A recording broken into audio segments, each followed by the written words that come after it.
Patty's Suitors by Carolyn Wells. Author of the Patty books, the Marjorie books, etc. Illustrations by E.C. Caswell. Hi, Valentine Party 2 on the telephone 3 The Hepworths at home for a perfectly good joke v3 Pictures 6 Princess Poppy Cheek 7 Suitors 8 A house party 9 Eddie Bell X quarantined 11 Meeting it bravely 12 A surprise 13 Sister B 14 Kenneth 15 An invitation 16 Bell Harcourt 17 Mayday 18 Moonlight 19 In the runabout XX The ride home. Beware, take care, she is fooling thee. After dinner the whole party went to the opera. Now, what would you do in a case like that? Bill! She cried. Little Bill Lee! Chapter 1 of Valentine Party. It is a buffy frock, isn't it, Nansome? Patty craned her head over her shoulder, as she waited for her stepmother's response, which was only, yes. Oh, my gracious, Nan! Enthuse! Don't you know half the fun in life is enthusiasm? What shall I say? Asked Nan, laughing. Oh, say it's a peach! A hummer! A lollapalooza! Patty, Patty! What language? Oh, yes, I forgot I meant to stop using slang. But when anyone is so lukewarm in her admiration as you are, forcible language is called for. Well, it certainly is a lovely gown, and you never looked prettier. There! Since you are fishing for compliments, are you pleased now?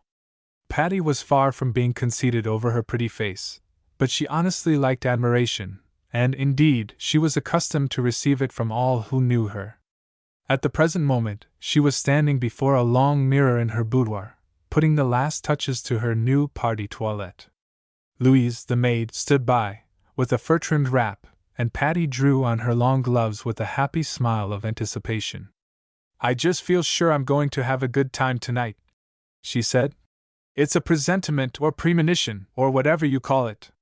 Don't flirt too desperately, said Nan, not without cause, for pretty Petty was by nature a coquette, and as she had many admirers she merrily led them a dance. But it's so interesting to flirt, Nancy. And the boys like it, so why not? Why not, indeed? Thought Nan. Patty's flirtations were harmless, roguish affairs, and prompted by mischief and good nature. Patty was a sweet, true character, and if she teased the young men a bit, it was because of her irrepressible love of fun. And this is St. Valentine's night, went on Nan. So I suppose you think yourself privileged to break all the hearts you can. Some hearts are so brittle, it's no fun to break them, returned Patty, carelessly, as she adjusted her headdress. She was going to a Valentine party, where the guests were requested to come in appropriate costume. So Patty's gown was of white lace, softly draped with white chiffon. On the modish tunic were love knots of pale blue velvet, and a border of tiny pink rosebuds. The headdress, of gold filigree, was a heart pierced by a dart, and on Patty's left shoulder, a dainty little figure of Cupid was wobbling rather uncertainly. You'll lose that little god of war, said Nan. I don't care if I do, Patty answered. He's a nuisance, anyway, but I wanted something Valentine-ish, so I perched him up there. Now, goodbye, Nancy Dancy, and I expect I'll be out pretty late. I shall send Louise for you at 12, and you must be ready then. Oh, make it one. You know a Valentine party is lots of fun.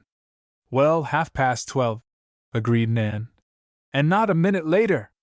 Then Louise wrapped Patty in a light blue evening cloak, edged with white fur, and the happy maiden danced downstairs. Goodbye, Popsy Poppet, she cried, looking in at the library door. Bless my soul! What a vision of beauty! And Mr. Fairfield laid down his paper to look at his pretty daughter. Yes, she said demurely. Everybody tells me I look exactly like my father. You flatter yourself, said Nan, who had followed, and who now tucked her hand through her husband's arm. My Valentine is the handsomest man in the world. Oh, you turtle doves, said Patty, laughing, as she ran down the steps to the waiting motor. Unless going with a chaperone, Patty was always accompanied by the maid, Louise, who either waited for her young mistress in the dressing room or returned for her when the party was over. Shall you be late, Miss Patty? She asked, as they reached their destination. Yes, don't wait for me, Louise. Come back about 12:30. I'll be ready soon after that. Louise adored Patty, for she was always kind and considerate of the servants, and she thought Louise might as well have the evening to herself, as to be cooped up in a dressing room. The party was at Marie Homer's, a new friend, with whom Patty had but recently become acquainted. The Homers lived in a large apartment house, called the Wimbledon, and it was Patty's first visit there. Miss Homer and her mother were receiving their guests in a ballroom, and when Patty greeted them, a large crowd had already assembled. "You are a true Valentine, my dear," said Mrs. Homer, looking admiringly at Patty's garlanded gown. "And this is a true Valentine party," said Patty, as she noted the decorations of red hearts and gold darts, with cupids of wax or bisque, here and there among the floral ornaments. Marie Homer, who was a pretty brunette, wore a dress of scarlet and gold, trimmed with hearts and arrows. "I'm so glad to have you here," she said to Patty, "for now I know my party will be a success." "I'm sure your parties always are," returned Patty kindly, for Marie was a shy sort of girl, and Patty was glad to encourage her. As soon as the guests had all arrived, St. Valentine appeared in the doorway. It was Mr. Homer, but he was scarcely recognizable in his garb of the good old saint. He wore a red gown, trimmed with ermine, and a long white beard and wig. He carried an enormous letter bag, from which he distributed valentines to all. They were of the old-fashioned lace paper variety, and beautiful of their kind. Mrs. Homer explained that on the valentine of every young man was a question, and the girl whose valentine had an answer to rhyme with it was his partner for the first dance. The young men were requested to read their valentines aloud in turn, and the girls to read their responsive answers. This proceeding caused much hilarity, for the lines were exceedingly sentimental, and often affectionate. When it was Roger Farrington's turn, he read out boldly, "Where's the girl I love the best?" And Marie Homer, who chanced to hold the rhyming valentine, whispered shyly, "I am sweeter than the rest." "You are, indeed," said Roger, as he offered his arm with his courtliest bow. Then Kenneth Harper read, "Who's the fairest girl of all?" And Mona Galbraith read, with twinkling eyes, "I'll respond to that sweet call." Then it was Philip Van Rapen's turn. He glanced at his valentine and asked, "Who's a roguish little elf?" Everybody laughed when a tall, serious-faced girl responded, "I guess I am that, myself." It was toward the last that Clifford Morse asked, "Who's the dearest girl I know?" And as Patty's line rhymed, she said demurely, "Guess I am, if you think so." "I'm in luck," said Clifford, as he led her to the dance. "You're such a belle, Patty Fairfield, that I seldom get a whole dance with you." "Faint heart never won fair lady," laughed Patty, shaking her fan at him. "I always accept invitations." "Accept mine, then, for the next dance," said Philip Van Rapen, who overheard her words as he was passing. "No programs tonight," returned Patty, smiling at him. "Asked me at dance time."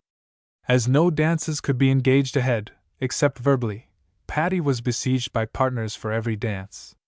"Oh dear!" she cried, as, at the fourth dance, 5 or 6 eager young men were bowing before her. "What shall I do? I'd have to be a centipede to dance with you all. And I can't divide one dance into 6 parts. And I can't choose, that would be too embarrassing. Let's draw lots. Lend me a coin, somebody." "Here you are," said Van Rapen, handing her a bright quarter. Patty took it, and put both hands behind her. "You may try first, Phil, because you put up the capital. Right or left?" "Right," said Philip promptly. Patty gaily brought her hands into view, and the quarter lay in her left palm. "Next," she said, "Mr. Downing." "Left," chose that young man, as Patty again concealed her hands. But that time she showed the coin in her right hand. "My turn now," said Ken Harper. "And you'll please keep your hands in front of you. You don't do it right." "Do you mean that I cheat?" cried Patty, in pretended rage. "Oh, no, no! Nothing like that. Only this game is always played with the fists in view." So Patty held her little gloved fists in front of her, while Kenneth chose. "Right," he said, and her right hand slowly opened and showed the shining coin. "Were you going to take me anyway?" asked Kenneth, as they walked off together. And why did you turn down poor Van Raypen? He was awfully cut up.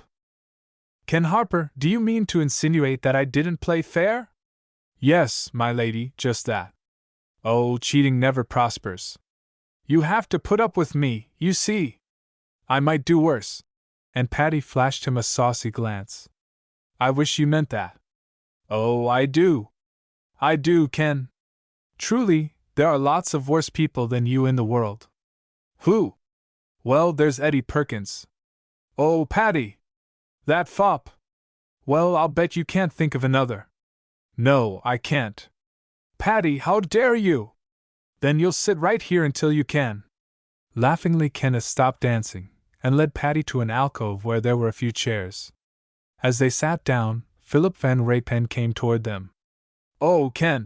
Patty cried. I've thought of a man worse than you are. Oh, ever so much worse. Here he is. And I simply adore bad men, so I'm going to dance with him.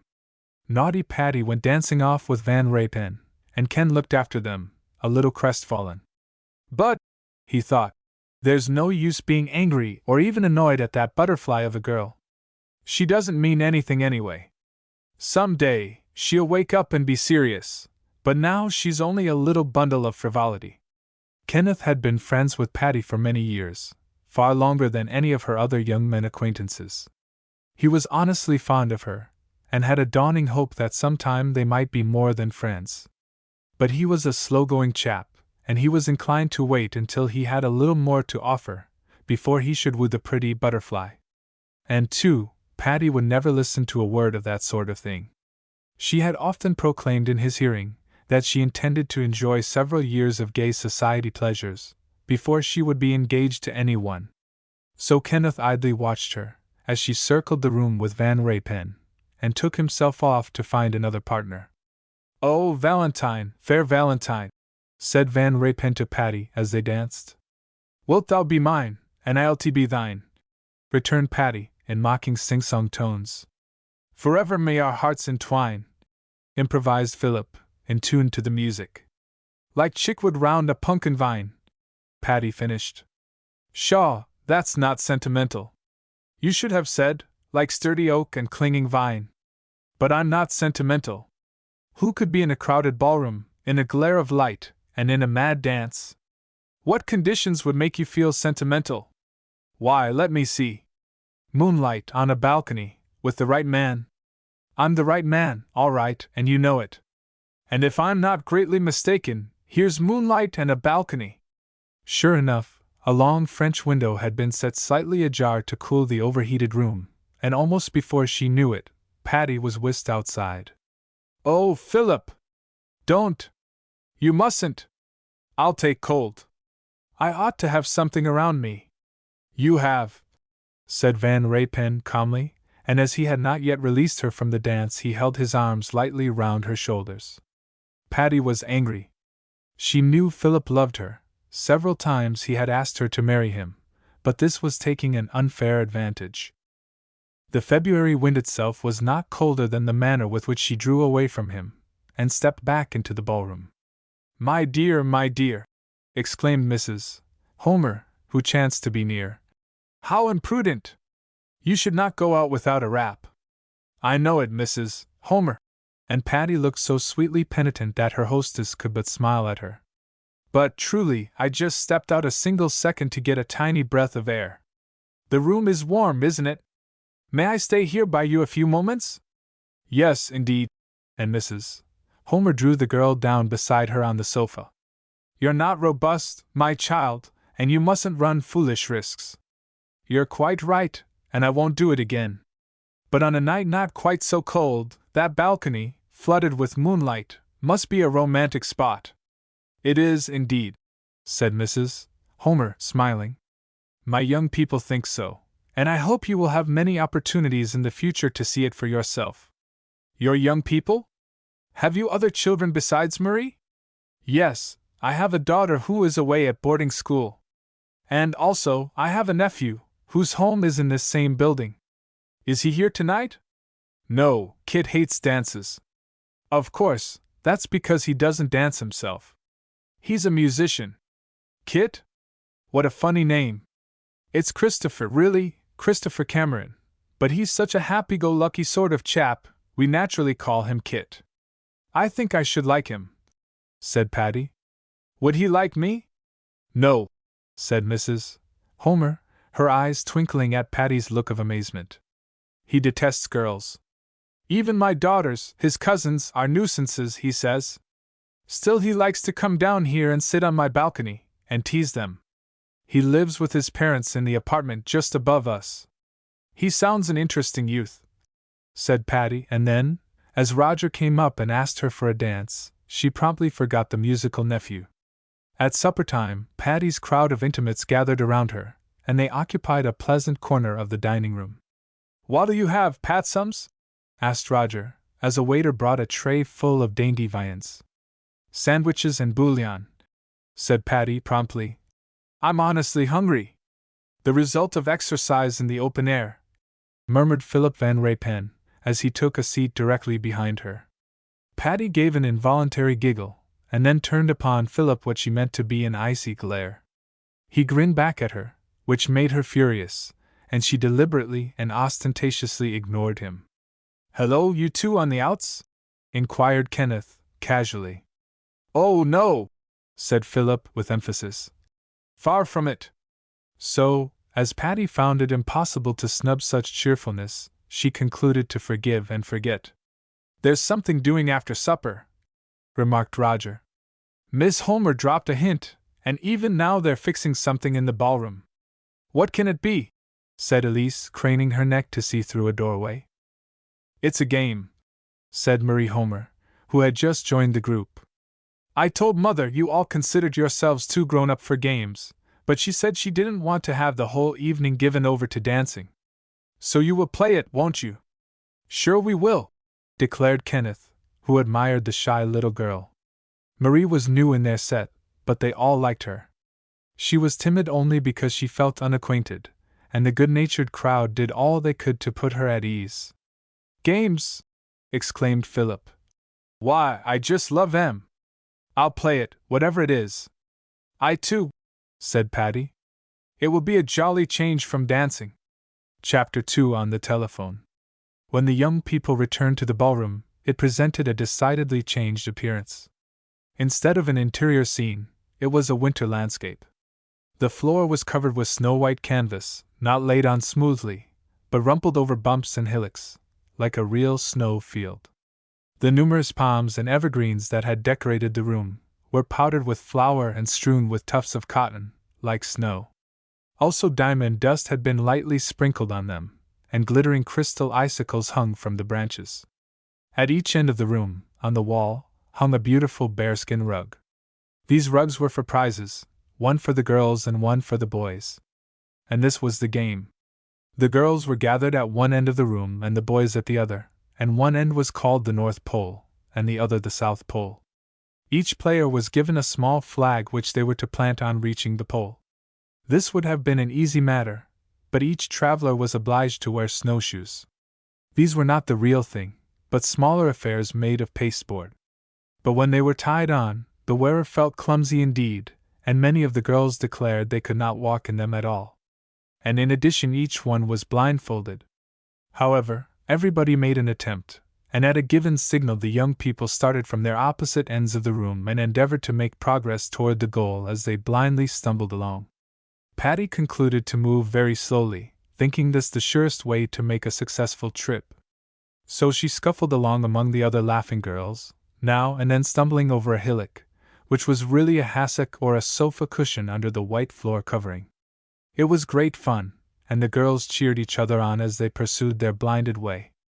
And then about midway of the room they met the boys coming toward them. Then there was scrambling, indeed, as the explorers tried to get out of each other's way and follow their own routes. It was a very long room, and Patty hadn't gone much more than halfway, when she concluded to give up the race as being too tiresome.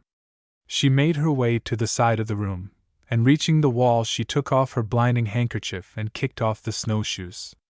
To her great surprise she found that many of the other girls and some of the boys had done the same thing, and not half of the original contestants were still in the race.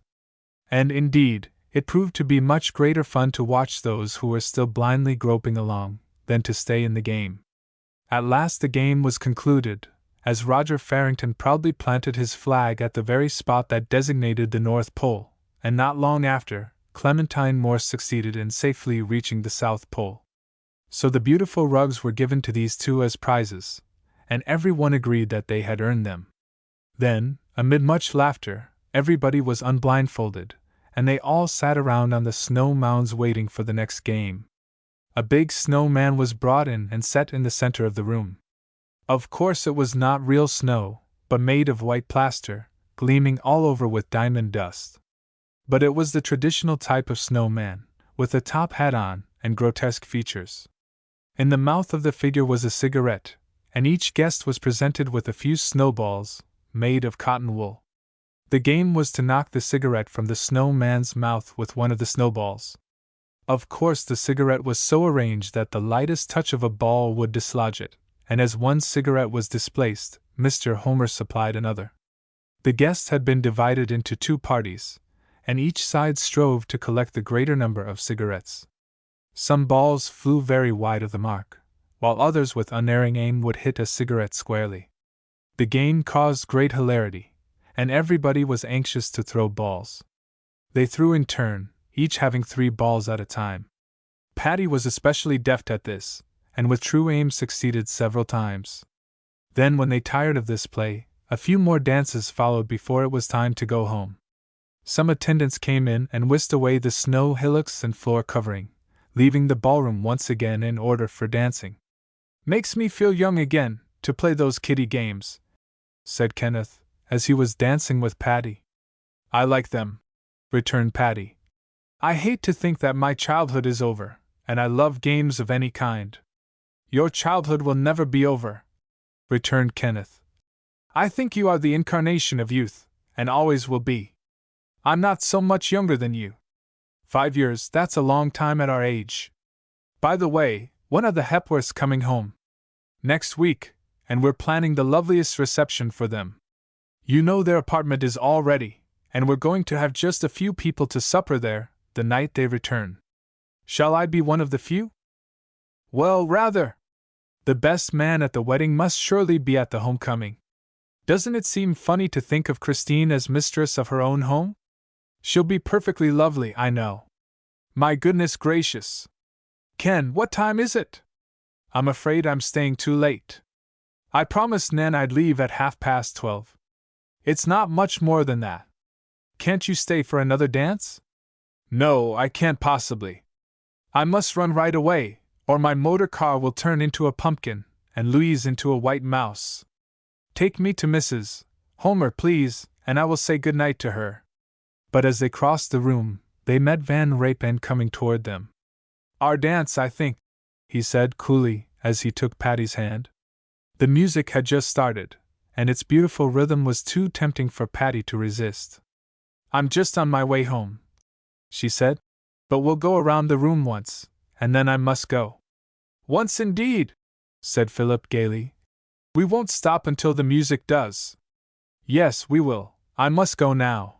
But somehow or other they circled the room several times. Patty loved dancing, and Philip was one of the best of partners. But at last she laughingly protested that she really must go home, and they went together to say good night to their hostess. And then Patty said good night to Philip, and ran away to the dressing room, where Louise was patiently waiting for her. And soon, muffled up in her furs, they were rapidly spinning along toward home. "I didn't keep you waiting very long, did I, Louise?" said Patty kindly. "No, Miss Patty, you're right on time. I expect you would have liked to stay longer." "Yes, I should, but I promised Mrs. Fairfield not to." When at last Patty reached her own little boudoir, she declared she was more tired than she had realized. So Louise took off her pretty frock, and Patty sat in her blue silk dressing gown while the maid brushed her hair. Then she brought her a cup of hot milk, and left her for the night. Patty wasn't sleepy, and she dawdled around her room, now and then sipping the milk, and then looking over her engagements for the next day. "Oh," she thought suddenly, "I've left my fan at the party. I'm sorry, for it's my pet fan. Of course it will be safe there, but I think I'll telephone Marie to look it up and put it away. Knowing that the Homers would not yet have retired, Patty picked up her telephone and called the number. A masculine voice gave back a cheery, "Hello? Is this Mr. Homer?" said Patty. "No, indeed. I'm Kit Cameron. Who are you, please? Isn't this the Wimbledon apartment house?" "It sure is." "Isn't this 6483? "No, it's 6843. "Please tell me who you are?" A spirit of mischief entered into Patty. She knew this must be Marie Homer's cousin, who lived on the floor above the Homers, and who, Mrs. Homer had said, detested girls. "But I have the wrong number," she said. "I didn't mean to call you. But since you did call me, you must tell me who you are." "I'm a captive princess," said Patty, in rather a melancholy tone. "I'm imprisoned in the dungeon of a castle." "How awful! May I get a squad of soldiers and come to your rescue, oh, fair lady?" "Nay, nay, Sir Knight, and anyway you do not know that I am a fair lady. Your voice tells me that. Surely such musical tones could belong only to the most beautiful princess in the world." "Oh, yes, I am that." And Patty laughed, roguishly. "But a well-behaved princess would not be talking to a strange man. So I must say good-bye." "Oh, no, no! Wait a minute, you haven't told me your name yet." "And I don't intend to. You detest girls anyway." "Yes, I always have, but you see I never met a princess before." "You haven't met me yet." "But I shall. Don't make any mistake about that." "How can you?" "I'm going to ring off now, and you have no way of tracing me." "I can find out from Central." "No, you can't." "Why can't I?" "Because I forbid you to do so." "All right, then I can't find out that way, but I'll find out some other way. I'll go on a quest." "Goodness, what is a quest?" "Oh, it just means that I henceforth devote my whole life to finding you." "But you can't find me, when you don't know my name." "I'll make up a name for you. I'll call you Princess Poppy Cheek." "How could you guess I'm a brunette?" "I can tell it from your voice. You have snapping black eyes and dark curly hair, and the reddest of red cheeks." "Exactly right!" exclaimed Patty, giggling to think how far this description was from her blonde pink and white type. "I knew it was right!" exclaimed the voice, exultantly. "And I shall find you very soon. Then I shall await your coming with interest." "You prefer brunettes, do you?" "Well, as a matter of fact, I have always admired blondes more, but I'm quite willing to change my tastes for you." "Do you sing?" For answer, Patty sang softly into the telephone, the little song of "Beware, take care, she is fooling thee." Although she did little more than hum it, Mr. Cameron was greatly impressed with her voice. "By Jove!" he exclaimed. "You can sing! Now I can find you easily. There are not many voices like that in this wicked world. Do you sing yourself? But I don't want to know, I haven't the least interest in a stranger, and besides, I'm going to ring off now." "Oh, wait a minute! I don't sing, but I do something better. Don't ring off, just listen a minute." Patty listened, and in a moment she heard a violin played softly. It was played by a master hand, and she heard an exquisite rendition of the Spring Song. "Beautiful!" she exclaimed, as the last notes died away, and then suddenly realizing that she herself was acting in a most unconventional manner, she said abruptly, "Thank you, goodbye," and quickly hung up her receiver. For some time she sat thinking about it. Curled up in a big easy chair, her blue silk boudoir gown trailing around her, she sat giggling over her escapade. "It's all right," she assured herself. "For of course I know who he is, though he doesn't know me. He is Mrs. Homer's nephew, so it's just the same as if I had met him properly. And anyhow, he hasn't an idea who I am, and he never can find out from the description he has of me." Still giggling over the episode, Patty went to bed and to sleep. The next morning, as she thought it over, she realized that she hadn't succeeded in securing her fan, and she determined to go around and see Marie that afternoon, and get it. So that afternoon she went to make her call. "It was a beautiful party," she said to Marie, as the two girls chatted together. "I love games for a change from dancing, and the games you had were so novel. I'm glad to hear you say that, said Marie, for I was afraid they would seem too childish. No, indeed, returned Patty. And now put on your hat and come out with me for a little while. I'm going to a picture exhibition, and I'd love to have you go too. But first, did I leave my fan here last evening? There was a beautiful fan left here, an Empire fan. Is this yours? Marie produced the fan and Patty recognized it as her own. But I can't go this afternoon, said Marie, because Cousin Kit is coming down to practice some new music. Won't you stay and hear him play? He is really a very good violinist. Patty considered. She rather wanted to meet this young man, but she was afraid he would think her forward. So after a little further chat, she rose, saying she must go. And it was just as she was going out that Mr. Cameron came in, with his violin under his arm. Patty was obliged to pause a moment, as Marie presented her cousin, but the young man, though courteous, showed no interest whatever in Miss Fairfield. Patty's pretty face was almost invisible through her motor veil, and as Mr. Cameron had no idea that she was the girl who had talked to him the night before, and as he really had no interest in girls in general, he merely made a very polite bow and went directly toward the piano. I wish you'd stay and hear some music, said Marie, but Patty only murmured a refusal, not wanting Mr. Cameron to hear her voice, lest he recognize it.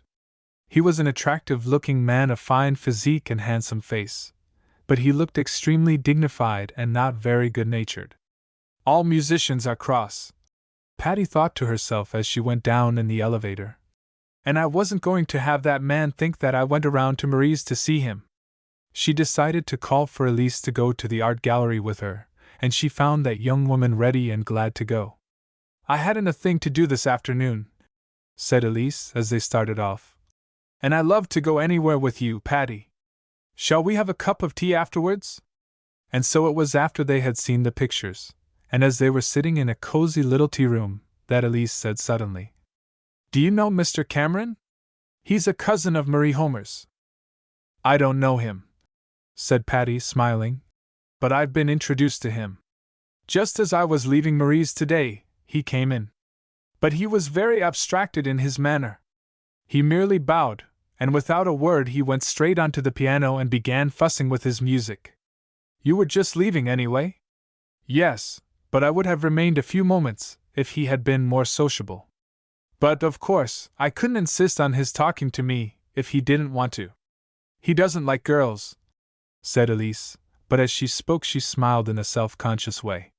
So I've heard, said Patty, smiling herself. He seems young to be what they call a woman-hater. I thought only old bachelors were that. Well, he has no interest for me. There are plenty of boys in our own set. Don't you tell if I tell you something. And now Elise looked decidedly important. What is it? I won't tell. Well, it's the funniest thing. That Mr. Cameron wants to meet me, though he never has seen me. What? Exclaimed Patty, in astonishment. Why does he want to meet you? I don't know, I'm sure. But he was at Marie's this morning, and asked her if she knew any girl who was gay and merry and had a sweet voice, and had dark hair and eyes and rosy cheeks. And Marie says she knows he means me, and I think he does too. Isn't it exciting? Yes, said Patty drily. But you don't sing much, Elise. Oh, of course I don't sing like you do, but I have a fairly decent voice. But how mysterious it is. What does he know about you? I don't know. It is mysterious. He wouldn't tell Marie anything except that he wanted to know the name of the girl he described, and he said she must be friendly enough with Marie to call her up on the telephone in the middle of the night. But did you do that? Asked Patty, who was really shaking with laughter. Yes, I called her up last night after I got home from the party, because I'd left my spangled scarf there, and I wanted her to put it away safely for me. I always leave things at a party too, said Patty, looking innocent. I left my fan at Marie's last night. So I went there today and got it. Well, I thought I'd better telephone, for so many girls leave things and they get scattered or lost. Well, what did your telephoning have to do with Mr. Cameron? I don't know, that's the queer part of it. Perhaps the wires were crossed and he heard me talking. Said Patty. Perhaps he did. When are you going to meet him, Elise? I don't know, but Marie says she'll have a few friends to tea some day soon, and she'll ask him. She says it'll have to be a very small tea, because he hates to meet people. Why doesn't she have just you two? I think it would be more romantic. Oh, nonsense. This isn't romance. I think Mr. Cameron is a freak, anyway. But it's all amusing, and I hope you'll be at the tea yourself, Patty. I will if I'm asked, said Patty. Chapter 3: The Hepworths at Home. It was the day of Christine's homecoming, and Patty was busy as a bee preparing for the great event. The pretty apartment where the Hepworths were to live was all furnished and equipped, but Patty was looking after the dainty appointments of a party. Not a large party, only about a dozen of their own set. Nan was there, too, and Elise Farrington, and they were arranging flowers in bowls and jars and vases, till the rooms were a bower of blossoms. What time will they arrive? Said Elise. We expected them about 6 o'clock, returned Patty. But I had a telegram, and their train is delayed, so they can't get here until 9. So I want the party all assembled when they come. It's 5 now, and everything's about done, so we can scoot home and get some dinner and get dressed, and be back here before they arrive. I'll be here by 8:30, for the caterers are coming then, and I want to see about the table. So they all went home to dress, and before 8:30 Patty was back again. There were 2 maids already installed, but Patty found plenty to do in superintending matters, and she hadn't much more than completed the decorations of the table, when the guests began to come. Isn't the apartment lovely? Exclaimed Mona Galbraith, as she went through the rooms. This music room, or living room, or whatever you call it, is just dear. Who selected the furnishings? Oh, Mr. Hepworth and Christine, said Patty. 2 artists, you know. Of course the rooms ought to be beautiful. It is a lovely place, and just the right setting for that darling of a Christine. The whole merry crowd were assembled in the living room, when the bride and groom arrived. A shout of welcome went up from the young people, and Christine was smothered in girlish embraces, while the men vigorously shook Mr. Hepworth's hand, or clapped him on the shoulder, in their masculine way of congratulation. Christine looked very sweet and smiling, in a pretty traveling gown, but Patty carried her off at once and insisted that she get into a house gown. The idea, said Patty, of a hostess in a high-collared frock and all her guests in evening dress. So Christine quickly changed to a little chiffon gown of pale green, and Patty tucked a pink rose in her hair and some more in her belt. Now you look like a bride, said Patty, nodding approval at her and leading her to a mirror. Look at that vision of beauty! Aren't you glad I made you change? Yes, ma'am, said Christine, in mock humility. It's much better so. The evening was a merry one. They danced and they sang and they chatted, and finally they had the delightful supper that Patty had ordered. Christine, blushing prettily, took the head of the table, while Gilbert Hepworth, with a proud air of proprietorship, sat at the other end. Patty, as guest of honor, sat at the right hand of her host. It has always been my aspiration, she said, with a beaming smile at Christine, to have a married friend to visit. I warn you, Christine, I shall spend most of my time here. There's one little nook of a bedroom I claim as my own, and I expect to occupy it very frequently. And besides, I have to give you lessons in housekeeping. You're a great artist, I know, but you must learn to do lots of other things beside paint. I wish you would, Patty. And the little bride looked very much in earnest. I truly want to keep house, but being an artist and a Southern girl both, I don't believe I'm very capable. You're a blessed dear, that's what you are. And Patty turned to Hepworth, saying, Isn't she? Yes, indeed, he returned. I've only just begun to realize the beautiful qualities in her nature.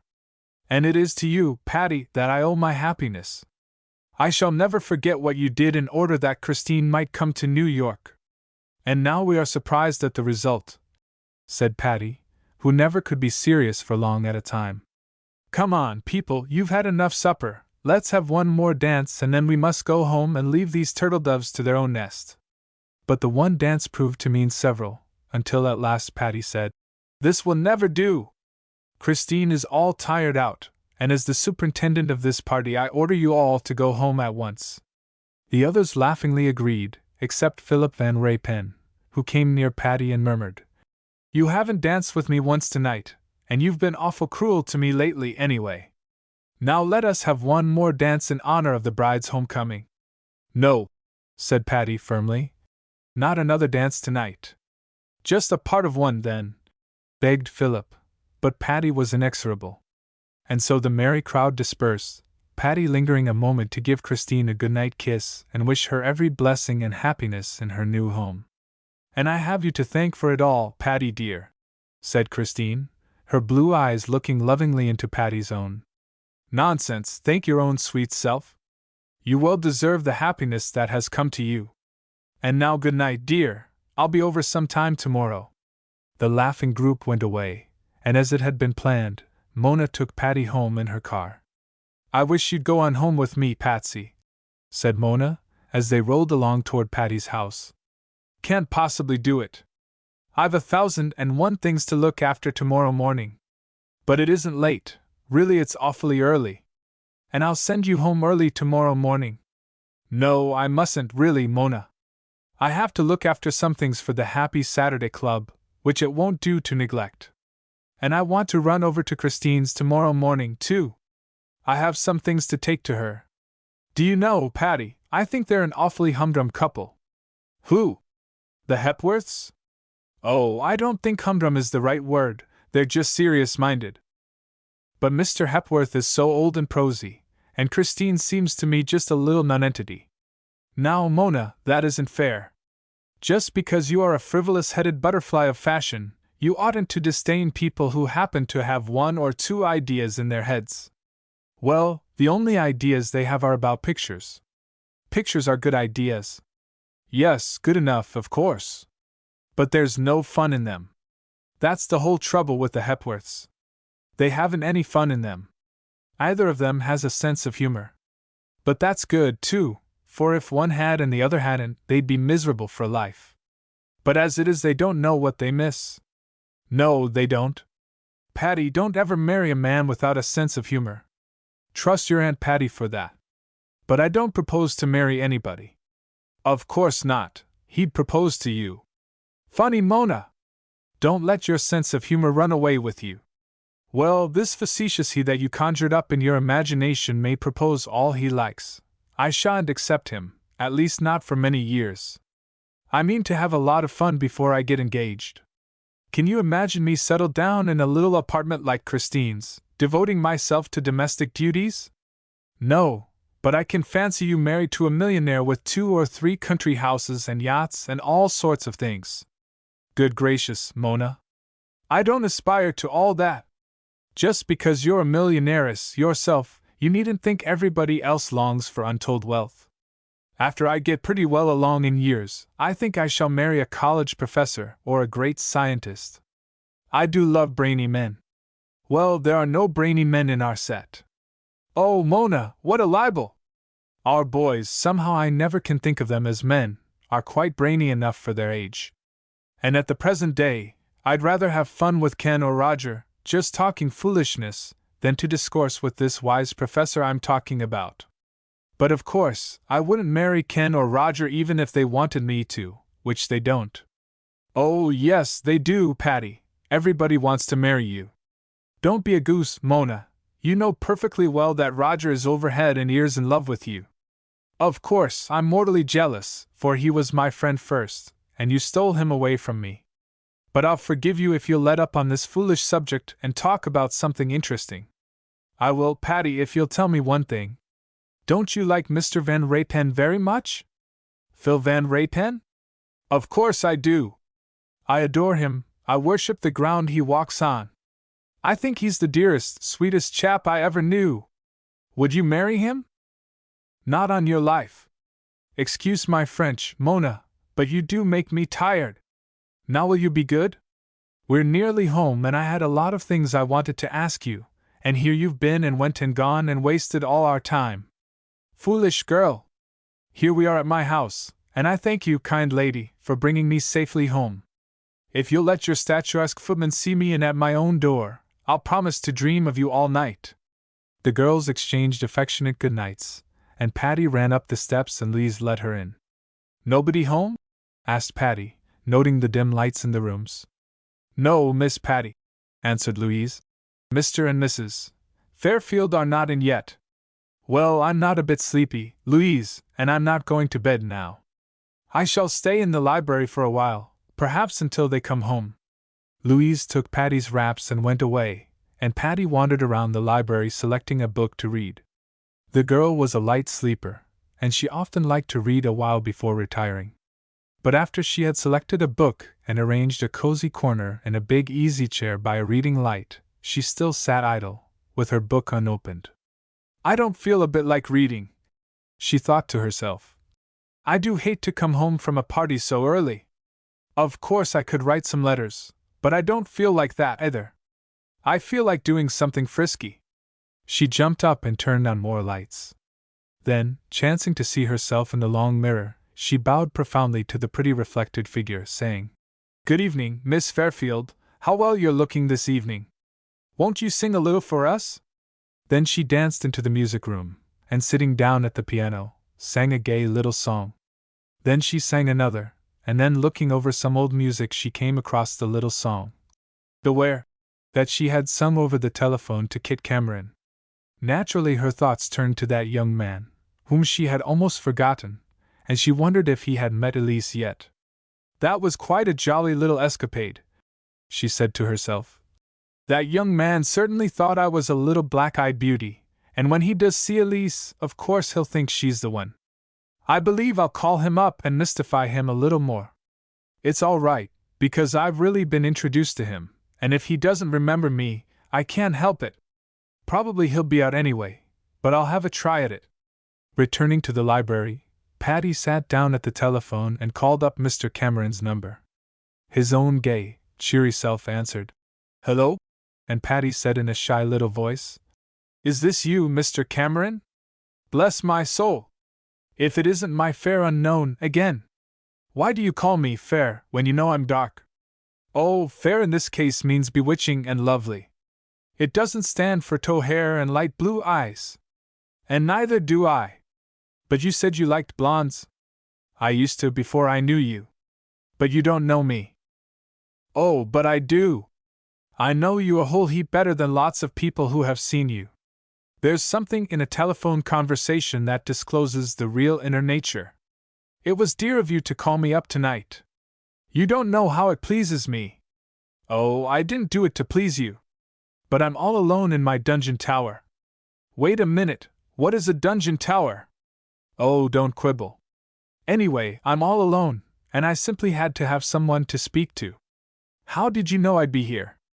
"Be there? Why, I assumed that you sat at your telephone every evening, waiting to see if I would call you." "You little rascal!" "That's exactly what I have done, but I don't see how you knew it." "Are you still a captive princess?" "Yes, they keep me on bread and water, and not very much of that." "Couldn't I come and try to liberate you?" "No, Sir Knight. Alas, you would but be captured yourself. But to be captured in such a cause would be a glorious fate.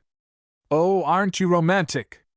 I really wish it were the 15th century, and you could come on a dashing charger and rescue me with a rope ladder.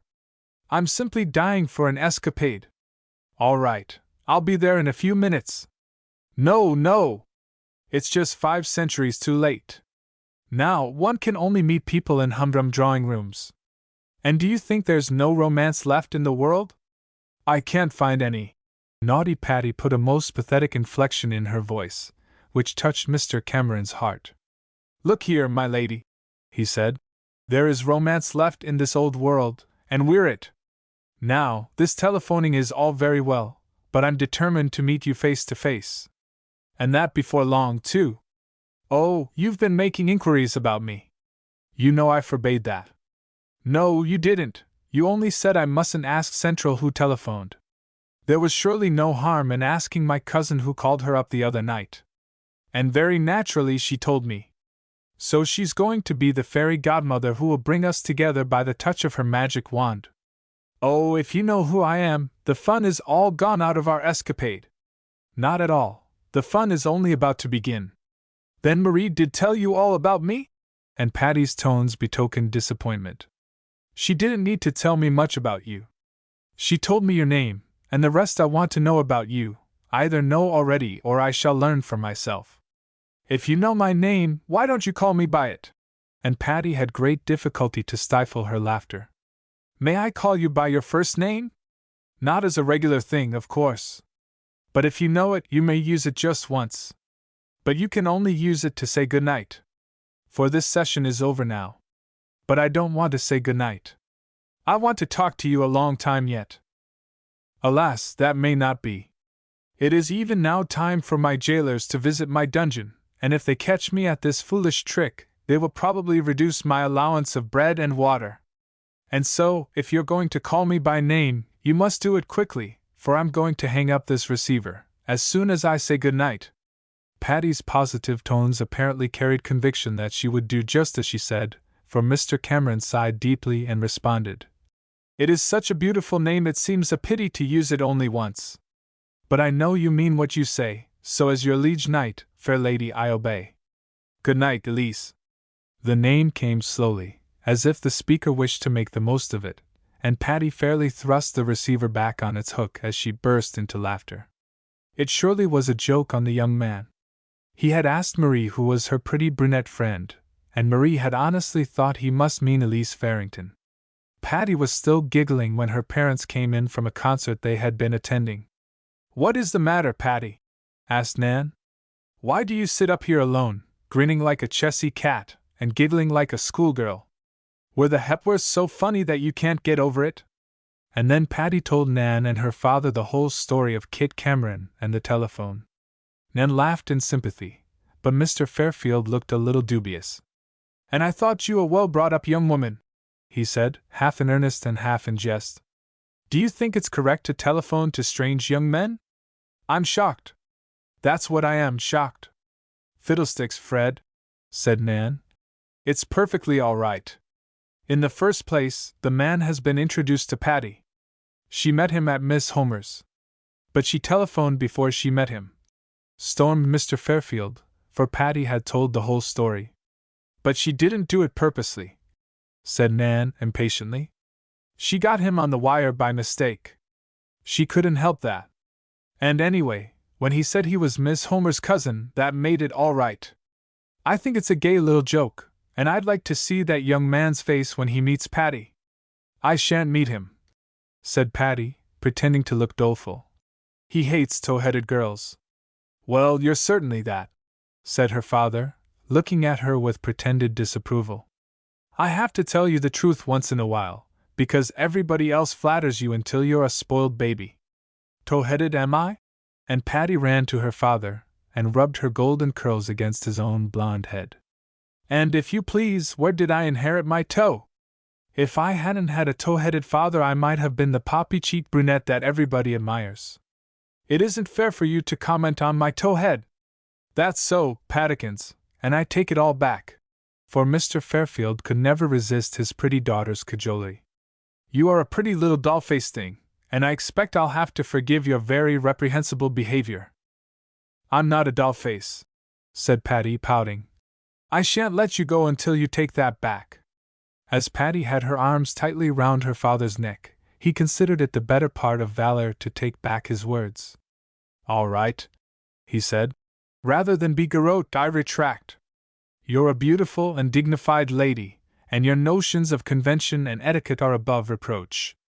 They're above your reproaches, anyhow, returned Patty, saucily, and then she ran away to her own room. Chapter for a perfectly good joke. Patty decided to do nothing in the matter of meeting Kit Cameron. She dearly loved a joke, and this seemed to her a good one.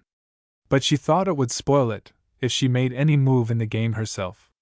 So she bided her time, and it was perhaps a week later that Marie Homer came to call on her. As Marie hadn't the slightest notion that Patty was the girl her cousin had in mind, the subject was not mentioned until just before Marie left, when she asked Patty if she would come to her home the next week to a little musicale. Not a big party, said Miss Homer. Just a dozen or so really musical people to spend the evening. And I want you to sing, if you will. My cousin will be there, the one who plays the violin. I thought he detested society, said Patty, her eyes twinkling a little. I don't know what's come over Kit, returned Marie, looking perplexed. He's been the funniest thing of late. He has some girl in his mind. A girl! Exclaimed Patty. I thought he scorned them. Well, I can't make this out. It's awfully mysterious. I think I'll tell you about it. Do, said Patty, demurely. 2 or 3 weeks ago, in fact, it was the day after my Valentine party, Kit asked me which of my friends had telephoned me late the night before.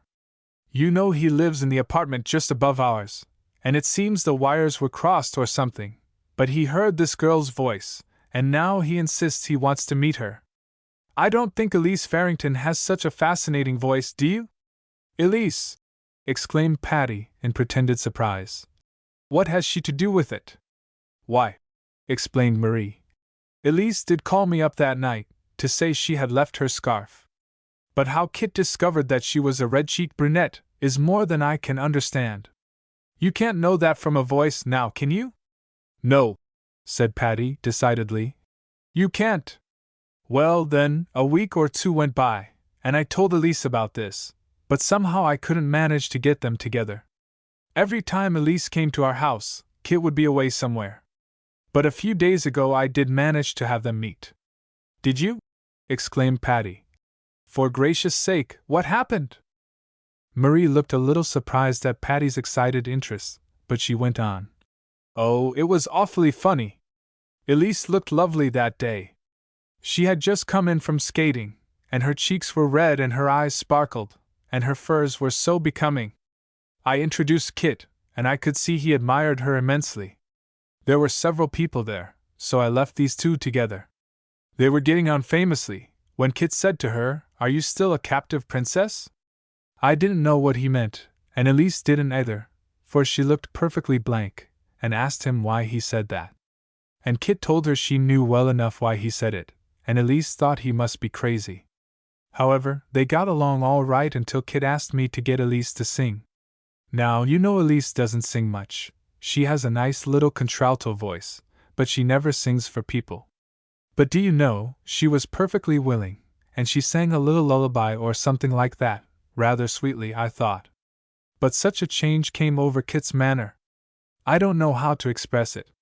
He was polite and courteous, of course, but he seemed to have lost all interest in Elise. But your cousin is a sort of a freak, isn't he? Said Patty, who was deeply interested in Marie's story. Why, no, he isn't a freak. He's a musician, but he's an awfully nice chap, and real sensible.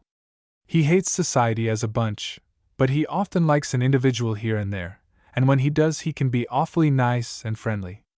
But this whole performance was so queer. He wanted to meet Elise, and when he did, he admired her, I could see that, but when she sang, the light all went out of his face, and he looked terribly disappointed. The girl isn't a great singer, but why in the world should he expect her to be, or care so much because she isn't? It is strange, murmured Patty. How did Elise take it? Oh, I don't think she minded much. She thinks the boy half crazy, anyway, asking her if she was a captive princess. And of course he didn't let her see that he was disappointed in her voice.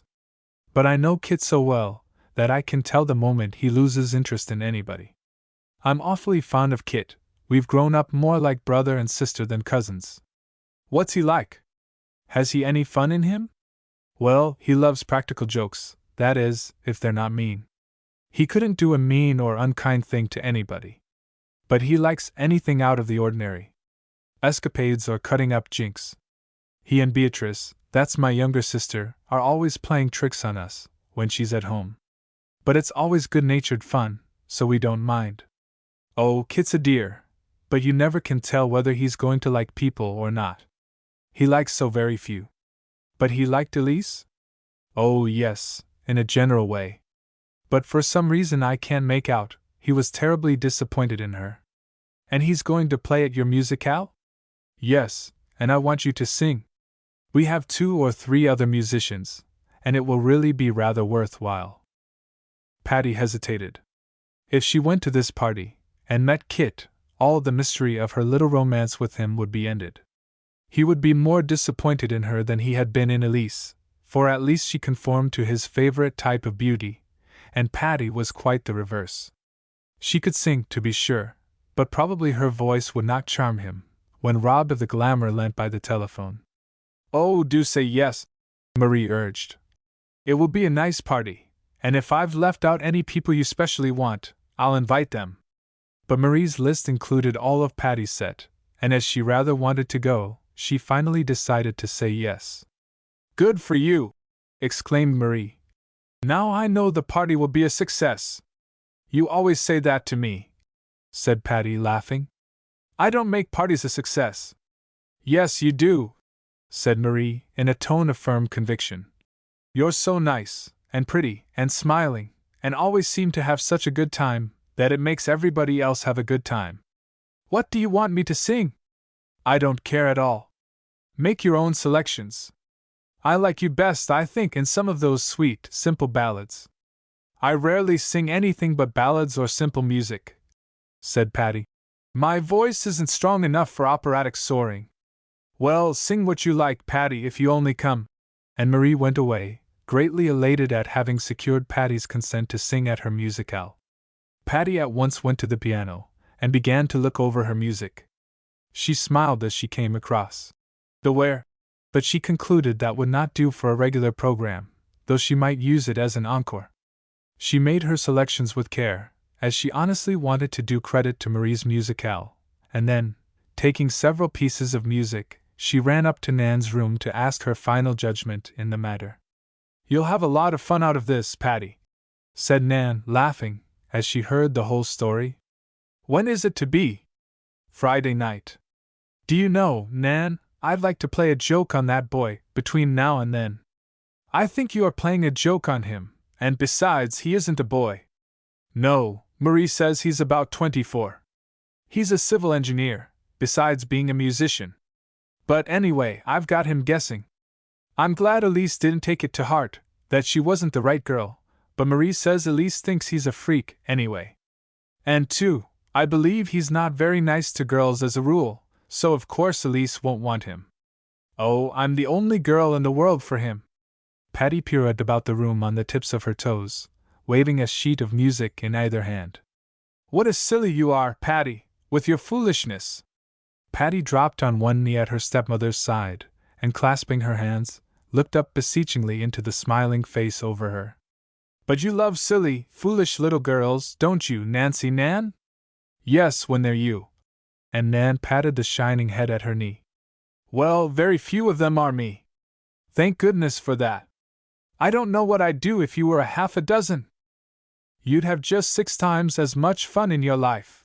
And Patty jumped up and began to sing the songs she had brought. Then together they decided on the ones she should sing at the musicale. Although Patty's voice was not very strong, it was sweet and true and had been carefully cultivated. She sang with much charm, and her music always gave pleasure. She never attempted anything beyond her powers, and so her songs, while selected with good taste, were not pretentious. That evening, while Patty was fluttering around her room, pretending to get ready for bed, but really dawdling, she was moved to telephone once again to the young man who was fond of jokes. "It's you, is it?" he almost growled, in response to her call. "Yes," said Patty in a meek little voice. "Shall I go away?" "Great jumping cows!" "No! Don't go away, stay right where you are!" "But I'm going away forever," said Patty, moved by a dramatic impulse. "My captors have found out that I'm holding communication with you, and they're going to take me away to another castle, and imprison me there.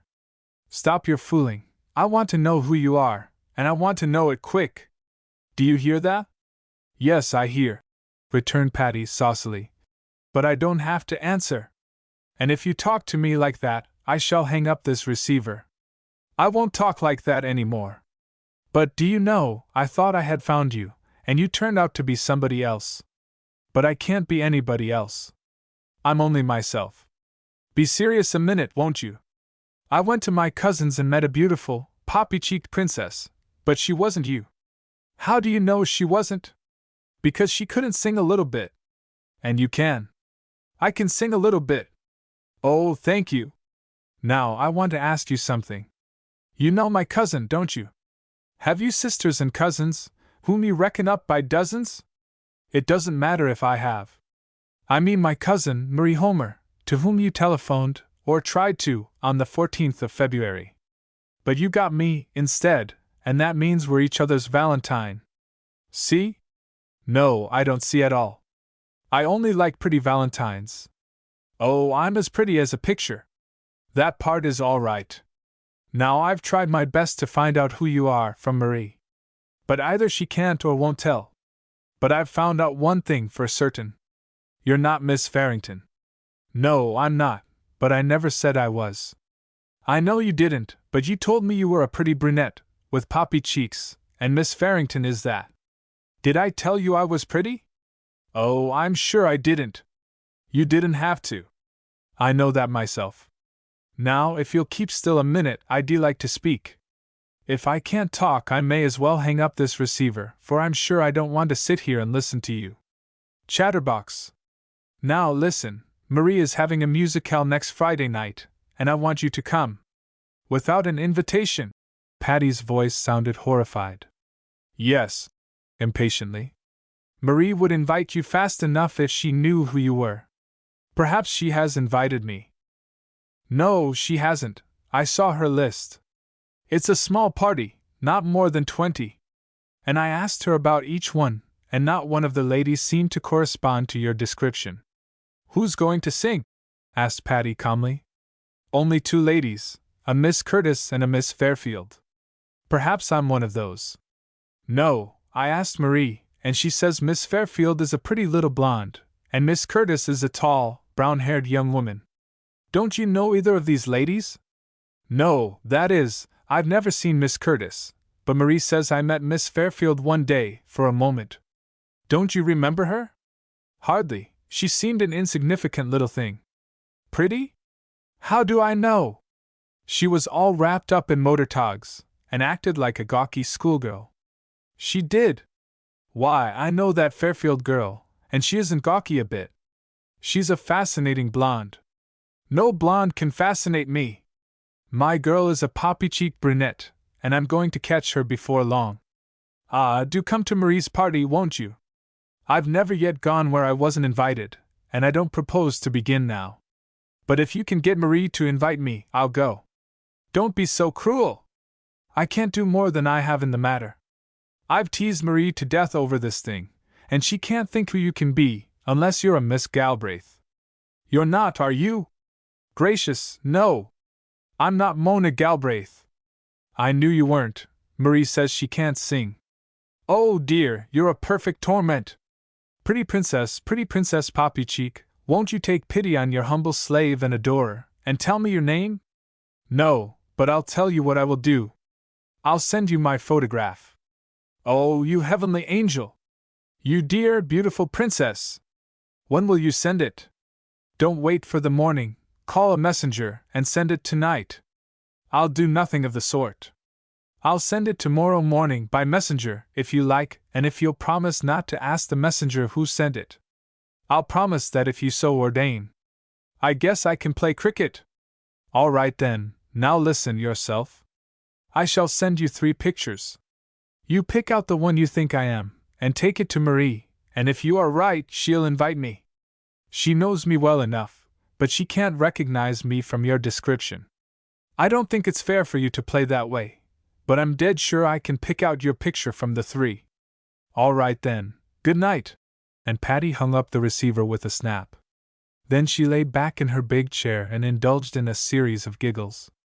Sam Weller says, she said to herself, that the great art of letter writing is to break off suddenly and make 'em wish they was more, and I expect that applies equally well to telephoning. And she was quite right, for the impatient young man at the other end of the wire was chagrined indeed when the connection was cut off. He was too honorable to use any forbidden means of discovering Patty's identity, and so would not ask to see any telephone records, and was quite willing to promise not to quiz a messenger boy. And so, he could do nothing but wait impatiently for the promised photograph. Meanwhile, Miss Patricia Fairfield was looking over her portrait collection to see what ones to send. She had a box full of old photographs, but she wanted to select just the right ones. But at last she tumbled them all on the table in a heap, and wisely decided to leave the decision till morning. And so it happened that when Nan came to Patty's room next morning, as she often did, she found that coquettish damsel, sitting up in bed, wrapped in a blue silk nightingale, and with a flower-decked lace cap somewhat askew on her tumbled curls. Her breakfast tray sat untouched on its little stand, while on the counterpane were spread out some 20 portraits of more or less beautiful maidens. "What are you doing?" said Nan. "Playing photograph solitaire?" "I'm playing a game of photographs," said Patty, raising a pair of solemn blue eyes to Nan. "But it isn't exactly solitaire. You needn't tell me. You're cutting up some trick with that new man of yours." And Nan deliberately brushed away some pictures, and sat down on the side of the bed. "You're a wizard!" And Patty gazed at her stepmother. "You could have made your fortune, Nan, as a clairvoyant, telling people what they knew already. But since you're here, do help me out." And Patty told Nan the scheme of the 3 photographs. Now, Nan was only 6 years older than Patty herself, and she entered into the joke with almost as much enthusiasm as the younger girl. "Shall you send one of your own, really?" she inquired. "No, I think not. But I want to get 3 different types, just to fool him." After much consideration, the 2 conspirators selected a picture of a dark-eyed actress, who was pretty, but of rather flashy effects. Next they chose a picture of an intellectual young woman, with no pretension to beauty or style, and whose tightly drawn black hair and stiff white collar proclaimed a high brow. It was a picture of one of the girls in Patty's class, who had been noted for her intellect and her lack of a sense of humor. "He'll know that isn't you, Patty," said Nan, objecting. "No," said Patty sapiently. "He's pretty clever, that young man, and probably he'll think I'm just that sort. Now for the third, Nancy." It took a long time to select a third one, for Nan was in favor of a pretty girl, while Patty thought it would be more fun to send a plain one. At last they agreed on a picture of another of Patty's school friends, who was of the willowy, die-away kind. She was a blonde, but of a pale, ashen-haired variety, not at all like Patty's Dresden china type. The pose was aesthetic, and the girl looked soulful and languishing. "Just the thing!" cried Patty. "If he thinks I look like that, I'll never speak to him again." And so, amid great glee, the 3 pictures were made into a neat parcel, and addressed to Mr. Christopher Cameron. "Now, for goodness sake, Patty, eat your breakfast. Your chocolate is stone cold. I'll go down and call a messenger and dispatch this precious bundle of beauty to its destination." "All right," returned Patty, and with a feeling of having successfully accomplished her task, she turned her attention to her breakfast tray. Chapter 5 3 Pictures. It was Tuesday morning that Patty had sent the pictures, and that same evening she was invited to dine and go to the opera with Mrs. Van Raypen. Patty was a great favorite with the aristocratic old lady, and was frequently asked to the Van Raypen home. It is needless to say that Mrs. Van Raypen's nephew, Philip, usually managed to be present at any of his aunt's affairs that were graced by Patty's presence. And indeed, it was an open secret that Mrs. Van Raypen would be greatly pleased if Patty would smile on the suit of her favorite and beloved nephew. But Patty's smiles were uncertain. Sometimes it would suit her caprice to smile on Philip, and again she would positively snub him to such an extent that the young man was disgruntled for days at a time. "But," as Patty remarked to herself, "if I'm nice to him, he takes too much for granted. So I have to discipline him to keep him where he belongs." The dinner at the Van Raypen mansion was, as always, long and elaborate, and perhaps a trifle dull. Mrs. Van Raypen's affection for Patty was of a selfish sort, and it never occurred to her to invite guests of Patty's age, or who could be entertaining to the girl. And so tonight the other guests were an elderly couple by the name of Bellamy and a rather stupid, middle-aged bachelor, Mr. Crosby. These with the 2 Van Raypens and Patty made up the whole party. Patty found herself assigned to walk out to dinner with Mr. Crosby, but as Philip sat on her other side, she had no fear of being too greatly bored. But to her surprise, the elderly bachelor turned out to be exceedingly interesting. He had traveled a great deal, and talked well about his experiences, and it was soon discovered that he and Patty had mutual friends in Paris, where Patty had spent the winter several years before. "I do love to hear you talk," Patty declared, ingenuously, after Mr. Crosby had given her a thrilling and picturesque description of an incident in his trip to the Orient. "Oh, thank you," Mr. Crosby returned, a little bewildered by this outright compliment, for he was unaccustomed to talking to young girls. "But you see," Patty went on, "I mustn't monopolize you. You know, it's etiquette to talk 15 minutes to your neighbor on one side and then turn to your neighbor on the other." "Bless my soul! You're quite right, quite right!" And Mr. Crosby stared at Patty over his glasses. "How do you know so much, and you such a young thing?" "Oh, I'm out," returned Patty, smiling. "And of course, when a girl comes out, she has to learn the rules of the game." So Mr. Crosby turned to talk to the lady on his other side, and Patty turned to Philip, who looked a trifle sulky. "Thought you were going to talk to that chap all evening," he growled, under his breath. "I should like to," said Patty sweetly. "He's so interesting. But I can't monopolize him, you know. As I don't want to talk to a growly bear, I think, if you'll excuse me from polite conversation, I'll meditate for a while." "Meditate on your sins, it'll do you good." Patty opened her blue eyes wide and stared at the speaker. "Why," she said, "to meditate, one must have something to meditate on. And you think you haven't any sins? Oh, would some power the gifty GIS to see ourselves as if they see us." Patty completed the rhyme. "But you see, Philip, as I don't see any sins in myself, I can't meditate on the sins that if there's see in me, if I don't know what they are. Well, I'll tell you a big black one. You simply ignored me for half an hour, while you jabbered to that duffer on the other side. Now meditate on that." Patty obediently cast down her eyes, and assumed a mournful expression. She continued to sit thus without speaking, until Philip exclaimed, "Patty, you little goose, stop your nonsense. What's the matter with you tonight, anyway?" "Honestly, Philip," said Patty, very low, "your aunt's parties always make me want to giggle. They're heavenly parties, and I simply adore to be at them, but her friends are so, well, so aged, you know, and they seem to, well, to be so interested in their dinner. I'm my aunt's guest, and I'm not a bit interested in my dinner." "Well, you may as well be, for I'm going to talk to Mr. Crosby now." Seeing that Mr. Crosby's attention was unclaimed for the moment, Patty turned to him, saying, with great animation, "Oh, Mr. Crosby, may I ask you something? I'm awfully ignorant, you know, and you're so wise." "Yes, yes, what is it?" And the great Oriental scholar looked benignly at her over his glasses. Now naughty Patty hadn't any question to ask, and she had only turned to her neighbor to tease Philip, so she floundered a little as she tried to think of some intelligent inquiry. "What is it?"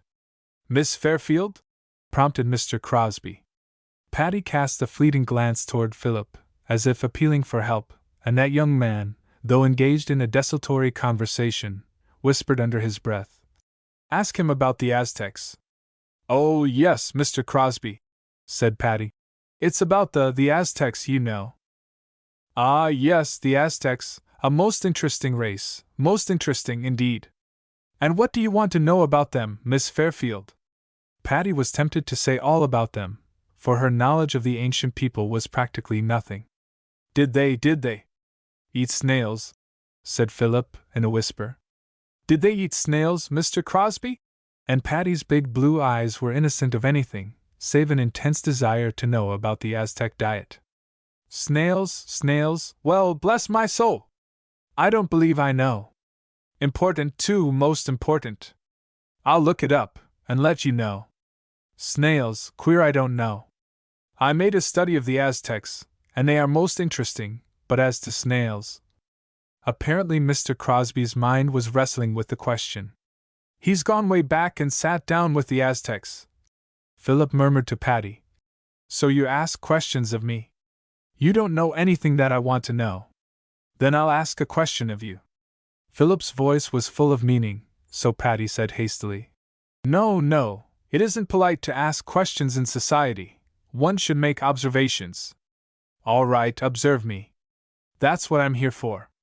Observe me early and often, and I'll be only too well pleased. But that isn't what I'm here for. Your aunt invited me to be a pleasant dinner guest, and so I have to make myself entertaining to my Aztec friend. And then Patty turned again to Mr. Crosby, and by a few skillful hints she soon had him started on another description of his traveling experiences, and this time it proved so thrilling that all at the table were glad to listen to it. After dinner the whole party went to the opera and occupied Mrs. Van Rapen's box. Patty was passionately fond of music, and never talked during a performance.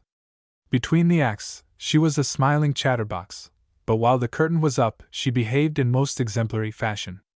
Mrs. Van Rapen knew this, or she would not have asked her, for that lady was old-fashioned in her ways, and had no patience with people who chattered while the great singers were pouring forth their marvelous notes. Illustration: after dinner the whole party went to the opera. When the final curtain fell, Mrs. Van Rapen invited her guests to return to her house for supper, but Patty declined. "Very well, my dear," said her hostess. "I think myself, you're too young to be out any later than this. We will set you down at your own door, and you must hop right into bed and get your beauty sleep. Young things like you can't stay young unless you take good care of your pinky cheeks." "But I don't want Patty to go home," Philip grumbled to his aunt. "Your wishes are not consulted, my boy. This is my party. You're merely my guest, and if you don't behave yourself, you won't get invited again. That scares me dreadfully." And Philip lightly pinched his aunt's cheek. "I will be good, so I'll be asked again." The big limousine stopped at Patty's door, and Philip escorted her up the steps. "I think you might have come to supper," he said, reproachfully, as he touched the bell. "It's too late," said Patty, decidedly. "And, besides, I have other plans for the rest of the evening." And with this enigmatical announcement Philip was forced to be content, for Patty said good night and vanished through the doorway. "And, indeed, I have other plans," Patty said to herself. "I'm simply consumed with curiosity to know which of those three beauties that ridiculous Kit man likes the best. I'm going to call him up and see. I wish he could call me up, it would suit me far better. But I suppose nobody can call anybody else up if nobody knows anybody else's name. Do you want any supper, Miss Patty?" asked Louise, as she unhooked Patty's frock. "No, thank you, I'm not a bit hungry. You might bring me a cup of milk and a biscuit, and then give me a kimono. I'm not going to bed just yet." So Louise arranged everything just as Patty wanted it, and finally went away. "May as well be comfortable," said Patty, as she tucked herself into a favorite big chair, with the telephone on a little stand beside her. "I suppose I'll run up a fine bill for extra time, but after all, it's less extravagant than a good many other things. Wonder how much they charge for overtime. I must ask Daddy." With a smile of anticipation Patty picked up the telephone. "Hello?" said Mr. Cameron's eager voice. "I thought you'd never come. I've been waiting since 10. "I've been to the opera," said Patty, nonchalantly. "And you've no reason to sit and wait for me. I'm not a dead certainty, like the sunrise or the postman. You're more welcome than either. Now that's a real pretty speech. Are you a poet? Only to you? Did you get the pictures?" Patty was unable longer to restrain her impatience. "Of course I got the pictures. I knew yours at once. You needn't think you can fool me. Which was mine? The girl with the black curls? Mercy, no! I know you're not that type. She looks like an actress, and hasn't a brain in her silly head. And you're not that lackadaisical lily-like one either.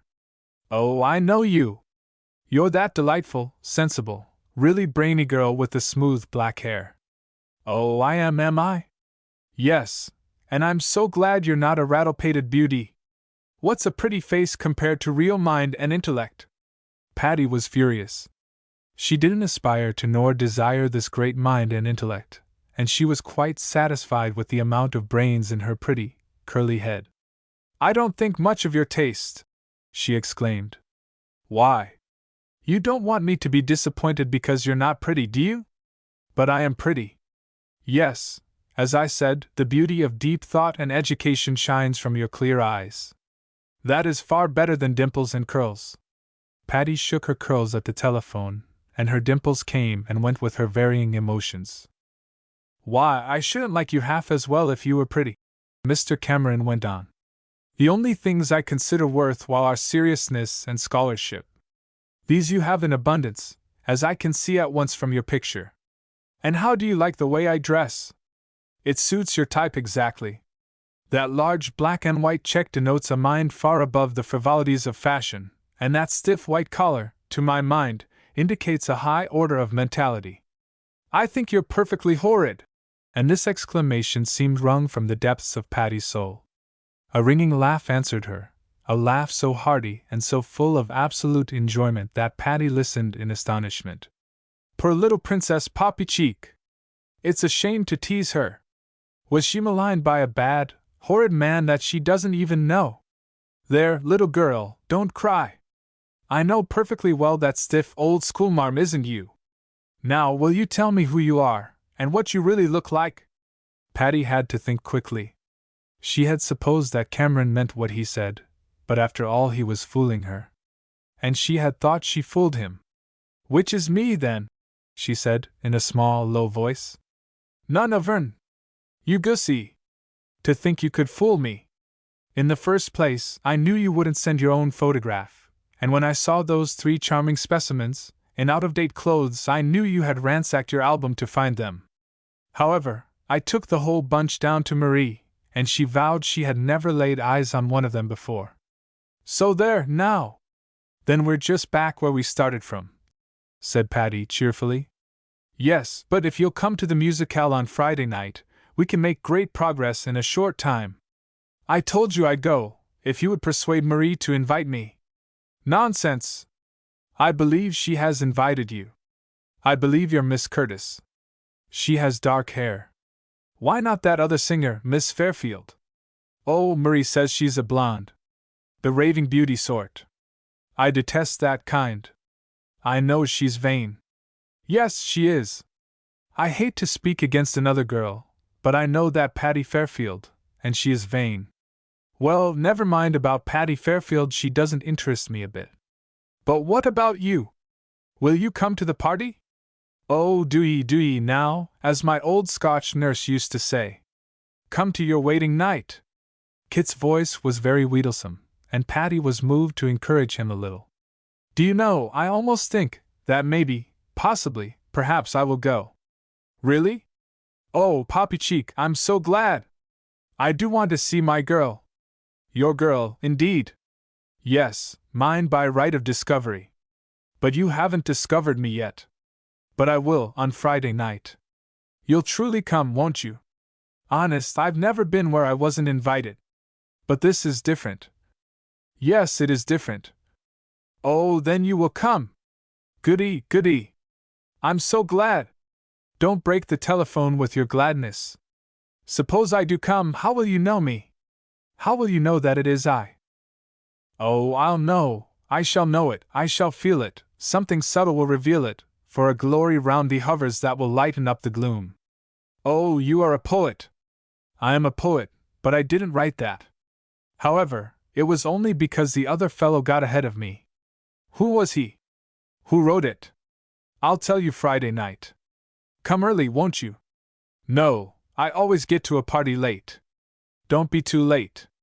I want to play to you. And will you sing? Mercy, gracious.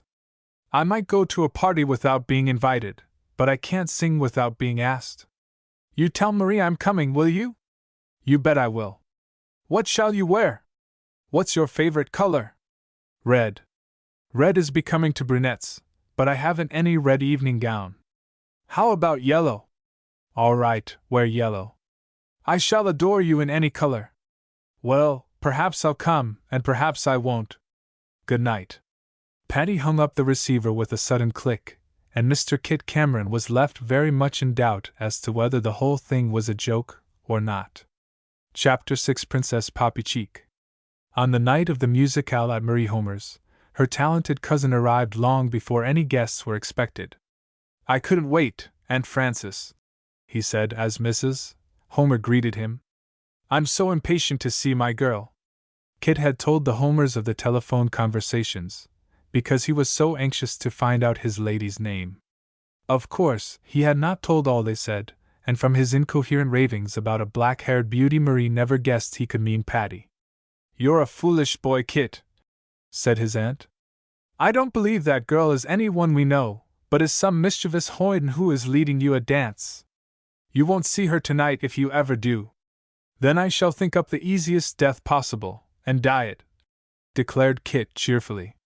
"Why, you know, Aunt Frances, I never took any interest in a girl before, except of course Marie and Bee, but this girl is so different from everybody else in the world. Her voice is like a chime of silver bells, and her laugh—" There, Kit, I haven't time to listen to your rhapsodies. You're here altogether too early, and you'll have to excuse me, for I have some household matters to look after. Marie isn't quite dressed yet, so you'll have to amuse yourself for a while. Play some sentimental music on your violin, if that fits your mood." With a kindly smile at her nephew, Mrs. Homer bustled away, and Kit was left alone in the music room. He played some soft, low music for a time, and then Marie came in. "You're an old goose, Kit," she remarked affectionately. "To think that mysterious girl of yours will be here tonight. There isn't anybody who knows me well enough to come without an invitation, that I haven't already invited. I've added to my list of invitations until it now numbers about 30, and that's all the really musical friends I have. If this girl of yours sings as well as you say, she's probably a soubrette or a chorus girl." "Nothing of the sort!" Kit exclaimed. "She's the sweetest, daintiest, refinedest, culturedest little thing you ever saw." "How do you know?" "You haven't seen her." "No, but I've talked with her." "I guess I know." And Kit turned decidedly sulky, for he began to think it was rather doubtful about his seeing his girl that evening.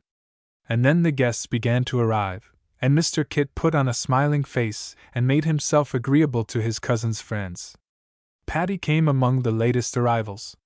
She looked her prettiest in a filmy gown of pale blue chiffon, with touches of silver embroidery.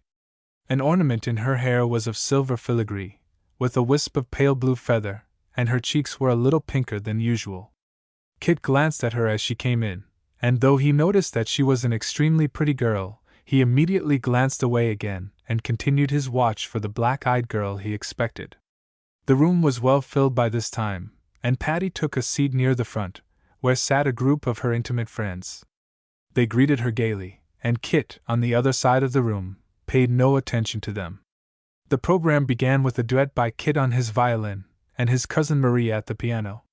The man was really a virtuoso, and his beautiful playing held the audience spellbound. Patty watched him, enthralled with his music, and admiring, too, his generally worthwhile appearance. "He does look awfully jolly," she thought to herself. "And it's plain to be seen he has brains. I wonder if he will be terribly disappointed in me, after all. I've a notion to run away." For the first time in her life Patty felt shy about singing. Usually she had no trace of self-consciousness, but tonight she experienced a feeling of embarrassment she had never known before. She realized this, and scolded herself roundly for it. "You idiot!" she observed mentally to her own soul. "If you want to make a good impression, you'd better stop feeling like a simpleton. Now brace up, and do the best you can, and behave yourself." Miss Curtis sang before Patty did. She was a sweet-faced young woman, with a beautiful and well-trained contralto voice. Patty cast a furtive glance at Kit Cameron, and found that he was looking intently at the singer. She knew perfectly well he was wondering whether this might be the girl of the telephone conversations, and she saw, too, that he decided in the negative, for he shook his head slightly, but with conviction. Suddenly the humor of the whole situation struck Patty. The incident was not serious, but humorous, and as soon as she realized this her shyness disappeared, and the spirit of mischief once again took possession of her. She knew now she would do herself credit when she sang, and when her turn came she rose and walked slowly and gracefully to the platform which had been temporarily placed for the musicians. Marie was to play her accompaniment, and Patty had expected to sing first a somewhat elaborate aria, using Beware as an encore. But as she reached the platform, and as she noticed Kit Cameron's face, its expression politely interested, but in no wise enthusiastic, she suddenly changed her mind. She put the music of Beware on the piano rack and murmured to Marie, "This one first." Marie looked puzzled, but of course she couldn't say anything as Patty stood waiting to begin. For some reason Patty was always at her prettiest when she sang. She thoroughly enjoyed singing, and she enjoyed the evident pleasure it gave to others. She stood gracefully, her hands lightly clasped before her, and the added excitement of this particular occasion gave a flush to her cheek and a sparkle to her blue eyes that made her positively bewitching. And then she sang the foolish little song, Beware, just as she had sung it over the telephone, coquettishly, but without artificiality or forced effect. She scarcely dared look at Kit Cameron. A fleeting glance showed her that he was probably at that moment the most nonplussed young man in existence. She looked away quickly, lest her voice should falter from amusement. Luckily, all the audience were regarding Patty attentively, and had no eyes for the astonished face of Kit Cameron. He had taken no special interest in the blonde singer, but when her first notes rang out he started in surprise. As the voice continued he knew at once it was the same voice he had heard over the telephone, but he couldn't reconcile the facts. He caught the fleeting glance she gave him, he saw the roguish smile in her eyes, and he was forced to believe that this girl was his dark-eyed unknown. "The little rascal!" he said to himself. "The scamp! The rogue! How she has tricked me! To think she was Patty Fairfield all the time! No wonder Marie didn't know whom I was talking about. Well..." As the song finished no one applauded more enthusiastically than Kit Cameron. But Patty would not look toward him, and proceeded to sing as an encore the aria she had intended to sing first. She was in her best voice, and she sang this beautifully, and if the audience was surprised at the unusual order of the selections, they were unstinted in their applause. Leaving the stage, instead of returning to her seat, Patty stepped back into the next room, which was the library. Cameron was there to receive her. He had felt sure she would not return to the audience immediately, and he took the chance. He held out both hands and Patty laid her hands in his. "Captive princess," he murmured. "My knight," Patty whispered, and flashed a smile at him. "Can you ever forgive the things I said?" he asked, earnestly, as he led her across the room and they sat down on a divan. "There's nothing to forgive," she said, smiling. "You detest blondes, I know, but I'm thinking seriously of dyeing my hair black." "Don't! That would be a sacrilege. And you must remember that I told you I always adored blondes, until you told me you were brunette." "But I didn't," said Patty, laughing.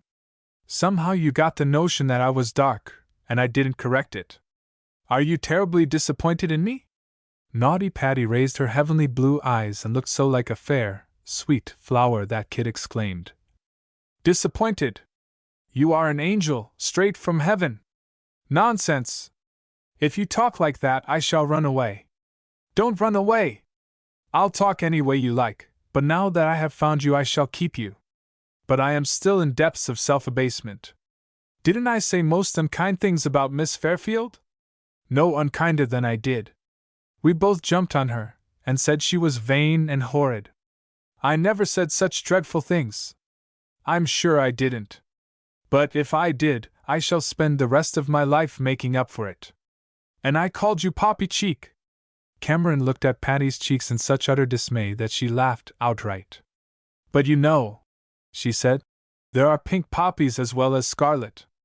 Incidentally, there are white and there are saffron yellow." "So there are," said Cameron, delightedly. "How you do help a fellow out! Well, yours are just the color of a soft, dainty pink poppy that is touched by the sunlight and kissed by a summer breeze." "I knew you were a poet," said Patty, smiling. "But I don't allow even a summer breeze to kiss my cheeks." "I should hope not. A summer breeze is altogether too promiscuous with its kisses. I hope you don't allow any kisses, except those of your own particular swan's down powder puff."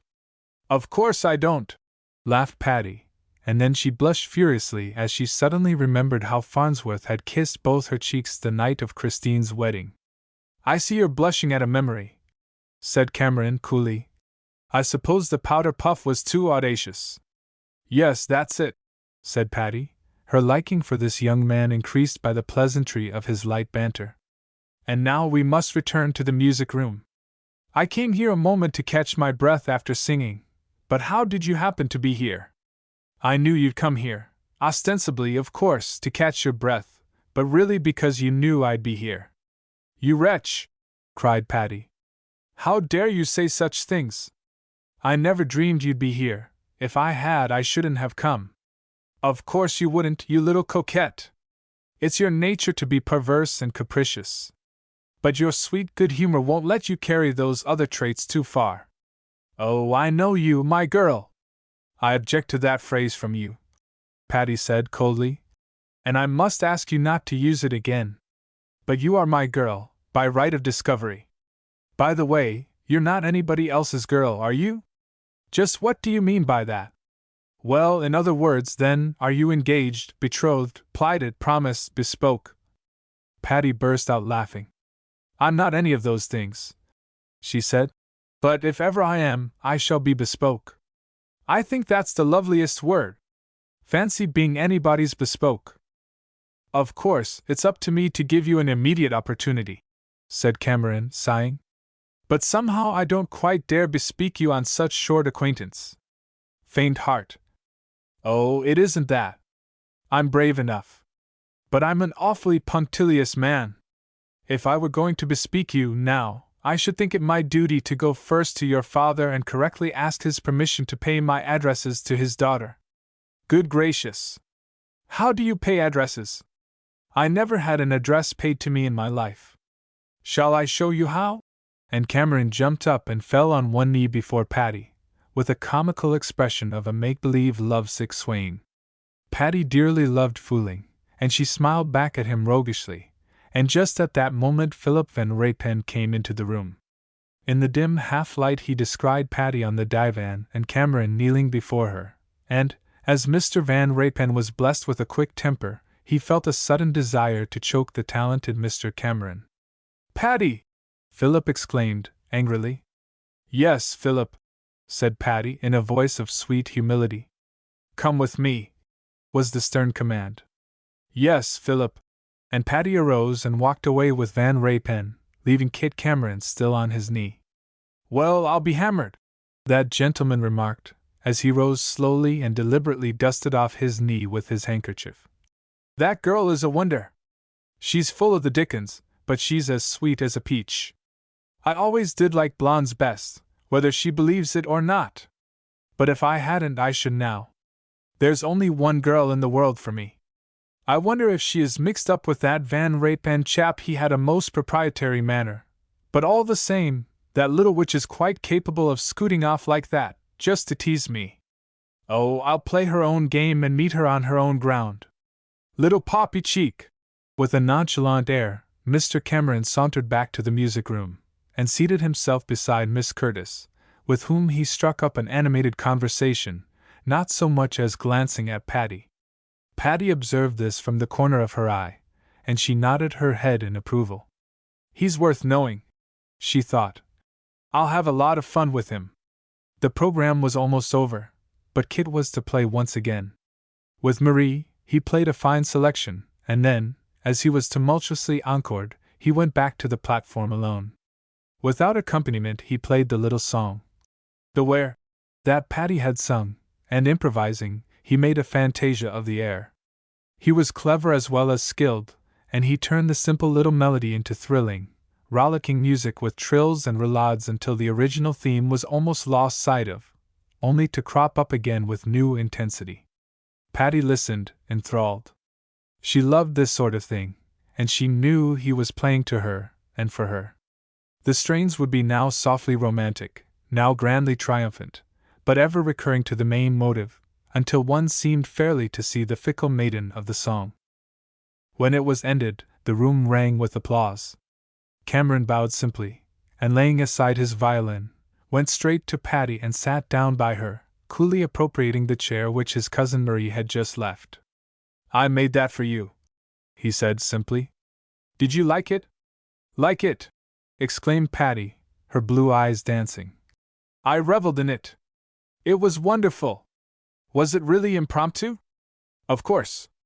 It was nothing. Anyone can play variations on an old song."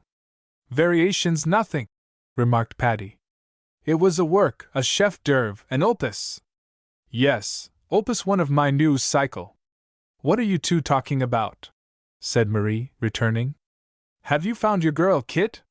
"What do you think, Patty? Kit's crazy over a black-eyed girl whom he doesn't know." "Is he?" said Patty, dropping her eyes demurely.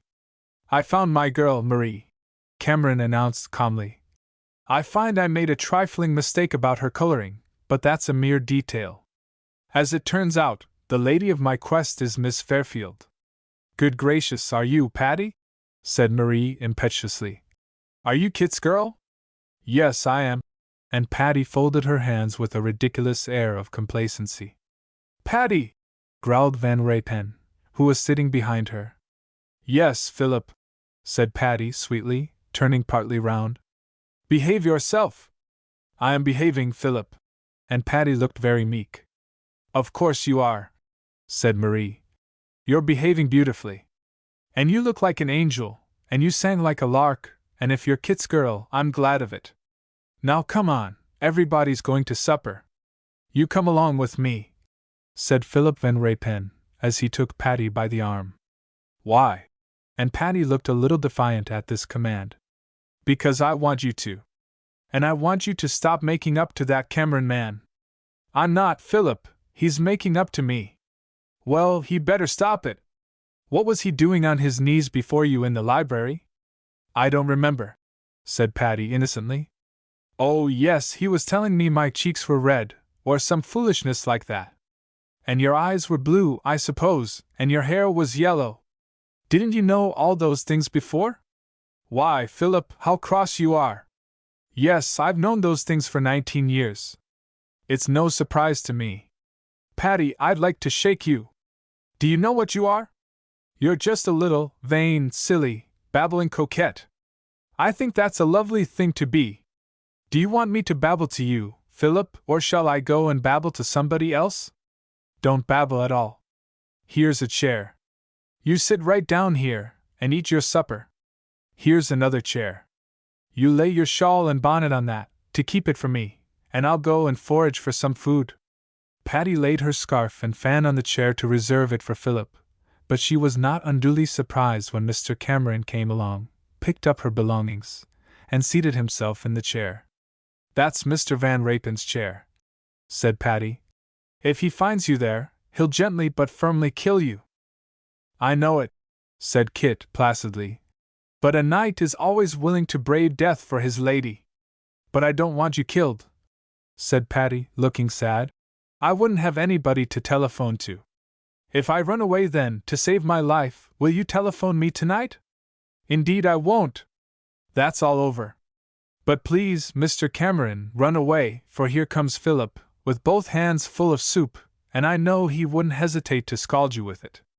Mr. Cameron arose, as Mr. Van Raypen came in, and with an air of willingly relinquishing his seat to Philip, he said, "My girl's orders."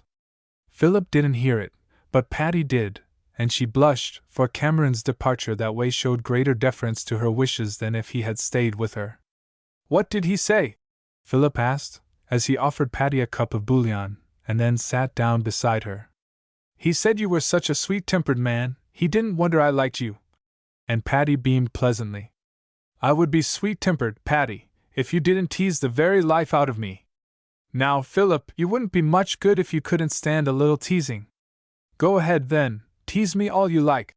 And Van Raypen looked the personification of dogged endurance. "I will," said Patty emphatically, and then some others joined them, and the group began to laugh and talk together. "Your cousin is stunning, Marie," said Mona Galbraith. "Why have we never met him before?" "He's a freak," Marie said laughingly. "I couldn't persuade him to come to my Valentine party, and tonight I couldn't keep him away.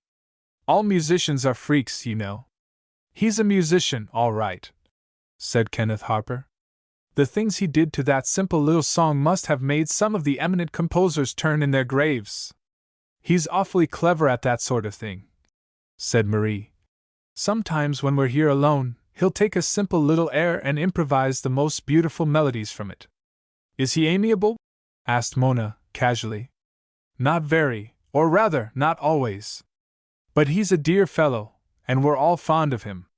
How did you like him, Patty? I thought he was lovely, said Patty, and Van Raypen glared at her. Chapter 7 Suitors. After supper the whole party went to the large drawing room to dance. Kit Cameron made a beeline for Patty. You'll give me the first dance, won't you? He said simply. Because I've stayed away from you all supper time. Patty hesitated. I'm willing, Mr. Cameron, she said. But for one thing. I'm awfully exacting in the matter of dancing, and if you're not a good dancer it would go far to spoil our pleasant acquaintance. Suppose we don't risk it. Cameron considered. I am a good dancer, he said. But Marie has told me that you're something phenomenal in that line. So I dare say you will be disappointed in me. All right, suppose we don't risk it. Cameron half turned away, as if he had relinquished the idea of dancing with Patty, and that young woman was somewhat taken aback. She had assumed her new friend would insist on dancing with her, and she had no mind to let him escape thus. She was just about to say, impulsively, "Oh well, let's try it anyway," when she caught a gleam from the corner of his eye, and she realized in a flash that he felt sure she would call him back. This was enough for capricious Patty, and she turned away from him, but not so quickly but that she saw his face suddenly fall, proving that she had been quite right in her diagnosis of the case. She smiled on Van Raypen, who was hovering near, and he came to her at once. Our dance, Patty? He said eagerly, holding out his hand. Yes, Philip, she answered simply, laying her hand in his, and in a moment they were circling the room. Don't be cross to me, will you, Philip? Said Patty with an appealing note in her soft voice. No, you little torment, you. I'll never be cross to you, if you won't flirt with other men. Philip, and Patty spoke quite seriously, I'll be cross with you, if you don't stop taking that attitude with me. It isn't for you to say whether I shall flirt with other men or not. No, I know it. And Philip was unexpectedly humble. I wish it was for me to say, Patty. Stop talking nonsense, or I'll stop dancing with you. By the way, Phil, you're an awfully good dancer. I'm glad there's something about me that pleases your ladyship. Yes, so am I. It certainly isn't your temper. And then Philip smiled into Patty's eyes, and peace was restored, as it always was after their little squabbles. The dance over, they sat for a few moments, and then Kenneth Harper asked to be Patty's next partner.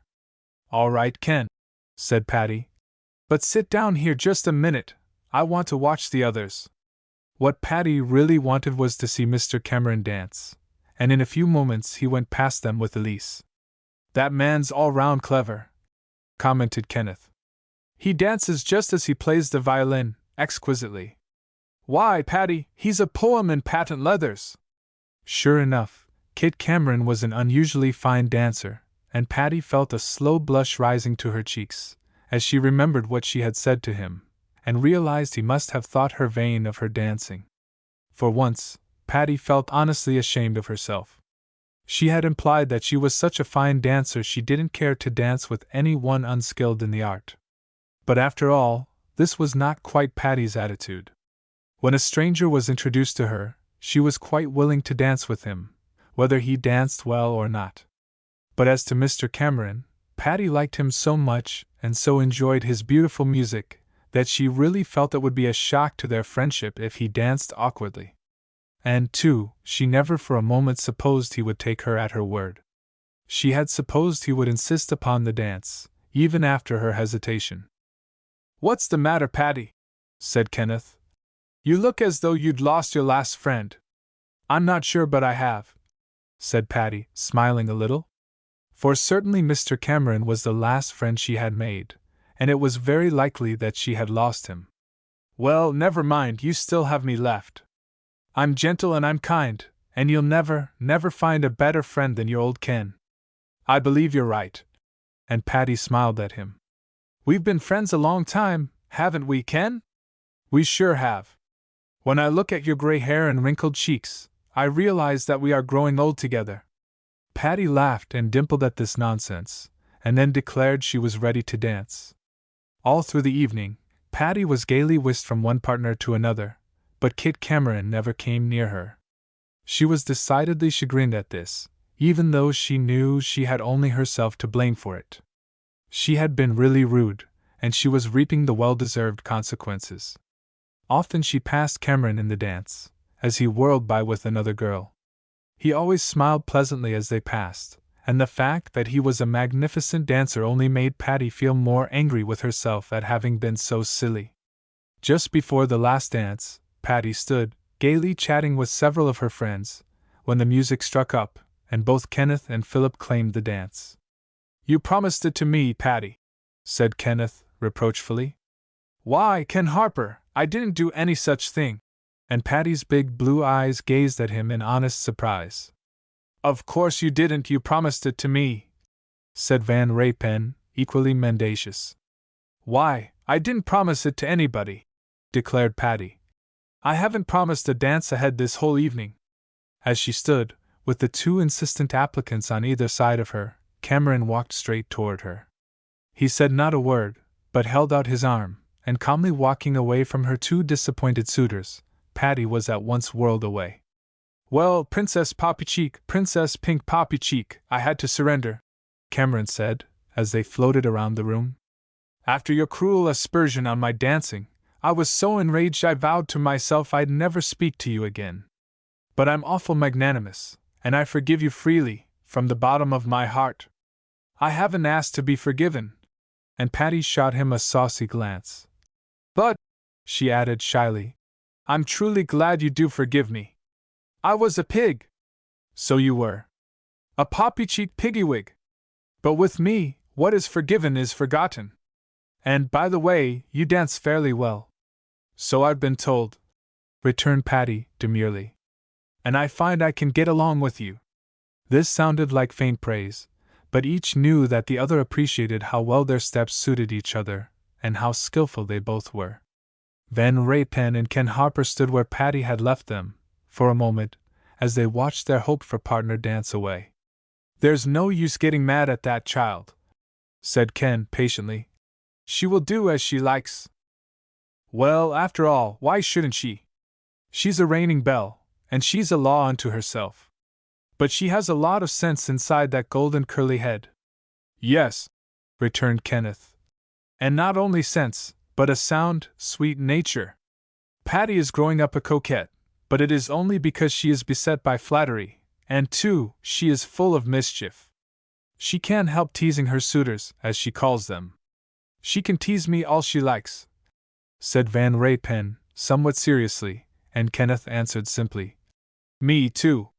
Next morning, Patty told Nan all about Mr. Cameron, and that gay little lady was greatly interested in the story.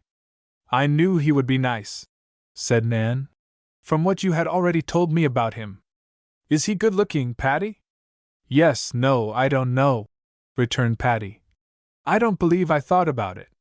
He has an awfully nice face, and he's tall and big, and yet he's young-looking. At least, his eyes are. He has dark eyes, and they're just brimming over with mischief and fun, except when he's playing his violin. Then I suppose he has the regulation faraway look, commented Nan. Well, he doesn't look like a dying goat, if that's what you mean. But he looks like a real musician, and he is one. And a woman-hater, I believe? Oh, it's rubbish to call him that. He's not crazy over girls, but it's because he thinks most of them are silly. He likes his two cousins, and Nan, don't breathe it, but I have a faint inkling of a suspicion of a premonition that he's going to like me. Patty, you're a conceited little goose. Nay, my ducky stepmother, but I'd be a poor stick if I couldn't fascinate that youth after our romantic introduction. That's so, and I think you'll not have much trouble bringing him to your feet. Oh, I don't want him at my feet. And I don't want him to fall in love with me. I hate that sort of thing. I want him for a nice, chummy, comrade friend, and if I can't have him that way, I don't want him at all. There's Philip and Kenneth now, they've always been so nice.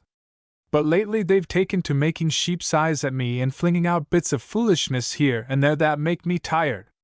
A debutante's life is not a happy one. Patty drew such a long, deep sigh that Nan burst into laughter.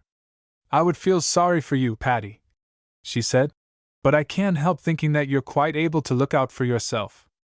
'Deed I am. When they talk mush, I just giggle at 'em. It brings 'em down pretty quick from their highfalutin nonsense. The two were sitting in Patty's boudoir, which was such a bright, sunny room that many a morning hour was pleasantly passed together there by these two friends. Patty was fortunate in having a stepmother so in sympathy with her pursuits and pleasures, and Nan was equally fortunate in having warm-hearted, sunny-natured Patty with her. Jane came in, bringing an enormous box from a florist. My prophetic soul! Cried Patty. My efforts were not in vain. I feel it in my funny bone that my latest Prince Charming has sent me a posy. Nor was she wrong. The box contained a bewildering array of spring flowers. Delicate blossoms of jonquils, hyacinths, lilacs, daffodils, and other dainty, fragile flowers that breathed of spring. Aren't they lovely? And Patty buried her face in the fragrant mass of bloom. Here's a card, said Nan, picking up a white envelope. Patty drew out Mr. Cameron's card, and on it was written, To Princess Poppycheek, that they may tell all that I may not speak. Now that's a real nice sentiment, Patty declared. You see, it doesn't commit him to anything, and yet it sounds pretty.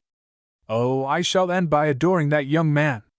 Bring me some bowls and things, please, Jane. I want to arrange this flower garden myself. Jane departed with the box and papers, and returned with a tray, on which were several bowls and vases filled with water. Patty always enjoyed arranging flowers, and she massed them in the bowls, with taste and skill as to color and arrangement. There, she said, as she finished her task. They do look beautiful, though I say it as shouldn't. Now I think I shall sit me down and write a sweet, gushing note of thanks, while I'm in the notion. For I've a lot on today, and I can't devote much time to this particular suitor. Suitor is a slang word, Patty, you oughtn't to use it. Fiddle-dee-dee. If I didn't use any slang, I couldn't talk at all. And suitor isn't exactly slang. It's the word in current fashion for any pleasant young gentleman who sends flowers, or otherwise favors any pleasant young lady. Everybody in society knows what it means, so don't act old fogey, Nancy Dancy. Patty dropped a butterfly kiss on Nan's brow, and then pirouetted across the room to her writing desk. Shall I begin, my dear suitor? She said, and then giggled to see the shocked look on Nan's face. It wouldn't matter, he would understand, she said carelessly. But I think I can do better than that. Well, I'll leave you to yourself, said Nan. Not out of special consideration for your comfort, but because it doesn't interest me to watch anybody write letters. Bye-bye. And Patty waved her hand, absent-mindedly, as Nan left the room. Then she applied herself to her task. Most courteous knight, she began. The flowers are beautiful, and they are saying lovely things to me. They say they are fresh and young and green. Oh, my goodness! I forgot that you said they were speaking for you. Well, then, they are saying that they are just the sort I like, and they are sure of a welcome. With many, many thanks, I am very sincerely yours, Patricia Poppycheek Fairfield. And then Patty dismissed her knight from her mind, and turned her attention to other matters.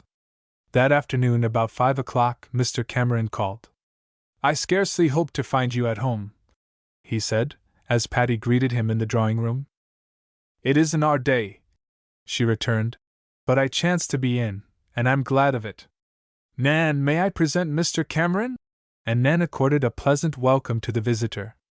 You see, Mrs. Fairfield, Cameron said, I rarely go into society and I fear my manners are a bit rusty. So if I have come to call too soon, please forgive me. His smile was so frank and his manner so easily correct, that Nan approved of him at once. She was punctilious in such matters, and she saw, through Kit's pretense at rustiness, that he was not lacking in etiquette or courtesy. Let's have tea in the library, said Patty. You see, Mr. Cameron, we always invite people we like to have tea in there, rather than in this formal place. That suits me. I want to be considered one of the family, and what's the use of wasting a whole lot of time getting up to that point? Let's make believe we've always known each other. So tea was served in the library, and a very pleasant informal feast it was. Mr. Fairfield came in, and soon the whole quartet were chatting gaily as if they had always known each other. Mr. Cameron was especially interested in Patty's club called Happy Saturdays. It's the kindest thing I ever heard of, he said enthusiastically. It does good to people who can't be reached by any organized charity. I don't want to intrude, Miss Fairfield, and I don't want to exploit myself, but if you ever give your Saturday friends a little musicale or anything like that, I'd jolly well like to play for you. I'll play popular stuff, or I'll play my best Sunday go-to-meeting pieces, whichever you prefer. That's awfully nice of you, said Patty, smiling at him. I've often thought I'd get up something of that sort. We might have it here, said Nan.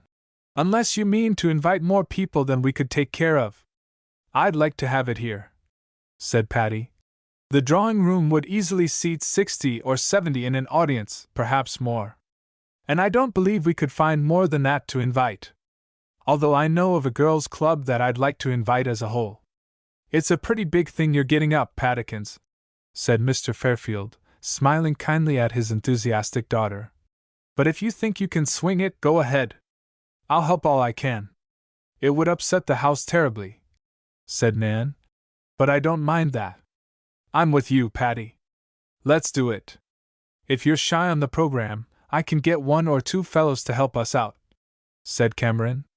A chum of mine warbles a good baritone, and I'm dead sure he'd like to help. I'm really a perfectly good singer, said Mr. Fairfield. But my voice is not appreciated nowadays. So I'm going to decline all requests to sing, however insistent. But I'll help you out this way, Patsy Poppet. I'll set up the supper for the whole crowd. Oh, Daddy, how good you are! And Patty leaned over to give her father's hand an affectionate squeeze. It will be just lovely. We'll give those people a real musical treat, and a lovely supper to wind up with. Really, Mr. Cameron, you are to be thanked for all this, for you first suggested it. Our club has never done such a big thing before. I know the girls will be delighted. Unable to wait, Patty flew to the telephone and called up Mona, who was one of the most earnest workers of the club. As she had foreseen, Mona was greatly pleased, and they immediately planned a meeting for the next morning to perfect the arrangements. And incidentally, and aside from giving a musical entertainment to your poor but worthy young friends, won't you go with me next week to enjoy some music yourself? Said Cameron to Patty, as he was about to take leave. Where? She asked. I want to have a little opera party. Only half a dozen of us. The Hepworths will be our chaperones, and if you will go, I'll ask my cousin Marie and Mr. Harper. Why not Mr. Van Raypen? Said Patty mischievously. Me deadly rival. Never. Never. How could you cruelly suggest it? I didn't mean it. Forget it. And Patty smiled at him. All right, it's forgotten, but don't ever let such a thing occur again. And then Mr. Cameron reluctantly took himself off. Chapter 8: A House Party. Somehow or other Mr. Cameron immediately became a prominent factor in the Fairfield household. He appeared frequently, and even more frequently he telephoned or he wrote notes, or he sent flowers or messages, until Patty declared he was everlastingly underfoot. But he was so gay and good-natured, so full of pranks and foolery, that it was impossible to snub him or to be annoyed with him. He was a civil engineer, having already built up a good-sized business. But he seemed to be both able and willing to leave his office at any hour of the day or night for any occasion where Patty was concerned. But he apparently fulfilled her wishes as to being her friend and chum and comrade, without falling in love with her. He's a thoroughly nice chap, Mr. Fairfield often said. Good-natured and right-minded, as well as clever and talented. So, as he was also a favorite with Nan, he dropped in at the Fairfield house very often, and Patty grew to like him very much. The opera party had duly taken place and had been a pleasant success. The musical entertainment was being planned for some weeks hence, as it was not easy to find a nearby date which suited all concerned. One morning, as Patty was fluttering around her boudoir and looking over her mail, the telephone rang and the familiar "Hello, Princess," sounded in her ear. "Hello, most noble knight," she responded. "What wouldst thou of me? A boon so great that I fear to ask it. Won't you promise it in advance?" "What I promise in advance, I never fulfill." "Don't do it, then." "I'll ask you first. You see, it's this way. My angelic and altogether delightful sister Laura lives in Eastchester with her stalwart husband and a blossom bud of a Kitty. Now it seems that there's a wonderful country club ball up there, and she thinks it will be nice if you and I should attend that same. And what do you think about it?" "Oh, I don't have any thoughts concerning it, until I know what you think. And then, of course, that's precisely what I think." "When is it?" "Tomorrow night." "Mercy me! So soon?" "Well, I haven't anything on for tomorrow night, but the next night Mr. Van Raypen is making a theater party for me that I wouldn't miss for anything." "Hum!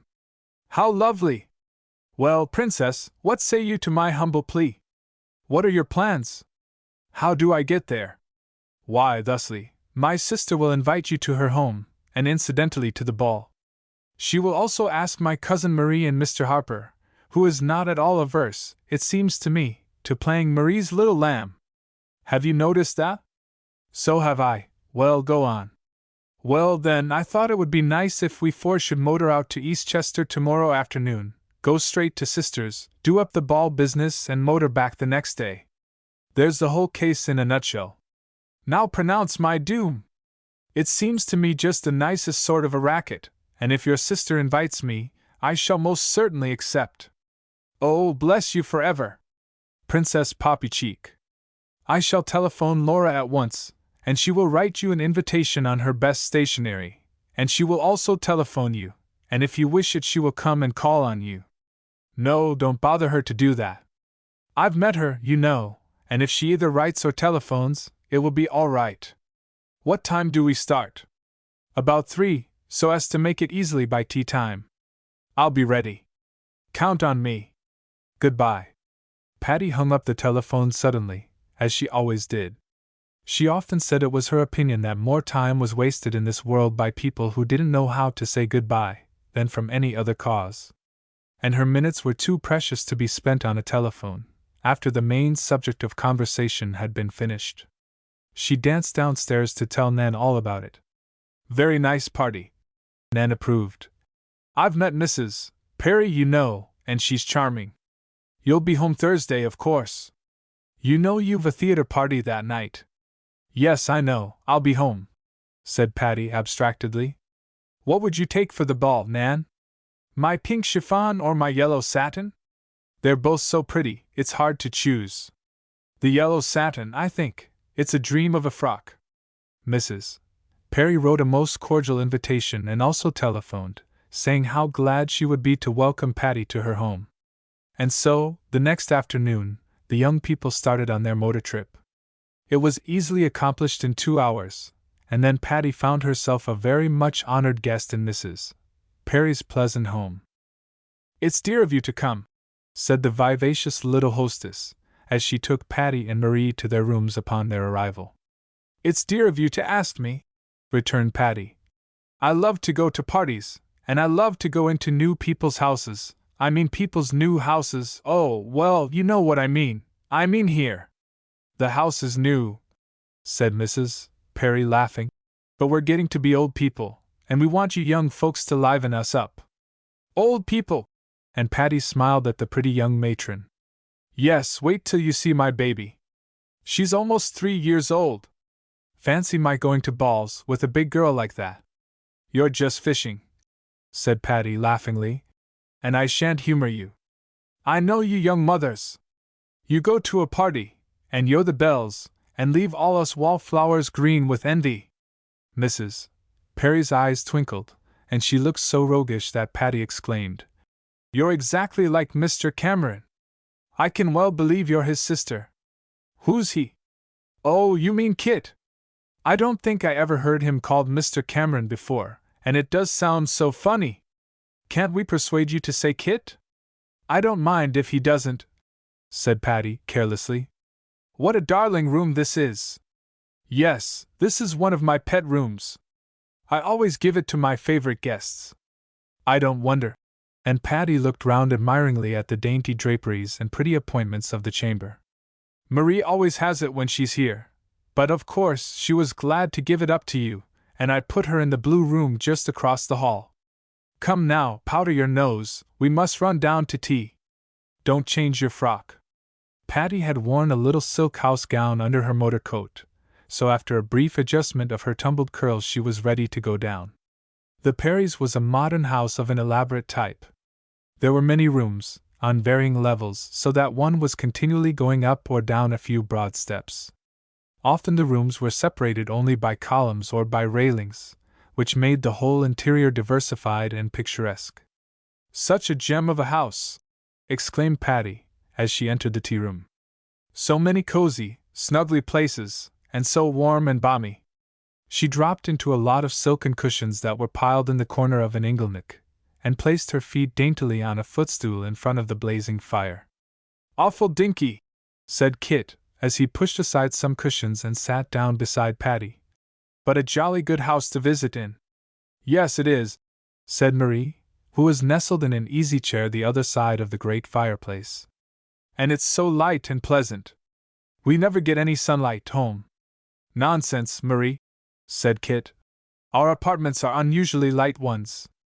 Well, it's a different kind of light, protested Marie. It only comes from across the street, and here the light comes clear from the horizon. It does, agreed Mrs. Perry, but we're getting the very last rays now. Ring for lights, Kit. No, sister, let's just have the firelight. It's more becoming, anyway. So Mrs. Perry merely turned on one pink-shaded light near the tea table and let her guests enjoy the twilight and firelight. Country life is way ahead of city existence, remarked Kenneth, as he made himself useful in passing the teacups. The whole atmosphere is different. When I marry and settle down, I shall be a country gentleman. How interesting, cried Patty. I should love to see you, Ken, superintending your gardener and showing him how to plant cabbages. Dead easy, retorted Kenneth. I'd have a gardener show me first, and when the next gardener came I could show him. Well, I don't want to live in the country, said Kit.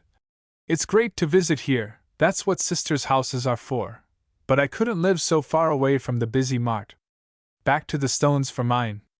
When their host, Dick Perry, arrived he came in with a genial, breezy manner and warmly welcomed the guests. Well, well, he exclaimed. This is a treat. To come home at night, and find a lot of gay and festive young people gathered around. Laura, why don't we do this oftener? Nothing like a lot of young people to make a home merry. How are you, Marie? Glad to see you again, Miss Fairfield. Mr. Perry bustled around, flung off his coat, accepted a cup of tea from his wife, and then, coming over toward Patty, he ordered Kit Cameron to vacate, and he took his place. You're not to be monopolized by that brother-in-law of mine, Miss Fairfield, he said, as he sat down beside her. He's a clever young chap, I admit, but he can't always get ahead of me.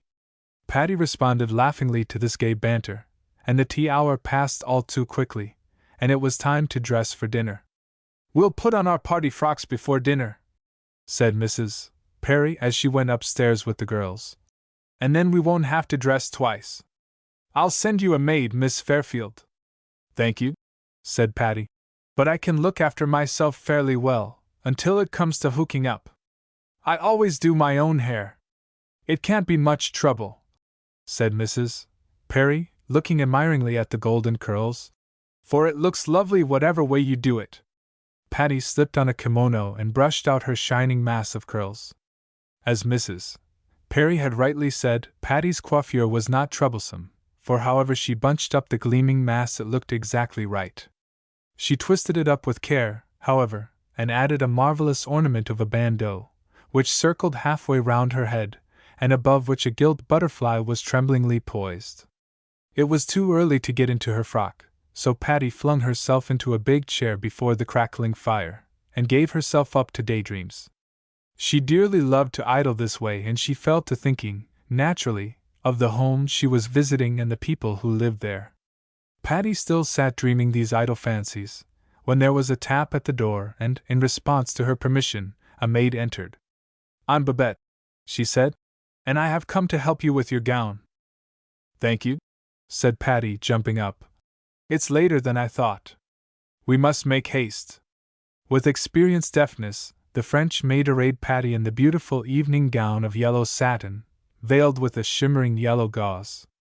Although unusual for a blonde, yellow was exceedingly becoming to Patty, and she looked like an exquisite spring blossom in the soft, sheath-like jonquil-colored gown. Her dainty satin slippers and silk stockings were of the same pale yellow, as was also the filmy scarf, which she knew how to wear so gracefully. Her only ornament was a string of pearls, which had been her mother's. When she was all ready, she went slowly down the winding staircase, looking about her at the interesting house.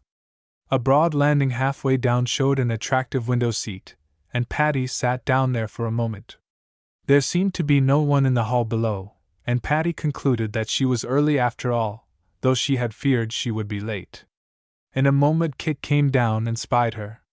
"Hello, Princess!" he cried. "You're a yellow poppy tonight, and a gay little blossom, too." "Not yellow poppy cheek!" cried Patty, rubbing her pink cheeks in mock dismay. "Well, no, only one who is colorblind could call those pink cheeks yellow. May I pose beside you, here, and make a beautiful tableau?" He sat beside Patty on the window seat, and they wondered why the rest were so late. "Prinking, I suppose?" said Kit. "How did you manage to get ready so soon?" "Why, just because I thought I was late, and so I hurried. Didn't know a girl could hurry, accept my compliments." And Kit rose and made an exaggerated bow. "What's going on?" said Dick Perry, gaily, as he came downstairs and paused on the landing. "Only homage at the shrine of beauty," returned Kit. "Let me homage too," said Mr. Perry, and they both bowed and scraped, until Patty went off in a gale of laughter and said, "You ridiculous boys, you look like popinjays. But here comes Marie, now more homage is due." Marie came down the steps slowly and gracefully, looking very pretty in pale green, with tiny pink rosebuds for trimming. "Good for you, Marie!" exclaimed her cousin. "Your dress G's with Miss Fairfield's first rate. You'll do!" And then the others came, and the merry group went out to dinner. After dinner they started at once for the country club ball. It was to be a very large affair, and, as Patty knew no one except their own house party, she declared that she knew she'd be a wallflower. "Wallflower, indeed!" said Kit. "Poppies don't grow on walls. They grow right in the middle of the field, and sway and dance in the breeze." "I always said you were a poet," returned Patty. "And you do have the prettiest fancies." "I fancy you, if that's what you mean," Kit replied, and Patty gave him a haughty glance for his impertinence. Then Babette put on Patty's coat, which was a really gorgeous affair. It was what is known as a mandarin coat, of white silk, heavily embroidered with gold, and very quaint she looked in it. "That thing must weigh a ton," commented Kit. "Why do you girls want to wear Chinese togs?" "It's a beautiful coat," said Mrs. Perry admiringly. "Have you been to China, Miss Fairfield?" "No, I never have. This was a Christmas present, and I'm awfully fond of it. I'm afraid I'm barbaric in my love of bright, glittering things." "A very civilized little barbarian," said Mr. Perry, and then they all went off to the ball. "How many may I have?" said Kit, as he took Patty's program from her hand after they were in the ballroom.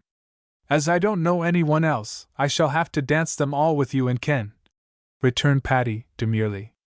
"Never mind Harper, give them all to me." Patty looked at him calmly. "I'll tell you what," she said. "You put down your initials for every dance, then, if I do find any partners I like better, I'll give them dances, and if not, you see I'll have you to depend on." Cameron stared at her, but Patty looked at him with an innocent smile, as if she were not asking anything extraordinary. "Well, you've got a nerve!" the young man exclaimed. "Why, it was your own proposition that you have all the dances." And Patty looked almost offended. Poppy Cheek, you shall have it your own way. You shall have anything you want that I can give you. And Cameron scribbled his initials against every one of the 20 dances on the program. You might have put K, C, to the first and then ditto after that, said Patty as she watched him. Nay, nay, Pauline! And Kit gave her a shrewd glance. Think what would happen then. You'd give a dance to some other man, maybe, and he'd set down his initials, and all the rest of the dittos would refer to him. Poor man! I never thought of that. But it isn't likely there'll be any others except Ken. Oh, don't you worry. Everybody will want an introduction to you, after they see you dance. I don't think much of that for a compliment. I'd rather be loved for my sweet self alone. Have you never been? Many, many times. And Patty sighed in mock despair. But my love affairs always end tragically. Your suitors drown themselves, I suppose? Do you mean if I encourage them? Do you know what a silly you are? Do you know what a goose you are? Children, stop quarreling. And Mrs. Perry smiled at the chattering pair. Miss Fairfield, several amiable young men of my acquaintance desire to be presented to you. May I? Patty smilingly acquiesced, and in a moment 6 would-be partners were asking for dances. They looked rather taken aback at sight of Patty's card, but she calmly explained to them the true condition of things, and they accepted the situation with smiles of admiration for a girl who could command such an arrangement. Patty would not give more than one dance to each, as she wanted to find out which one she liked best. Mr. Perry brought up some of his acquaintances, too, and shortly Patty's program showed an astonishing lot of hieroglyphics scribbled over Kit's initials. Here are 12 dances you may have for your other friends, said Patty to Mr. Cameron. Take the numbers as I call them off, 1, 2, 3. Oh, wait a minute! Have you given them all away? No, only the first 12, so far. But cheer up! I may be able to dispose of the others. You're a naughty, bad, mean little princess, and I don't love you any more. Kit looked reproachfully at Patty, with his eyes so full of disappointment that she relented. I didn't give away the first one, really, she said softly. I saved that for you. You blessed, dear, sweet little princess you. Now don't give away any more, will you? I know you'll have thousands of requests.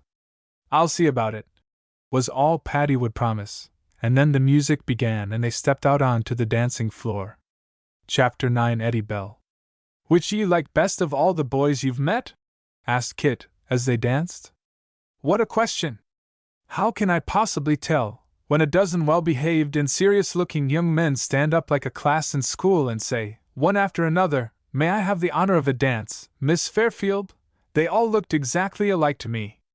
Except one. There was one boy, who looked so much like me he might be my brother. I never had a brother, and I've a good notion to adopt him as one. Don't! There's nothing so dangerous as adopting a young man for a brother. But I know who you mean, Eddie Bell. He doesn't look a bit like you, but he has yellow curls and blue eyes. And pink cheeks, supplemented Patty.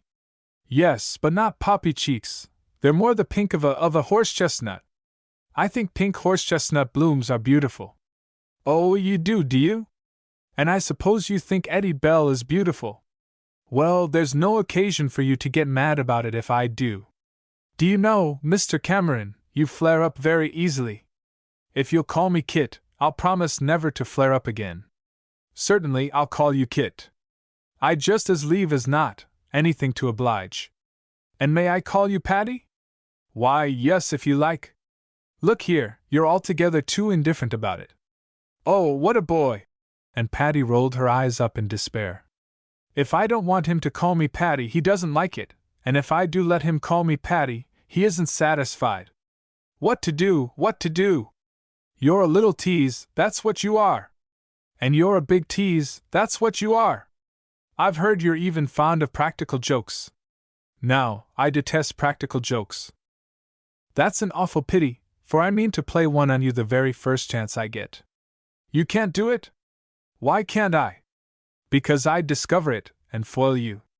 There's no such word as foil in my bright lexicon.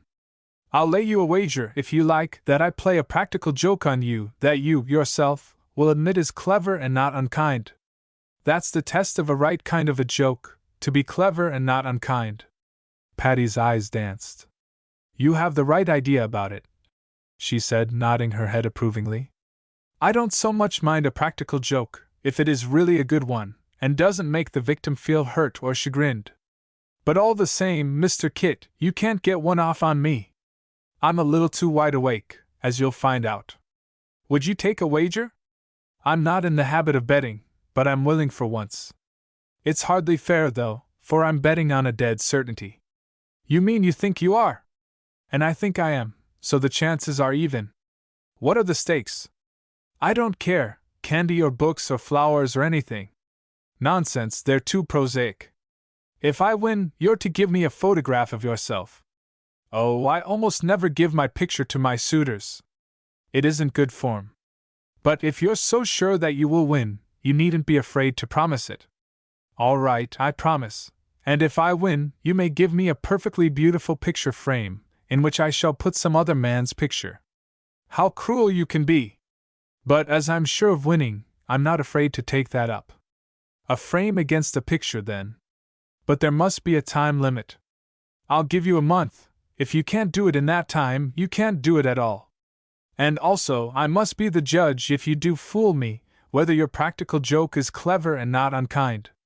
I'm quite contented that you should be the judge, for I know your sincere and honest nature will not let you swerve a hair's breadth from a true and fair judgment. That's clever, returned Patty. For now I shall have to be honest. The first dance over, Patty went on with a long succession of dances with her various partners. They were all polite and courteous young men, some attractive and agreeable, others shy, and some dull and uninteresting. Patty complacently accorded another dance to any one she liked, and calmly refused it to less desirable partners, pleading an engagement with Cameron as her excuse. The one she liked best was Eddie Bell. As she had said, this young man did look a little like Patty herself, though this was mostly due to their similarity of coloring. If I may say anything so impossible, it seems to me that I look like a comic valentine of you, said Mr. Bell, as they began to dance. Patty laughed outright at this apt expression of their resemblance, and said, I have already told someone that you looked exactly like me. So, in that case, I'm a comic valentine too. But truly, you're enough like me to be my brother. May I be? Not that I want to, in the least, but of course that is the obvious thing to say. I'd rather be most any relation to you than a brother. Why? Oh, it's such a prosaic relationship. I have 3 sisters, and they're the dearest girls in the world, but I don't really feel the need of any more. What would you like to be? And Patty flashed him a dangerous glance of her pansy blue eyes. But Mr. Bell kept his equanimity. How about second cousin, once removed? I suppose you'll be removed at the end of this dance. Then may this dance last forever. Oh, what a pretty speech! Of course, you wouldn't make that to a sister. I think a second cousinship is very pleasant. Then, that's settled. And I may call you Cousin Patty, I suppose? It would seem absurd to say Cousin Miss Fairfield, wouldn't it? And yet our acquaintance is entirely too short for first names. But it's growing longer every minute, and if you would grant me another dance after I'm removed from this one, I'm sure we could reach the stage of first names. I will give you one more, said Patty, for she liked Mr. Bell very much. So at the end of their dance they agreed upon a number later on the program, and Mr. Bell wrote down Cousin Ed on Patty's card. It was just after this that Kit came back for his second dance. Naughty girl, he said. You've kept me waiting 3/4 of the evening. I thought I saw you dancing with several visions of beauty. Only killing time till I could get back to you. Come on, don't waste a minute. It was a joy to Patty to dance with Cameron, for he was by all odds the best dancer she had ever met. And many admiring glances followed them as they circled the great room. How did you like your little brother? Kit inquired. He's a ducky-daddles, declared Patty enthusiastically. Just a nice all-round boy, frank and jolly and good-natured. That's what I am. Not a bit of it. You're a musician, freakish, temperamental, touchy, and a woman hater. Gracious! What a character to live up to or down to. But I hate you awfully, don't I? I don't know. I never can feel sure of these temperamental natures. Well, don't you worry about feeling sure of me. The longer you live, the surer you'll feel. That sounds like the longer she lives, the shorter she grows, said Patty flippantly. Yes, the old nursery rhyme. Well, you are my candle, a beacon, lighting my pathway with your golden beams. Oh, do stop. That's beautiful talk, but it's such rubbish. Haven't you ever noticed that much beautiful talk is rubbish? Yes, I have. And I'm glad that you think that way, too. Beautiful thoughts are best expressed by plain, sincere words, and have little connection with beautiful talk. Patty Fairfield, you're a brick. And when I've said that, I can't say anything more. A gold brick? Not in the usual acceptance of that term, but you're pure gold, and I'm jolly well glad I've found a girl like you. There was such a ring of sincerity in Cameron's tone that Patty looked up at him suddenly, and the honest look in his eyes made it impossible for her to return any flippant response. And I'm glad, too, that we are friends, Kit, she said simply. The next dance was Mr. Bell's, and that rosy-cheeked youth came up blithely to claim it. Come along, Cousin Patty, he said, and Cameron stared at him in amazement. Are you two cousins? He said. Once removed, returned Eddie Bell gaily. And this is the removal. He took Patty's hand and laid it lightly within his own arm as he led her away. Don't let's dance right off, he begged. Let's rest a minute in this bosky dell. The dell was an alcove off the ballroom, which contained several palms and floral baskets and a deep, cushioned window seat. Let's sit here and watch the moon rise. And he led Patty toward the window seat, where he deftly arranged some cushions for her. I believe the moon rises tomorrow afternoon, said Patty. Well, I don't mind waiting. Sit here, won't you? These stupid cushions ought to be of a golden yellow or a pale green. However, this old rose does fairly well for our blonde beauty. Isn't it nice we're of the same type and harmonize with the same furnishings? When we're married, we won't have to differ about our house decorations. When we are what? Married, I said. You know, you're not really my second cousin, and there's absolutely no bar to our union. This was quite the most audacious young man Patty had ever met. But she was quite equal to the situation. Of course there isn't, she said lightly.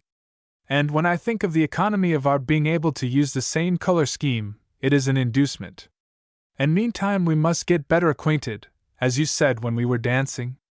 May I come to see you in the city? Where do you live? In 72nd Street, said Patty. But I feel it my duty to tell you that there's already a long line awaiting admission.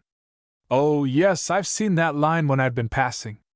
It goes clear round the corner of the block. Do I have to take my place at the end, or can I have a special favor shown me? I'm sure your sense of justice wouldn't permit that.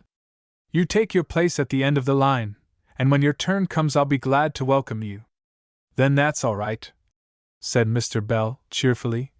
And you'll be surprised to see how soon I appear. Now, Lady Fair, would you rather go and dance or sit here and listen to me converse? It's pleasant to rest a little. And Patty nestled into her cushions. And you really are amusing, you know. Let's stay here a little while. Now, isn't that nice of you? Do you want to talk too, or shall I do it all and give you a complete rest? You do it all, said Patty indolently.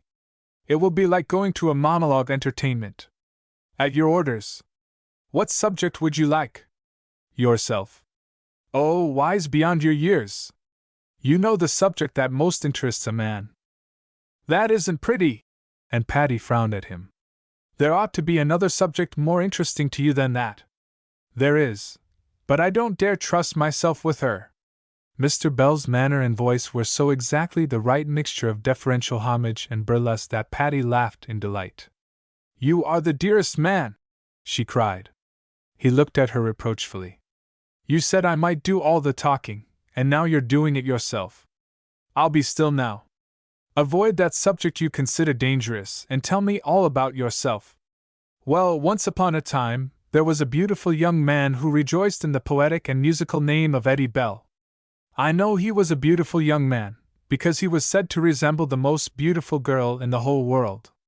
Well, one evening he had the supreme good fortune to meet this girl, and he realized at once that he had met his fate with a very large F. Incidentally, the F stood for Fairfield, which made his fate all the more certain. And so, Patty, are you here? And Ken Harper came through the palms toward them. This is our dance.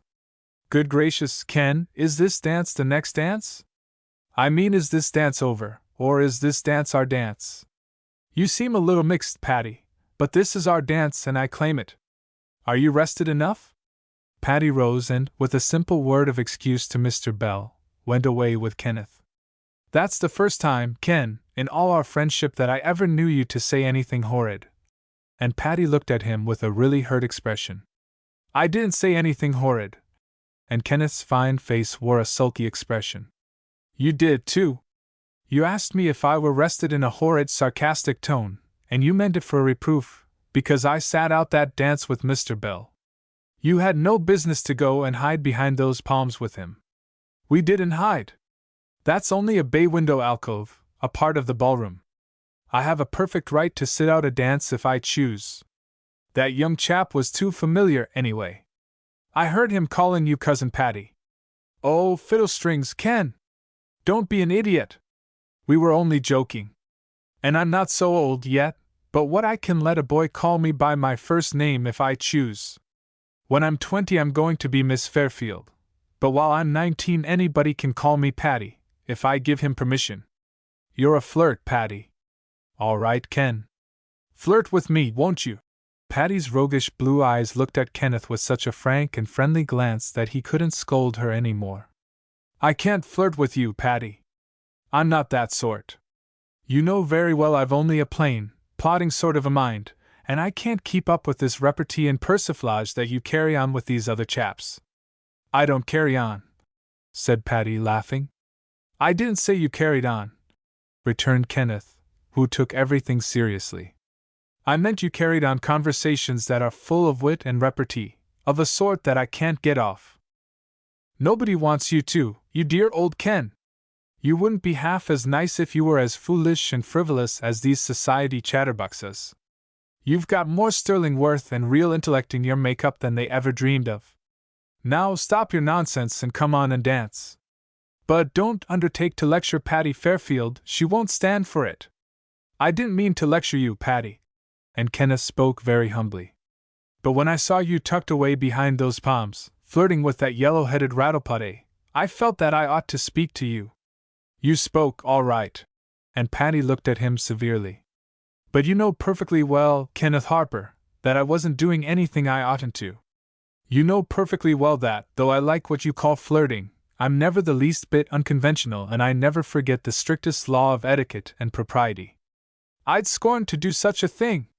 Patty's blue eyes were blazing now with righteous indignation, for Kenneth had been unjust, and Patty would not stand injustice. She was punctilious in matters of etiquette, and she had not overstepped any bounds by sitting out a dance in that alcove, which was a part of the ballroom and a refuge for any one weary of dancing. And you know perfectly well, Kenneth, she went on, that you didn't think I was unconventional, or anything of the sort. You were only— Patty paused, for she didn't quite want to say what was in her mind. You're right, little Patty. And Kenneth looked her straight in the eyes. You're right. I was jealous. Yes, and envious. It always hurts me to see you laughing and talking in that darling little way of yours, and to know that I can't make you talk like that. I wish I weren't such a stupid head. I wish I could say things that would make you play your pretty fooleries with me. Patty looked at him in amazement. She had never suspected that serious-minded, hard-working Kenneth had anything but scorn for men of less mental caliber and quicker wit. Why, Kenneth, she said gently, don't talk like that. My friendship for you is worth a dozen of these silly foolery flirtations with men that I don't care 2 cents for. I don't want your friendship, Patty. And Kenneth's deep voice trembled a little. I mean, I don't want only your friendship. And yet I know I can't hope for anything more. I'm too dull and commonplace to attract a beautiful butterfly like you. Kenneth. And Patty gave him a glance, gentle, but a little bewildered. You're out of your head. You have a splendid head, Kenneth, full of wonderful brains, but you're out of it. You get yourself back into it as quick as you can. And don't let's dance this dance, please, I am tired. I wish you'd take me to Mrs. Perry. In silence, Kenneth complied with Patty's wish, and took her to where Laura Perry was sitting. Then he went away, leaving Patty much more disturbed by what he had said than by all the gay fooleries of Eddie Bell or Kit Cameron. Chapter 10 Quarantined. Tired? Asked Mrs. Perry, as she welcomed Patty to her side. A little. I love to dance, but a long program does weary me. Are we going home soon? Whenever you like, dear. Oh, not until the others are ready. There goes Marie. She's having a lovely time tonight. Isn't she a pretty thing, and so popular? Patty's admiration was sincere and honest, and Marie's dark, glowing beauty was well worthy of commendation. But seeing Patty sitting by Mrs. Perry, Marie came to them, when the dance ended, and declared that she was quite ready to go home, although the program wasn't finished. What's all this about? Inquired Kit Cameron, coming up to them. Go home? Not a bit of it. There are a lot of dances yet. Well, you stay for them if you like, Kit, said his sister, rising. I'm going to take these girls away. They've danced quite enough, and it's time they went home. Whither thou all goest, I will go also, said Cameron. Where's Harper? Kenneth and Dick Perry came along then, and both men expressed their willingness to go home. Patty was rather silent during the homeward way, and indeed, as all were more or less weary, there was little gay conversation. As they entered the house, Nora, the parlour-maid, appeared to take their wraps. Where is Babette? Asked Mrs. Perry, surprised to see Nora in place of her French maid. Sure she's sick, Mrs. Perry, she do be feelin' that bad she had to go to bed. So she bid me do the best I can for the young ladies. I'm sorry to hear Babette is ill. I must go and see her at once. And Mrs. Perry went away toward the servants' quarters. She returned shortly, saying Babette had a bad cold and a slight fever, but that her symptoms were not alarming. But I'm sorry you girls can't have her services tonight, Mrs. Perry went on. It doesn't matter a bit, said Patty. I'd be sorry for myself if I couldn't get in and out of my own clothes. Don't think of it, Mrs. Perry. They all went up to their rooms, and though Nora did her best to assist Patty, her unskillful help bothered more than it aided. So she kindly dismissed the girl, and catching up a kimono went across to Marie's room. You get me out of this frock, won't you, Marie? She said. It fidgets me to have Nora fumbling with the hooks. It's a complicated arrangement, and I know she'd tear the lace. Marie willingly acquiesced, and then Patty slipped off the pretty yellow gown, and got into her blue silk kimono. Stay here and brush out your hair, Patty, said Marie, and we can have a kimono chat, all by ourselves. So Patty sat down at Marie's toilet table, and began to brush out her golden curls. Did you like the ball, Patty? Asked Marie, as she braided her own dark hair. Lovely! Everybody was so nice to me. And you had a good time yourself, I know. I saw you breaking hearts, one after another, you little siren. Siren, yourself! How did you like that bellboy? Gracious! That sounds like a hotel attendant. In fact, I think bellhop, as I believe they call them, wouldn't be a bad name for Eddie Bell. I liked him ever so much, but he was a little, well, fresh is the only word that expresses it. He is cheeky, but he doesn't mean anything. He's a nice boy, I've known him for years. He's an awful flirt, but he admired you like everything. Though as to that, who doesn't? Oh, I don't think so much of this general admiration. I think if a young girl isn't admired, it's her own fault. She only has to be gay and pleasant and good-natured, and people are bound to like her. Yes, agreed Marie. But there are degrees. I'll tell you who likes you an awful lot, and that's Mr. Harper. Oh, Kenneth. Patty spoke carelessly, but she couldn't prevent a rising blush.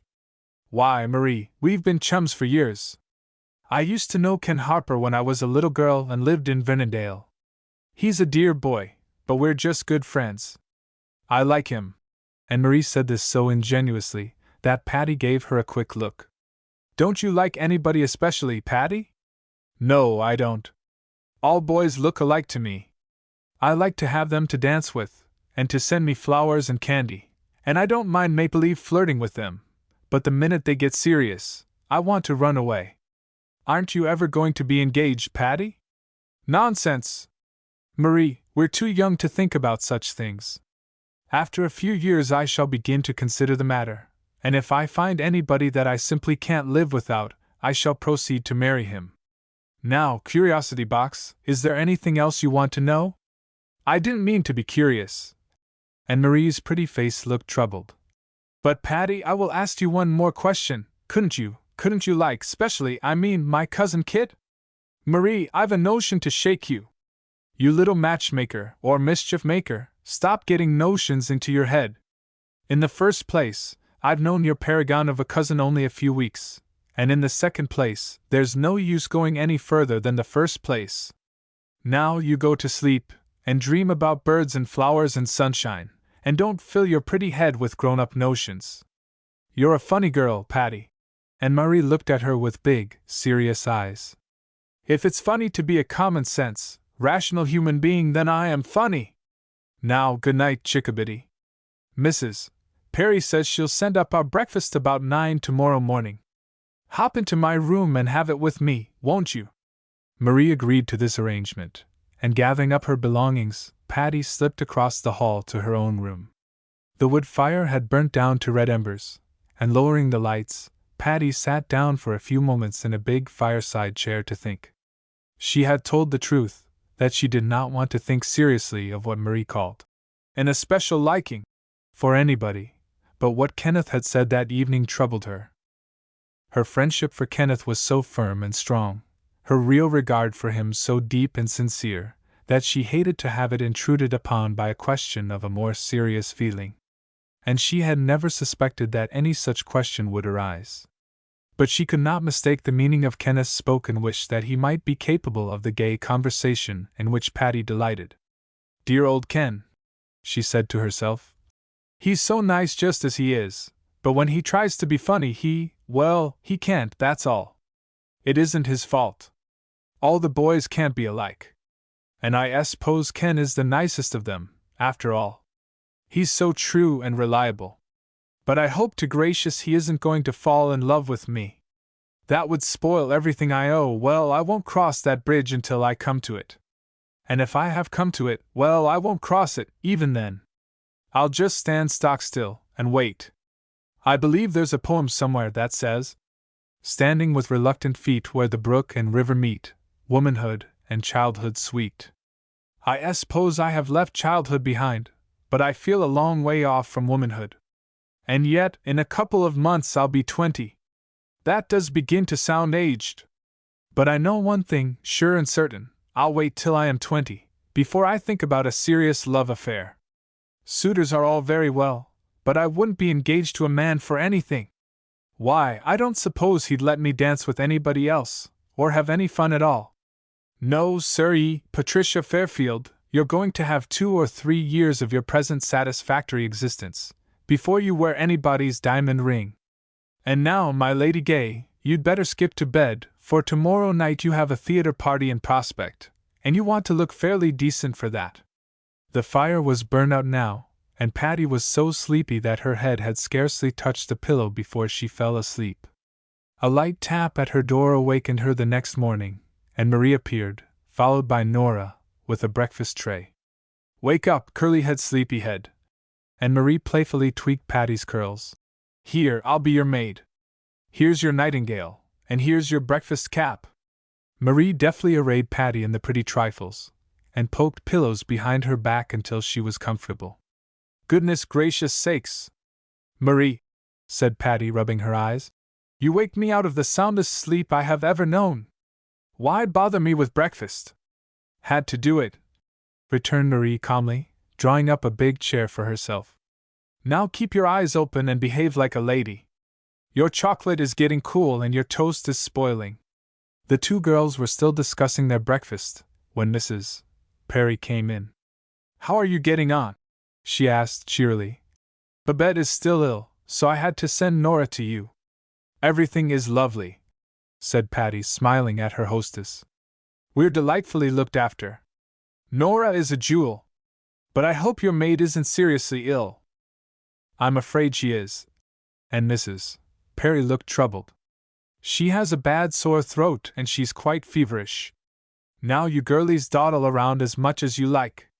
Although I'm commissioned to tell you that there are 2 young men downstairs just pining for you, and they asked me to coax you to come down at once.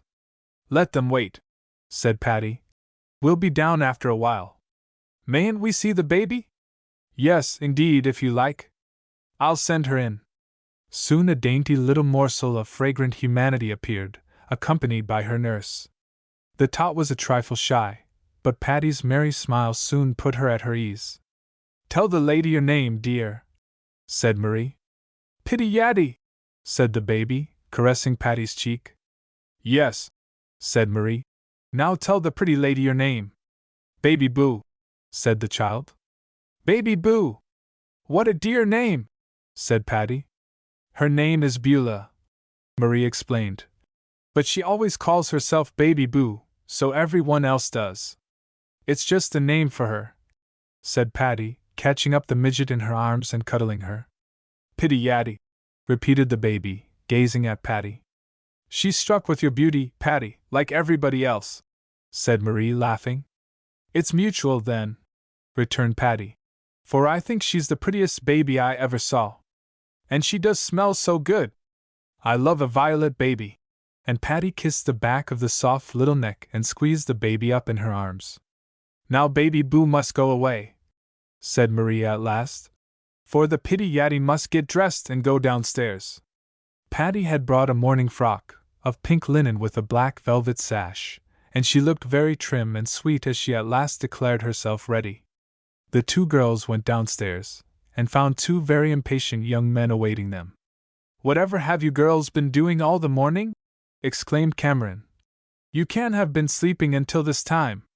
Playing with the baby, and exchanging confidences, said Patty, smiling. Both of which you might as well have done down here, Cameron declared. I adore my baby niece, and Mr. Harper and I would have been more than glad to listen to your exchange of confidences. Oh, they weren't intended for your ears, exclaimed Marie, with mock horror. Kimono confidences are very, very sacred. But it may well be that your ears burn. Which ear? Asked Kenneth, feeling of both of his. Fair exchange, said Marie gaily. Tell us what you said about us, and we'll tell you what we said about you. We said you were the 2 prettiest and sweetest girls in the world, said Cameron. And we said, declared Patty, that you were the 2 handsomest and most delightful men in the world. But we said you had some faults, said Kenneth gravely. And we said you had, retorted Marie. Let's tell each other our faults. That's always an interesting performance, for it always winds up with a quarrel. I love a quarrel, said Cameron enthusiastically. I dare anybody to tell me my greatest faults. Conceit, said Marie, smiling at her cousin. That isn't a fault, it's a virtue, Kit retorted. That's so, and Marie nodded her head. If you didn't have that virtue, you wouldn't have any. That's a facer, said Kit. Well, Marie, my dear, as you haven't that virtue, am I to conclude you haven't any? That's very pretty. And Patty nodded approvingly. But I want to stop this game before it's my turn, for I'm too sensitive to have my faults held up to the public eye. But we haven't quarreled yet, said Kit, who looked disappointed. Why do you like to quarrel so much? Asked Patty. Because it's such fun to kiss and make up. Is it? Asked Patty. I'd like to see it done, then. You and Ken quarrel, and then let us see you kiss and make up. Harper is too good-natured to quarrel, and I'm not good-natured enough to kiss him, said Kit. I guess I won't quarrel today, after all. I can't seem to get the right partner. Let's try some other game. Want to go over to the club and bowl? Yes, indeed, cried Patty. I'd love to. So the 4 young people bundled into fur coats and motored over to the country club. They were all good players and enjoyed their game till Kit reminded them that it was nearly luncheon time, and they went back to the house. "How is Babette?"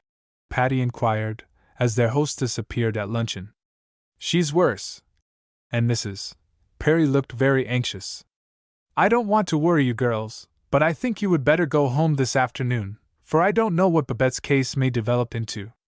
The doctor was here this morning, and he has sent a trained nurse to take care of the girl. I confess I am worried." "Oh, we were going this afternoon anyway," said Patty. "I have to, as I have an engagement this evening. But I'm sorry for you, Mrs. Perry. It is awful to have illness in the house. What is it you are afraid of?" "I hate to mention it, but the doctor fears diphtheria." "Now don't be alarmed, for there is positively no danger, if you go this afternoon. But I can't risk your staying an hour longer than is necessary. Nora will help you pack your things. And I'm going to send you off right after lunch." After luncheon the doctor came again, and Mrs. Perry went off to confer with him.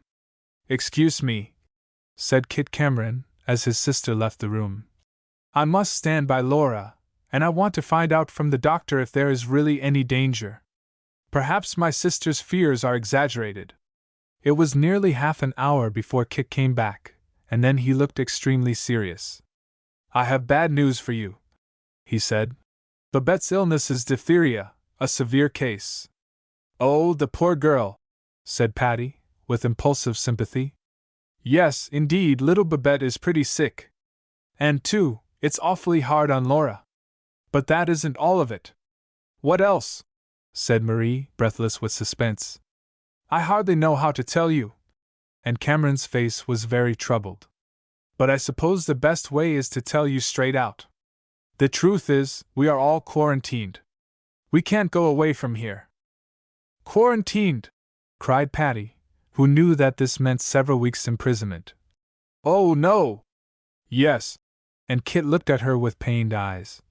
"Can you ever forgive me, Miss Fairfield, for bringing you here? But of course I could not foresee this awful climax to our pleasant party." "Of course you couldn't!" cried Patty. "Don't think for a moment that we blame you, Mr. Cameron. But you must excuse me if I feel rather flabbergasted," put in Kenneth. "It's an awful thing, Cameron, but we must take it philosophically. Brace up, Patty girl, don't let this thing floor you." Patty gave one look into Kenneth's eyes, and read there so much sympathy, courage, and strong helpfulness, that she was ashamed of herself. "Forgive me for being so selfish," she said, as the tears came into her eyes. "Of course we must stay, if the doctor orders. I know how strict they have to be about these things. And we will stay cheerfully, as long as we must. It's dreadful to impose on Mrs. Perry so, but we can't help it, and we must simply make the best of it. We'll help her all we can, and I'm sure Marie and I can do a lot." "You're a brick!" And Cameron gave her a look of appreciation. "Poor Laura is heartbroken at the trouble it makes for you girls, and for Harper. She quite loses sight of her own anxieties in worrying about you all." "Tell her to stop it," said Marie. "I rather think that we can bear our part of it, considering what Cousin Laura has to suffer." "Can Cousin Dick come home?" "I hadn't thought of that," exclaimed Cameron. "Why, no, that is, if he can't go back to his office again. We'll have to telephone him to stay in New York until the siege is raised. There are many things to think of, but as I am responsible for bringing you people up here, naturally that worries me the most. I'm not to blame for the maid's illness or for Dick's enforced absence from home. But I am to blame for bringing you girls up here at all." "Don't talk of blame, Mr. Cameron, please," said Patty's soft voice. "You kindly brought us here to give us pleasure, and you did so. The fact that this emergency has arisen is of no blame to anybody. The only one to be blamed is the one who cannot meet it bravely." Chapter 11 Meeting It Bravely. "You're the most wonderful girl in the world," exclaimed Cameron, in a burst of admiration at Patty's speech. But Kenneth looked steadily at Patty, with a thoughtful gaze. "You're keyed up," he said to her gently. "And if you take it like that, you'll collapse." "Like what?" Patty snapped out the words, for her nerves were strung to a high tension. "Doing the hysterical histrionic act." And Kenneth smiled at the excited girl, not reprovingly, but with gentle sympathy.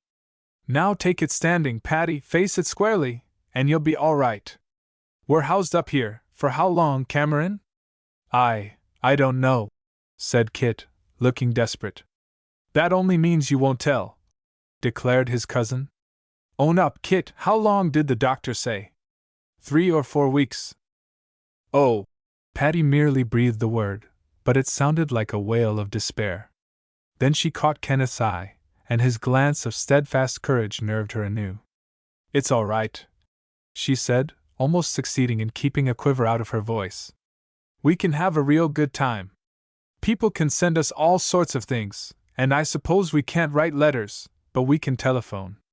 Oh, that reminds me, may I telephone Mr. Van Raypen at once that I can't? Patty blinked her eyes and swallowed hard. That I can't be at his party this evening? Mr. Cameron looked a picture of abject grief. Miss Fairfield, he began, if I could only tell you how sorry I am. Please don't, said Patty kindly. I've accepted the situation now, and you won't hear a single wail of woe from me. Pooh! What's a theater party more or less among me? And a few weeks' rest will do us all good. We'll pretend we're at a rest cure or sanitarium, and go to bed early, and get up late, and all that. Oh, of course we must all telephone to our homes, said Marie. And I must say, I think girls are selfish creatures. We've never given a thought to Mr. Harper's business. Don't give it a thought, said Kenneth lightly. I've given it 1 or 2 already, and I may give it another. That's enough for any old business. That sounds well, Ken, said Patty, but I know it's going to make you a terrific lot of trouble. And Mr. Cameron, too. A civil engineer. Can't be uncivil, even in a case like this, put in Kit. Or I'd say what I really feel about the whole business. It would be worse, of course, if one of our own people were ill, but to be tied up like this because of a servant is, to say the least, exasperating. Babette's a nice little thing, and I'm awfully sorry for her, said Patty. So am I, said Marie. But I'm like Kit. I think it's awful for half a dozen of us to be held here, like this, because a maid is ill. But Marie, what's the use of even thinking about it? Said Patty. We can't help ourselves, we're obliged to stay here, so for goodness sake, let's make the best of it. I shall send home for my pink chiffon, that's always a great comfort to me in time of trouble. Send for one for me, said Cameron, if they're so comforting in trouble. I've only one, returned Patty, but you can share the benefit of its comforting qualities. Now we'll have to take turns at the telephone. Suppose I take it first, and break the news to Mr. Van Raypen, for he'll have to invite somebody in my place. You're sure it's positive? Said Kenneth to Cameron. You're sure there's no hope of a reprieve or a mistaken diagnosis? No, said Kit positively. I made sure before I told you at all. Of course you did, said Patty, trying to be cheerful. I know you wouldn't have told us, until you were sure you had to. Now I'll telephone to Phil, and then to my home, and then, Marie, you can tell your people, and after that we'll let the men fix up their business affairs. What a comfort it is that we can telephone, for I don't suppose we'll be allowed to write letters, unless we fumigate them, and I won't inflict my friends with those horrid odors. The telephone was in the library, and as Patty crossed the hall, she met Mrs. Perry coming toward her. Mrs. Perry had her handkerchief to her eyes, and Patty went straight to her and put her arms around her. Dear Mrs. Perry, she said, I am so sorry for you. To have Babette's illness, and then to have the burden of 4 guests at the same time. But truly, we'll make just as little trouble as we can, and I hope you'll let us help in any way possible. Oh, Patty, Laura Perry said in a choked voice, I feel dreadful about making you stay here in these circumstances. Just think of all your engagements, and all the fun you'll miss. It's perfectly awful. Now don't think of those things at all. Just remember that your 4 guests are not complaining a bit. We know you're sorry for us, and you know we're sorry for you, and we're all sorry for poor Babette. Now that part's settled, and we're all going to make the best of it. You don't go into Babette's room, do you? Oh, no, I couldn't go near the baby if I did. And the patient has a trained nurse, you know, Honestly, Patty, you don't mind my calling you Patty, do you? No, indeed, I like to have you. Well, I was going to say, I don't really think there's a bit of danger of infection for any of us. But, of course, you know what a doctor's orders are, and how they must be obeyed. Of course I know. Now don't you think for a moment of any petty little disappointments we girls may have. Why, they're nothing compared to your trouble and Mr. Perry's, and the boys. Patty telephoned Philip Van Raypen, and that young man was simply aghast. I can't believe it! He exclaimed. Do you mean to say that you people are to be held up there for weeks? It's preposterous. It's criminal. Don't talk like that, Philip. We can't help it. The Perrys can't help it. And it isn't a national catastrophe. Honestly, a few weeks' rest will do me good. Yes. With that Cameron man dangling at your heels. Well, Philip, if I have to stay here, you ought to be glad I have someone here to amuse me. I'm not. I'd rather you were there alone. Patty, I won't stand it. I'm coming up myself, to dig you out. Don't talk foolishness. If you come up here, you'll have to stay. They don't let anyone leave the house. All right, then, I'll stay. That wouldn't be half bad. Philip, behave yourself. Mrs.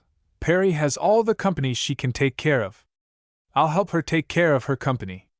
One of 'em, anyway. I won't talk to you if you're so silly. Now listen.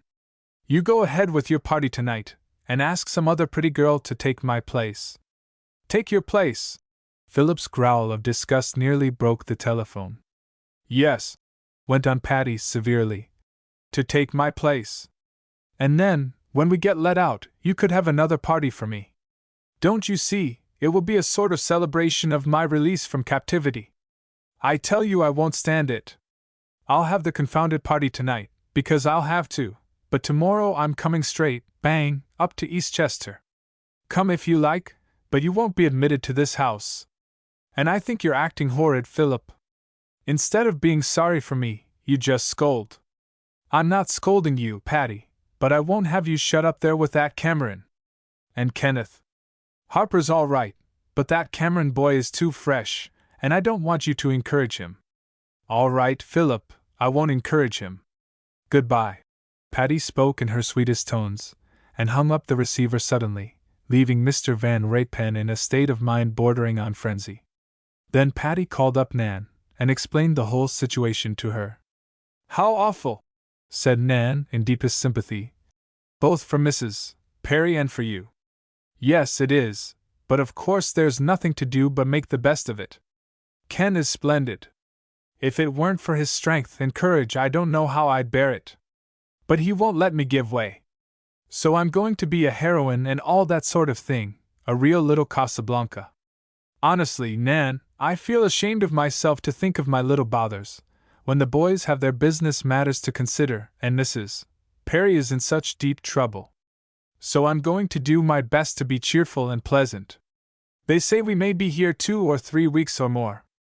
Good gracious, Patty! Yes, I know, it's all of that. Now, Nan, I mustn't keep this telephone, for they all want to use it. But I'll call you up tonight or tomorrow, for a longer talk.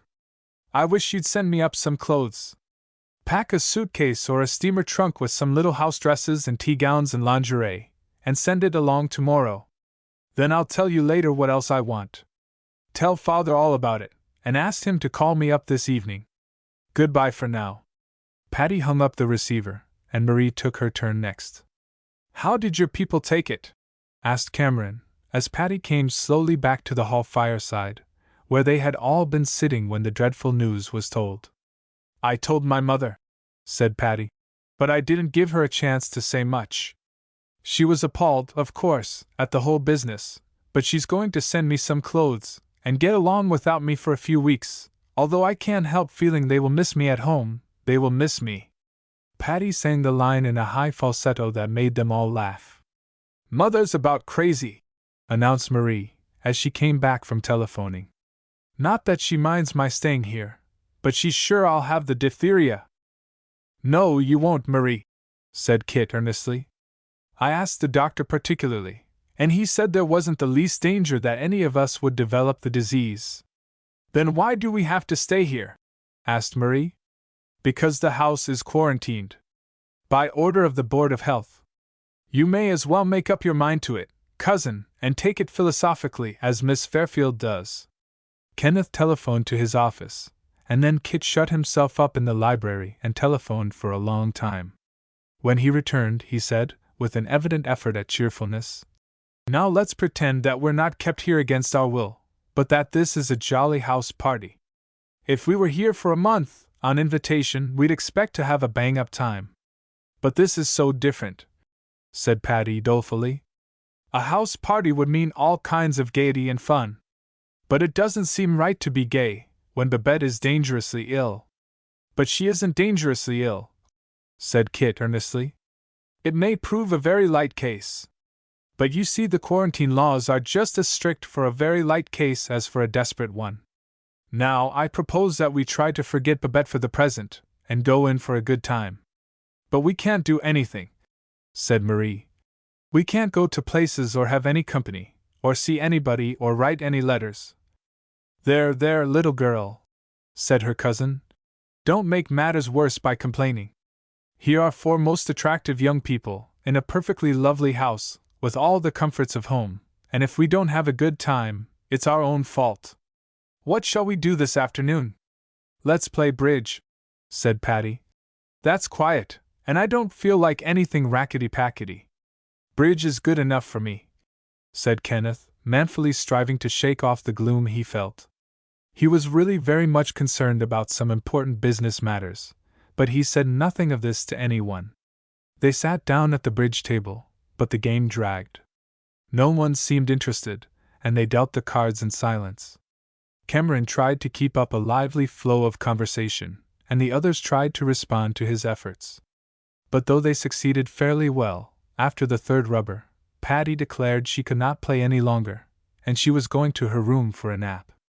"Come on," said Marie, jumping up. "I'll go with you." "Yes, do, girlies," said Cameron kindly. "A little nap will do you good. Come down for tea, won't you?"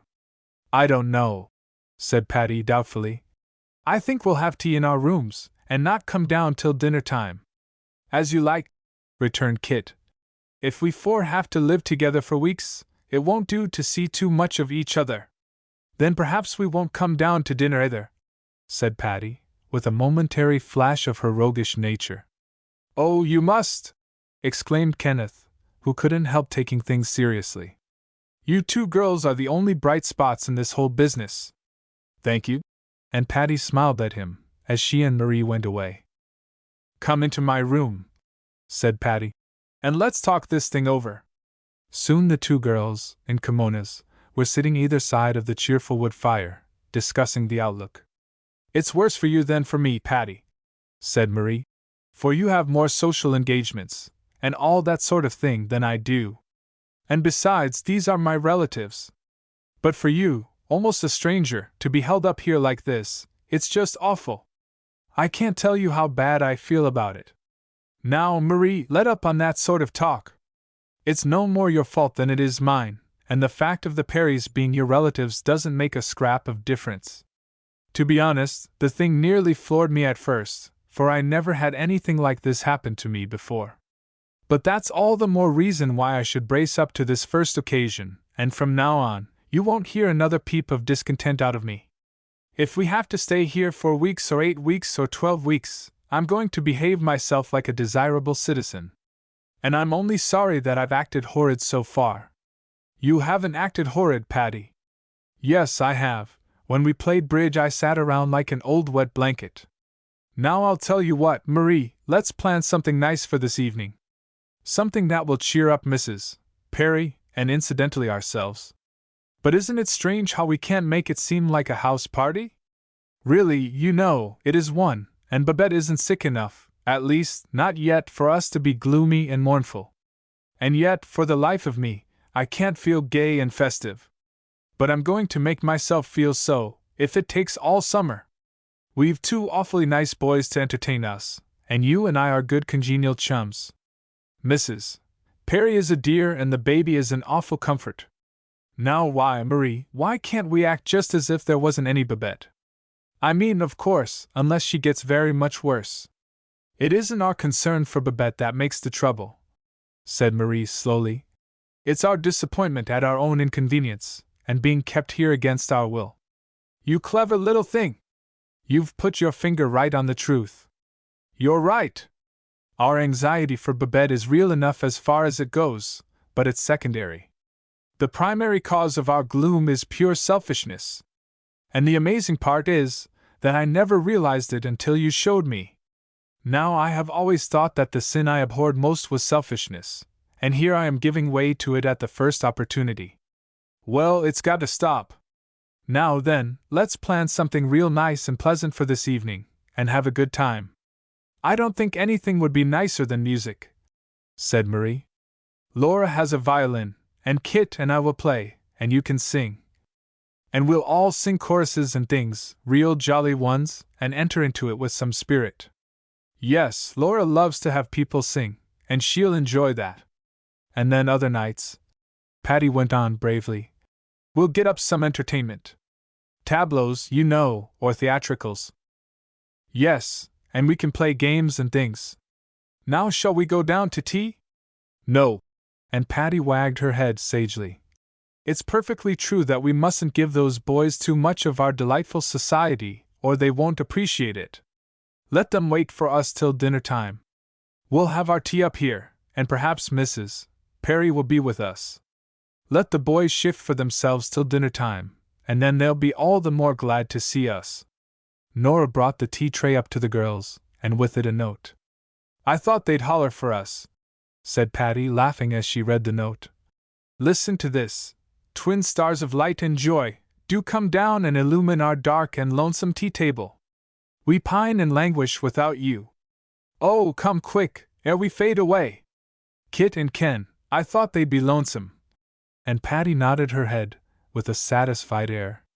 Now you know, Marie, if we've got to take care of these boys for weeks, we must make them walk a chalk line. Yes, of course, Patty. Shall we go down, or send a note? Neither, returned Patty, with a toss of her head. Nora, please say to the young gentlemen that the young ladies will be down at dinner time. Yes, Miss Fairfield, said Nora, departing. A few moments later they heard the wailing strains of a violin, and listening at their door, heard Kit playing, with exaggerated effect. Come into the garden, Maud. Chapter 12 A Surprise. Good gracious, Marie! Exclaimed Patty, popping her head in at Marie's door, just before dinner time. We haven't any clothes. Are you going to wear your party frock or the dress you wore up here? 'Deed, I'm not going to put on my best gown for a little home dinner. The dresses we wore up here are all right. They're nice and pretty. But they're day frocks. I do like to dress up for dinner. I'll help you out, said Laura Perry, who was present. I've 2 or 3 trunkfuls of old-fashioned clothes that ought to fit you girls fairly well. They're not antiques, you know. There's some I had before I was married, but they're pretty. Go in the trunk room and rummage. So the 2 girls went to inspect the frocks. Why, they're beautiful, said Patty. I really think they're a lot prettier than the things we wear today. Oh, look at these big sleeves. Yes, Lego mutton they used to call them. I know, but they're more the size of a side of beef. But these are street dresses. Where are the evening things? Here are some, said Marie, opening another trunk. Oh, how lovely!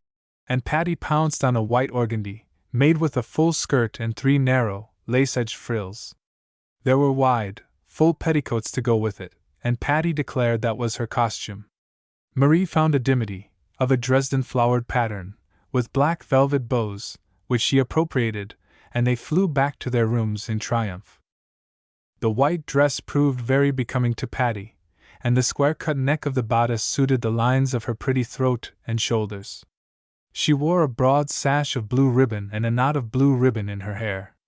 Marie's dress was equally pretty, and they laughed heartily at the full, flaring skirts, so different from the narrow ones of their own wardrobe. They went downstairs together, and found waiting for them 2 bored-looking young men, in immaculate evening clothes. Good evening, said Patty, dropping a little curtsy. So glad to meet you. Thought you'd never come, returned Kit. What are you, anyway? Masquerading as old-fashioned girls? Are they old-fashioned togs? Said Kenneth. I thought they looked different, but I didn't know what ailed them. They're perfectly beautiful evening frocks, Patty declared, and you're not to make fun of them. Far be it from me to make fun of anything so charming, returned Cameron. Come along, captive princess, dinner is waiting.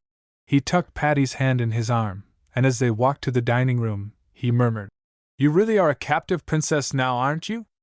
Yes, I am, and if you're my knight, aren't you going to deliver me from durance vile? Of course I am. I will be under your window at midnight with a rope ladder and a white palfrey. Well, if I'm awake I'll come down the ladder, but if not, don't expect me. But if you want to be rescued, you must take the opportunity when it offers. Oh, I'm not so sure I want to be rescued. I'm ready now to make the best of things, and I'm planning to have a real good time while we stay here. Nice little captive princess. Nice little Princess Poppy Cheek. And am I included in these good times? Yes, indeed. It will take the four of us, and Mrs. Perry, whenever we can get her, to have the good times I'm planning. All through dinner time Patty was her own gay, merry self. Babette was not mentioned, nor the fact that they were staying in Eastchester, under compulsion, and it might have been just a happy party invited there for pleasure. Mr. Perry's absence was, of course, painfully noticeable. But Patty knew that Mrs. Penny had telephoned him all about the case, and she made no comment.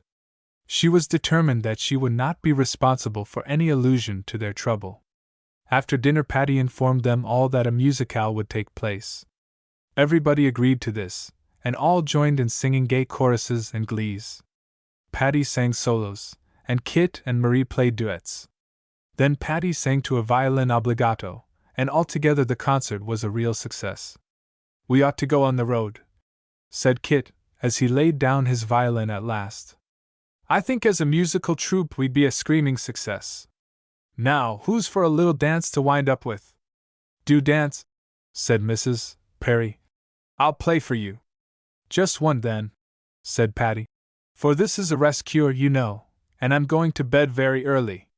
6 weeks in the country is going to do wonders for me. Though 4 weeks had been the extreme possibility of their stay, Patty whimsically kept calling it 6 weeks or 8 weeks, because, as she said, that made 4 weeks seem less. Cameron turned to Patty, as his sister began to play, and in a moment they were dancing. If we dance every night for 12 weeks, said Patty, we ought to do fairly well together. When I think of that, I'm entirely reconciled to staying here, returned Kit. Poppy Cheek, you're a wonderful dancer. You're like a butterfly skimming over a cobweb.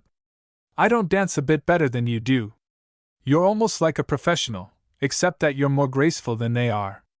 Don't, princess! Don't talk to me like that, or I shall faint away from sheer delight. But as we both are such miraculous steppers, we might give exhibitions or something. Yes, or teach, and make our everlasting fortune. Well, I think we won't do either. We'll just reserve our glorious genius for our own enjoyment. Just think of dancing with you every night, for goodness knows how long, said Kit. But you won't. Won't? Why not? Because before we've been here many days we shall quarrel. I know we will. For people can't be shut up inside 4 walls without quarreling sooner or later. Well, let's make it later. And anyway, I'm so good-natured you couldn't quarrel with me if you tried. I couldn't quarrel with you while I'm dancing with you anyway. But now this dance is over and there's not to be another one tonight. Good night, everybody. Come, Marie. And taking Marie by the hand, Patty led her upstairs at once. Oh, don't go! Cried the 2 young men, but Patty and Marie only leaned over the banisters, and called down laughing good nights, and ran away to their rooms. Next morning, Patty declared they must adhere to the policy of keeping more or less to themselves. I can put in a lovely morning, she said. I shall visit the baby in the nursery and I shall read for a while, and I'll have a long telephone conversation with Nan and perhaps some other people, and I'm not going downstairs till luncheon time. You do as you like, Marie. Marie declared her intention of doing whatever Patty did, so the 2 girls spent a pleasant morning upstairs. Mrs. Perry reported that Babette was no worse, and that the doctor had said nothing further than that. At luncheon time, the girls went downstairs and were greeted with reproofs for being so late. "We'll play with you this afternoon," said Patty kindly, "but you can't expect to have our company all day. I've had a lovely time this morning. Baby Boo is an entertainment in herself." "Why didn't you let me come up to the nursery?" said Kit. "That kitty baby loves me." "She does, indeed," said Patty serenely. "She's been asking for Uncle Kit all the morning." "Cruel princess," said Cameron. "You're not a bit nice to your knight. I'll make up for it this afternoon." And Patty flashed him a glance that seemed greatly to cheer him. After lunch they all went into the library. Patty threw herself into a big armchair. "Now I want to be entertained," she said. "I'm perfectly amiable and affable and good-natured, but I wish to be amused. Will you do it, my knight?" "Aye, princess, that will I." And Cameron made a flourishing and obsequious bow before her. "Would it amuse your Royal Highness to learn that you're going home this afternoon?" "That is but a cruel jest," said Patty. "And so, not amusing. If it were the truth, it would be good hearing, indeed." "But it is the truth, fair lady." Cameron looked at his watch. "In about an hour, the speedy motor will convey us all back to the busy mart and to our homes." "What do you mean?" cried Patty, starting up, for she saw that it was not a mere jest. "May I make a speech?" And Cameron took the middle of the floor, while his hearers sat in breathless silence. Mrs. Perry had a twinkle in her eye, Kenneth looked hopeful, but the girls' faces expressed only blank wonder. "To begin with," said Mr. Cameron in a cool, even voice, "we're not quarantined, and never have been.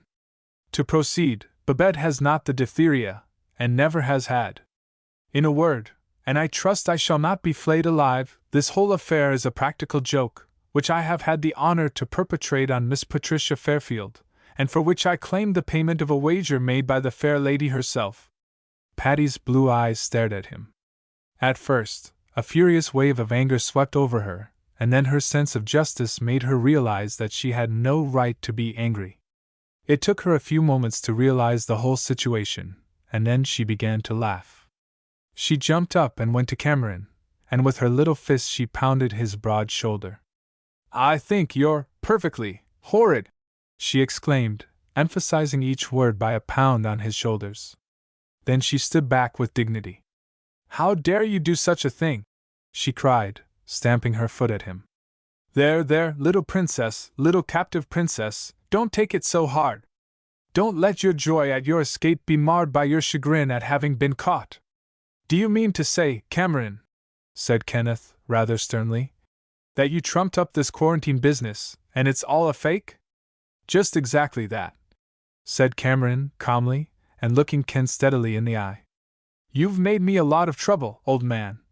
And Kenneth's voice was regretful rather than reproachful. "Oh, not so much," said Cameron airily. "I took the liberty of telephoning your office after you did yesterday, and told them that it was probable you'd be back there this afternoon." Kenneth stared at him speechlessly, stupefied by this exhibition of nerve. "Did you know all about it, Laura?" demanded Marie, turning to Mrs. Perry. "Yes," said that lady, between spasms of laughter. "I didn't want to do it, but Kit just made me.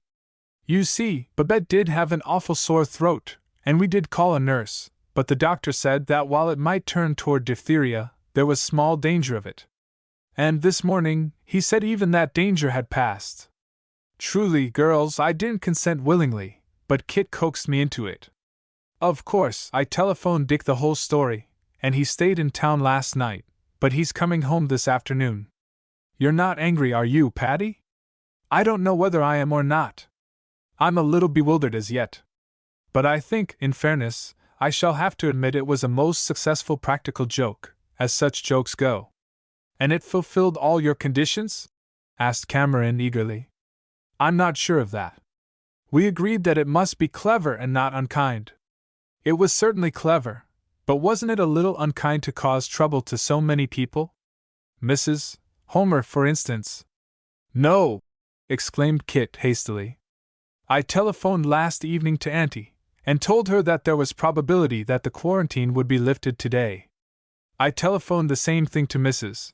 Fairfield, but I told both ladies not to mention that to you girls, as I didn't want to raise false hopes. Oh, I looked out for every point, and you're not angry with me, are you, Princess? He was so wheedlesome and so boyish in his enjoyment of the joke, that Patty hadn't the heart to scold him, nor was she sure she had any reason to do so. I admit it, she said. You certainly did play a practical joke on me successfully, though I didn't think you could. You have won the wager, and I shall of course pay my debt. But just now, I'm interested in the fact that we're going home. And yet, she added, turning to her hostess, isn't it funny? Now that we can go, I don't want to go. Now it seems like a house party again. Patty beamed around on them all, and seemed a different girl from the Patty of the last 24 hours. You were a brick, said Kenneth, through it all. I know how you suffered, but you bravely forgot yourself in trying to make it pleasant for the others. Nonsense! I acted like a pig. A horrid, round, fat pig. But truly it was the most different sensation to be quarantined here or to be visiting here. I wouldn't believe, if I hadn't tried it, what a difference there is. Oh, it's just lovely here, now! And Patty executed a little fancy dance, singing a merry little song to it. Well, I'll tell you how to get even, said Mrs. Perry. All of you come up here again soon, for a little visit, and leave Kit at home. Then I guess he'll be sorry. At this, Kit emitted a wail of grief and anguish, and then the girls ran away to pack their things for the homeward trip. Within the hour, they had started for New York. Patty had entirely forgiven Cameron, and was ready to enjoy the memory of the affair as a good joke upon herself. I don't approve of practical jokes, she said by way of summing up. I never did, and I don't now. But I know that I brought it on myself by making that foolish bet, and it has taught me a lesson never to do such a thing again. And I forgive you, Mr. Kit Cameron, only on condition that you give me your promise never to play a joke on me again. I admit that you can do it, but I ask that you won't do it. I promise, Princess, said Cameron. Henceforward there shall be no jokes between us, of course, I mean practical jokes. But you will make good your wager? Certainly, I always pay my just debts. May I come and collect the debt this evening? No, that's too soon. Come tomorrow night if you like. This evening I devote to a reunion with my family. Nobody else? Possibly somebody else, somebody who was defrauded by your precious joke. And then a sudden light dawned upon Patty. Was your quarantine idea worked up in order to keep me away from New York last night? Partly, said Cameron honestly. I didn't see any other way to cut out Van Raypen, and it fitted in with my whole plan, so why not? It wasn't very nice of you. All's fair in love and war. And Cameron laughed so gaily that Patty concluded it was wiser to drop the subject. I think it was awfully hard for poor Mr. Van Raypen to lose Patty from the party, because of your old joke, exclaimed Marie. I don't mind that part of it, said Kenneth. He might as well have a little corner of the joke as the rest of us. But if I've lost a $5,000 deal on this, I'll sue you for damages, Cameron. Sue ahead, said the irrepressible Kit. I've danced, and I'm willing to pay the piper. Kenneth and Marie were left at their homes, and the car went on to Patty's house. May I come in? Said Cameron as they reached it. No, indeed, said Patty, and then she added, I don't know, yes, perhaps you'd better. If Father storms about this thing, I think you ought to be there and face the music. I think so, too, said Cameron with alacrity. I'd rather be there, and help my little princess weather the storm. They found Mr. and Mrs. Fairfield both at home, and they created an immense surprise by suddenly appearing before them. Why, Patty Fairfield! Cried Nan. You dear child! She wrapped Patty in her embrace as if welcoming one long lost. Nor was Mr. Fairfield less fervent in his demonstrations of welcome. They shook Cameron warmly by the hand, and Nan rang for tea and said, Tell us all about it. How did you get out? Was it a false alarm? Wasn't it diphtheria? Oh, Mr. Cameron, you relieved us so greatly last night, when you told us it might be a mistaken diagnosis. What is the matter with you two? What are you giggling about? And then the whole story came out. Cameron and Patty both talked at once, Cameron making a clean breast of the matter, and assuming all the blame, while Patty made excuses for him, and offered conciliatory explanations. Nan went off in peals of laughter, and declared it was the best joke she had ever heard. But Mr. Fairfield hesitated as to his verdict. He asked many questions, to which he received straightforward answers. At last, he said, "It was a prank, and I cannot say I think it was an admirable performance. But young folks will be young folks, and I trust I'm not so old and grouty as to frown on innocent fun. To my mind, this came perilously near not being entirely innocent, but I'm not going to split hairs about it. I don't care for such jokes myself, but I must admit, Cameron, you played it pretty cleverly. And you certainly did your share toward lessening any anxieties that might have been caused to other people. So there's my hand on it, boy, but if you'll take an older man's advice, put away these childish pranks as you take on the dignity of years." "Thank you, Mr. Fairfield," said Cameron. "You make me feel almost ashamed of myself, but truly, sir, I am addicted to jokes. I can't seem to help it." The handsome face was so waggish and full of sheer, joyous fun, that they all laughed, and the matter was amicably settled. "But I want my picture," Cameron said, as he rose to go. "And you shall have it," said Patty, running out of the room. She returned with a cabinet photograph, wrapped in a bit of tissue paper. "Please appreciate it," she said demurely, "for never before have I given my photograph to a young man. They say it is an excellent likeness of me." Cameron removed the paper, and saw a picture of Patty taken at the age of 2 years. It was a lovely baby picture, with merry eyes and smiling lips. The quick-witted young man betrayed none of the disappointment he felt, and only said, "It is indeed a striking likeness. I never saw a better photograph. Thank you 1,000 times." Then, amid the general laughter that ensued, Cameron went away. The Fairfields discussed the whole matter, and Patty finally summed up the consensus of opinion by saying, "Well, I don't care. It was an awfully good joke, and he's an awfully nice boy." Chapter 13 Sister B. One afternoon Patty and Marie Homer were coming home from a concert. Patty had grown very fond of Marie. They were congenial in many ways, and especially so in their love of music, and often went together to concerts or recitals. It was late in March, but as spring had come early the afternoon was warm and Marie proposed, as the two girls got into the Homer limousine, that they go for a ride through the park. "A short one, then," said Patty, "for I must be home fairly early." "Then don't let's go in the park," said Marie. "Let's go to my house, instead. For I want you to meet Bea. She's just home for her Easter vacation. I can only stay a minute, but I will go. I do want to see Bea." "How long will she be at home?" "More than a fortnight. She has quite a holiday. Oh, there'll be gay doings while Bea's at home.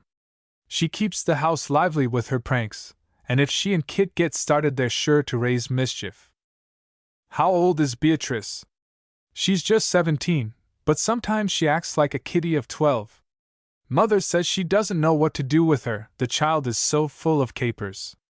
As the two girls entered the Homer apartment, Beatrice Homer ran to meet them. "Oh, you're Patty Fairfield. I know you are. Aren't you the loveliest thing ever? You look like a bisque ornament to set on a mantelpiece. Are you real?" She poked her finger in Patty's dimpled cheek, but she was so roguish and playful that Patty could not feel annoyed with her. "Let me look at you," Patty said, holding her off, "and see what you're like. Why, you're a gypsy, an elfin sprite, a witch of the woods. You have no business to be named Beatrice." "I know it," said Bea, dancing around on her toes. "But my nickname isn't so bad for me, is it?" And she waved her arms and hovered around Patty, making a buzzing noise like a real bee. "Don't sting me," cried Patty. "Oh, I don't sting my friends. I'm a honeybee. A dear, little, busy, buzzy honeybee." And she kept on dancing around and buzzing till Patty put out her hand as if to brush her away. "Buzz away, Bea, but get a little farther off, you drive me distracted." "That's the way she always acts," said Marie with a sigh. We can't do anything with her. It's a pity she was ever nicknamed Bee, for, when she begins buzzing, she's a regular nuisance. Sometimes I'm a drone, Bee announced, and with that she began a droning sound that was worse than the buzzing, and kept it up till it set their nerves on edge. Oh, Bee dear, Marie begged of her. Won't you stop that and be nice? Bee's only answer was a long humming drone. Patty looked at the girl kindly. I want to like you, she said, and I think it's unkind of you not to let me do it.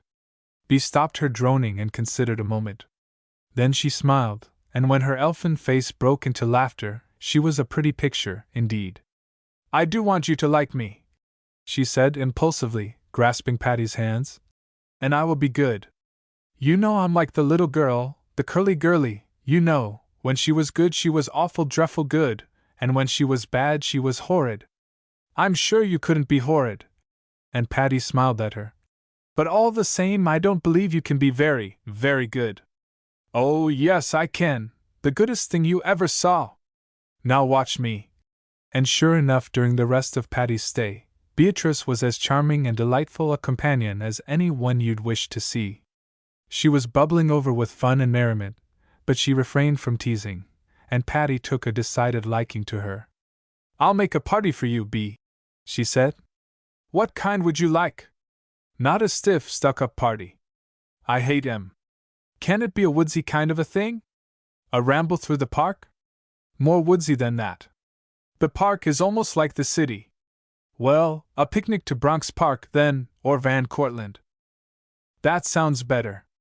But I'll come to any party you make. I know it will be lovely. Oh, I'll tell you, Patty, what I'd like best. To go on one of your Saturday afternoon jinks, with the queer, poor people, you know. They're not queer and they're not always very poor, returned Patty seriously.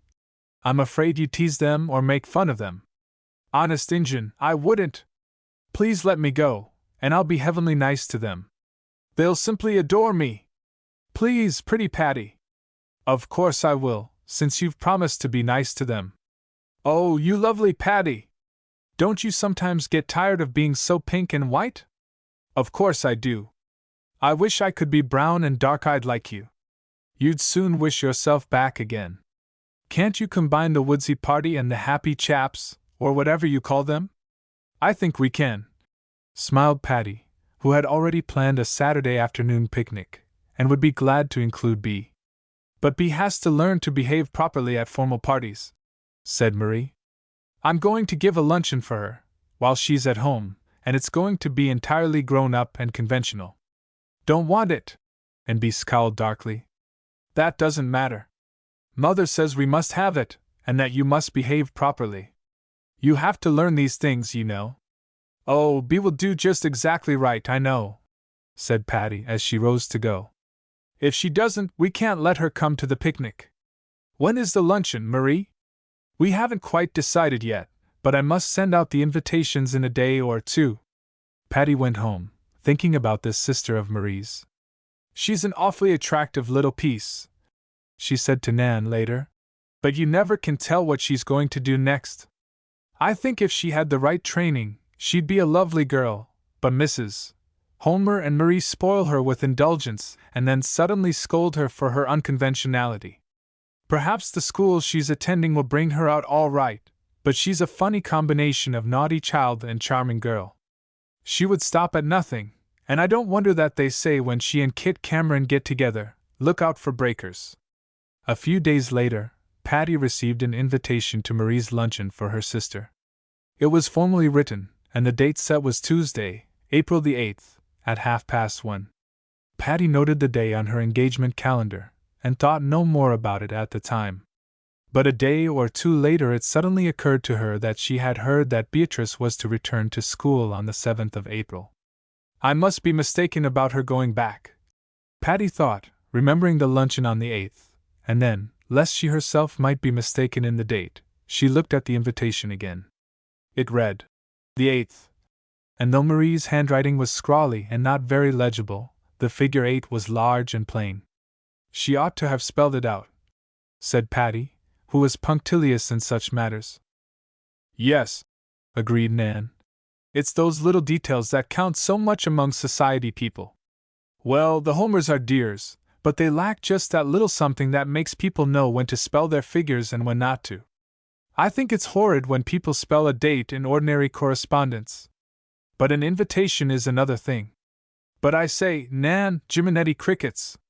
I'm not sure that date-spelling people ought to refer to those crickets, said Nan, lifting her eyebrows. Well, Jerusalem crickets, then. And every kind of crickets in the ornithology, or whatever they belong in. But, Nan, I've discovered something. What, Miss Columbus? Oh, I'm a Sherlock Holmes. I'm Mr. Detective. What do you think? If you really want to know, I think you're crazy. Jumping around like a wild Indian, and you are this season's debutante. Rubbish. Most debutantes are wild Indians at times. But, Nan, I've discovered their secret. Ha! The villains! But they shall be foiled. Foiled. Foiled. Patty raged up and down the room, melodramatically clutching at her hair and staring at Nan with her blue eyes. It is a deep-laid plot, but it shall be foiled by Patricia Sherlock, the only lady detective in captivity. Patty, do behave yourself. What is the matter with you? You act like a lunatic. I'll tell you, Nan, honey. And Patty suddenly sat down on the couch, among a pile of pillows. But first read that invitation and see if you see anything unusual or suspicious about it. I can hardly read it, for this writing looks like that on the obelisk, or at least it's nearly as unintelligible. But it seems to say that Mrs. Robert Homer requests the pleasure of your company at luncheon on Tuesday, April the 8th, at 1:30. Nothing criminal about that, is there? Is there? There is, indeed. Nan, you're the dearest, sweetest, loveliest lady in the whole world, but you can't see a hole through a ladder. So I'll tell you. The date of that party is really April the 1st. I mean, Marie wrote April the 1st. And if you'll observe, somebody else has put a twisty line around that one and made it into an 8. Why, it's as plain as day. It certainly is, Patty. And Nan looked at the girl in astonishment and admiration. How did you ever happen to notice it? Why, it just jumped out at me. See, a different pen was used. The line is thicker. And nobody would make an 8 that way. They'd make it all with one pen mark. And this is a straight up and down one, and that rest of it was put on later. And anyway, Nan, if there were any doubt, don't you see it isn't th after it as it ought to be for the 8, it's st? You can't tell which it is in this crazy handwriting. And Nan scrutinized the page. Yes, you can. And Patty stared at it. You wouldn't notice the difference, if you weren't looking for it, but it is st. I see it all, Nan. You know Bea didn't want this luncheon, and to get out of it, she changed that date before the invitations were sent. And you see, by the 8th, she'll be back in school. Are both dates Tuesday? Said Nan, thinking. Yes, of course they are. Isn't it clever? Oh, Bea never got this up all by herself, that kid helped her. But Patty, then nobody will go on the 1st, and the Homers will be all prepared. That's just what Bea wants. One of her practical jokes. Oh, Nan, I do detest practical jokes. So do I. I think they're ill-bred. But the Homers don't think that, and Kit Cameron doesn't either. We've discussed that matter lots of times, and we never agree. And, besides, Nan, and Patty had a new inspiration. Don't you see, this party was planned for the 1st of April, and Bea and Kit will call this thing an April Fool joke, and therefore entirely permissible. April Fool's Day is their happy hunting ground. But I'm going to foil this thing, and don't you forget it. Seems to me it would be a pretty good joke if I'd turn the tables on those two smarties. How can you, Patty? I haven't quite thought it out yet, but I have an idea. But Patty, wait a minute. Perhaps they only changed the date on yours, just to fool you, you know. Good gracious, Nan! Perhaps that's so. How did you come to think of it? But I'll soon find out. Patty flew to the telephone, and in a short time learned that both Mona and Elise were invited for the 8th, and she concluded that the plotters had changed the date on all the invitations. Next she called up Marie, and without letting her know why, asked for a list of the luncheon guests. Marie told her at once, without asking why she wanted to know. There were 9 beside the Homers, and Patty was acquainted with them all. She called them up each in turn on the telephone, and explained carefully that a mistake had been made in the invitations, and she hoped they would come on the 1st instead of the 8th. Fortunately, all of them were able to do this, and Patty enjoined each one to say nothing about this change of date, until they should arrive at the party. To a few of her more intimate friends, Mona, Elise, and Christine, she told the whole story, and they fell in with her plans. And so it came about that on the 1st of April preparations were going blithely forward in the Homer apartment, for Bee's elaborate luncheon. It was all true, exactly as Patty had figured it out, and Kit and Beatrice had planned what they considered a first-class and entirely permissible practical joke. They knew that Mrs. Homer would make elaborate preparations for the luncheon, but they agreed that there would be no other harm done. And to them, the fun of seeing the perplexity of Marie and her mother at the non-appearance of their guests was sufficient reason for their scheme. Moreover, they fell back on the time-honored tradition that any joke was justifiable on April Fool's Day. In addition to all this, Beatrice did not want to attend the luncheon party, and as by chance it had been left to her to seal up and address the invitations that Marie had written, and as Kit came in while she was doing it, their fertile brains had discovered that, as the dates fell on the same day of the week, the 1st could easily be changed to the 8th. And the 2 sinners chuckled with glee over the fact that another luncheon would have to be prepared the week following. As it neared 1 o'clock on the 1st of April, Kit strolled into the Homers' apartment. "Run away, little boy," said his aunt gaily. "We're having a young ladies' party here today, and you're not invited. Please let me stay a little while, Auntie. I'll run away before your guests arrive. Mayn't I help you fix flowers or something?" "No, you're more bother than help. Now be good, Kit boy, and run away." "Auntie," and Kit put on his most wheedlesome smile, which was always compelling, "if you'll just let me stay till the first guest comes, I'll scoot out at once."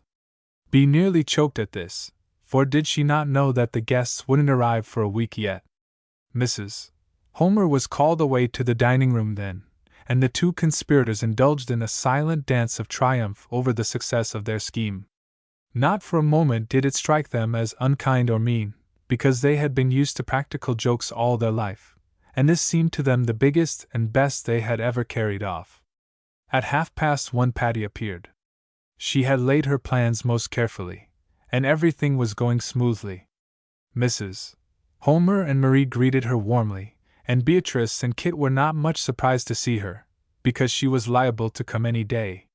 Beatrice looked a little surprised at Patty's dressed-up appearance, but as no one else appeared, she had no suspicion of what Patty had done. They all sat in the drawing-room, and the clock ticked away until 25 minutes of 2, but nobody else arrived. Mrs. Homer grew restless. She looked at the clock, and turning to Kit, asked him if the time was right by his watch. "Yes, Auntie," replied that scapegrace. "It's almost 20 minutes of 2. I thought you invited your friends for 1:30. "I did," and Mrs. Homer looked anxious. "How strange that no one is here, except Patty." Patty said nothing, but the enigmatic smile which she cast on Kit made him feel that perhaps she knew more than she was telling. "Do run away, Kit," urged his aunt. "I should think you'd be ashamed to come to a party where you're not invited."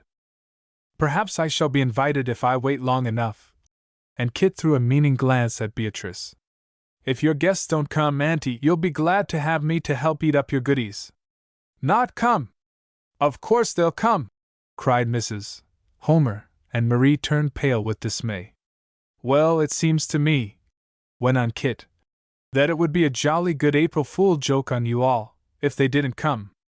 And he rolled his eyes toward the ceiling. "Something tells me that they won't." "What?" And Marie jumped up, her eyes blazing. Kit's roguish chuckle and Bee's elfin grin made Marie suddenly realize there was something in the air. But before Kit could reply, Patty rose, and said directly to him, "How strange! I wonder what it is that tells you the luncheon guests won't come." "How do you know?" And she smiled straight at him. "Something tells me that they will come."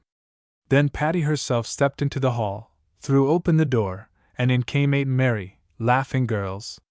Patty had arranged that Elise should stay downstairs and receive each guest, and keep them there until all had arrived.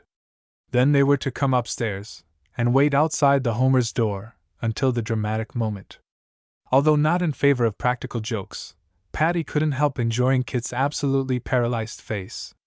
He looked crestfallen, but more than that, he looked so bewildered and utterly taken back, that Patty burst into laughter. Chapter 14. Kenneth. Mrs. Homer and Marie were greeting the newcomers, and as yet had hardly realized the whole situation, but quick-witted Beatrice took it all in. "You Patty!" she cried.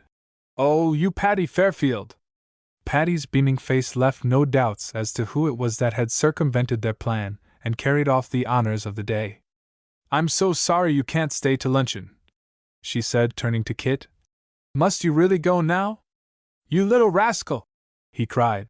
"But I'll get even with you for this." "Please don't." And Patty spoke seriously. "Truly, Kit, I don't like these things. I'm awfully glad I could save Mrs.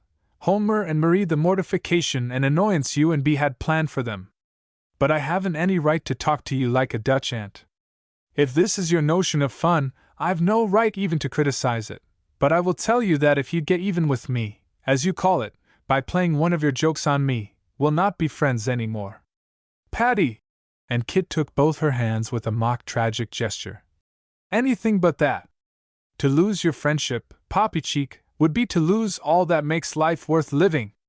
Now, if I promise to get even with you, by never trying to get even with you, how's that?" "That's just right." And Patty, as the victorious party, could afford to be generous. "Now run away, Kit. You promised your aunt you'd scoot when her guests arrived." "Yes, I did, Princess, so off I go." "I haven't told you yet what I think of your cleverness in this matter, by the way. How did you get onto it?" "I'll tell you some other time. Run away now." So Kit went away, and Patty turned back to the laughing group who were merrily discussing the joke. Mrs. Homer and Marie were so horrified when they learned of their narrow escape from trouble, and so gratified that through Patty it had been an escape, that their feelings were decidedly mixed. Beatrice was by nature what is called a good loser, and she took her defeat gaily. "I had thought," she said, "that Kit and I were the best practical jokers in the world, but we've been beaten by Patty Fairfield. Now that you're all here, I'm really glad of it, but I did think it would be fun to see Mother and Marie hopping around, waiting for you." Then they all went out to luncheon, and among the pretty table decorations and merry 1st of April jests, Patty managed to smuggle in at Bea's place a funny little figure. It was a bauble doll dressed like a jester or court fool, and he bore a tiny flag in his hand, bearing the legend, April 1st. "I am an April fool," Beatrice admitted, as she took her seat. "But I forgive Patty for making me one, if all of the rest of you will forgive me." Bea made this apology so prettily, and her roguish dark eyes flashed so brightly, that forgiveness was freely bestowed, and indeed, as one of the guests remarked, there was nothing to forgive. But the story was told over and over again, and Patty was beset with questions as to how she chanced to discover the fraud. "Why, I just happened to," she said, smiling. "I think I'm a detective by instinct, but there's not much credit due to me, for I knew Beatrice and Mr. Cameron were always planning jokes, and I couldn't believe they'd let the 1st of April pass by without some special demonstration. So I kept my eyes open, and I couldn't help seeing what I did see." "You're a seer from Seville," declared Bea, "and I promise I shall never try to trick you again." "Which means," said Patty calmly, "that you'll never cease trying until you accomplish it, and you say that to put me off my guard." The baffled look on Bea's face proved that this was true, and everybody laughed. It was that very same evening that Kenneth came to call, and Patty merrily told him the whole story. She was not much surprised that he disapproved heartily of the joke. "It isn't nice, Patty," he declared. "I may be dull and serious-minded, but I can't stand for jokes of that sort." "Either can," Patty returned. "But we must remember that people in this world have different ideas and tastes. And especially, they have differing notions of what constitutes humor. So, just because we don't like practical jokes, we oughtn't to condemn those who do. We may like some things that they don't approve." What a just little person you are, Patty. And Harper looked at her approvingly. For all your gaiety and frivolity, you have a sound, sweet nature. And more than that, you have real brains in that curly pate of yours. Goodness, Ken, you overwhelm me with these sudden compliments. You'll quite turn my head. I never could stand flattery. It isn't flattery. And Kenneth spoke very earnestly. It's the solemn truth. You are as wise and sensible as you are beautiful. Heavens and earth! Ken, why these kind words? What do you want? Harper looked at her a moment, and then said steadily, I want you, Patty. I want you more than I can tell you. I didn't mean to blurt this out so soon, but I can't keep it back. Patty, can't you care for me a little? Patty was about to reply flippantly, but the look in Harper's eyes forbade it, and she said gently, Kenneth, dear, please don't. I know what that means. It means you don't care. But I do, Ken. Oh, Patty, do you? Do you mean it? Kenneth took her hands in his, and his big gray eyes expressed so much love and hope that Patty was frightened. No, I don't mean it. I don't mean anything. Oh, Ken, please don't. Don't say that, Patty, because I must. Listen, dear, I went to see your father today, and I asked him if I might tell you all this. Patty looked at him, not quite comprehending. You went to see Daddy? She said wonderingly. He never told me. Why should he? Don't you understand, dear? I went to him to ask his permission to tell you that I love you, and I want you for my wife. And your father said that I might tell you. And now, darling. And now it's up to me?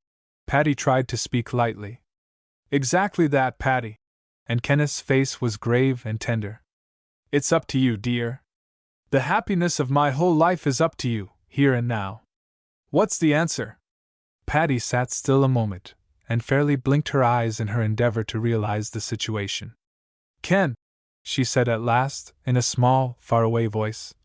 Are you proposing to me? I sure am. And Kenneth's head nodded a firm assent. The sooner you get that fact into your head, the better. Patty, dear little Patty, tell me, don't keep me waiting. But, Ken, I don't want to be proposed to, and least of all by you. Patty, do you mean that? And Harper's strained, anxious face took on a look of despair. Oh, no, I don't mean that. At least, not in the way you think. I only mean we've been such good friends for so long. You're the last one I should think of marrying. And who is the first one you think of marrying? Patty burst into laughter.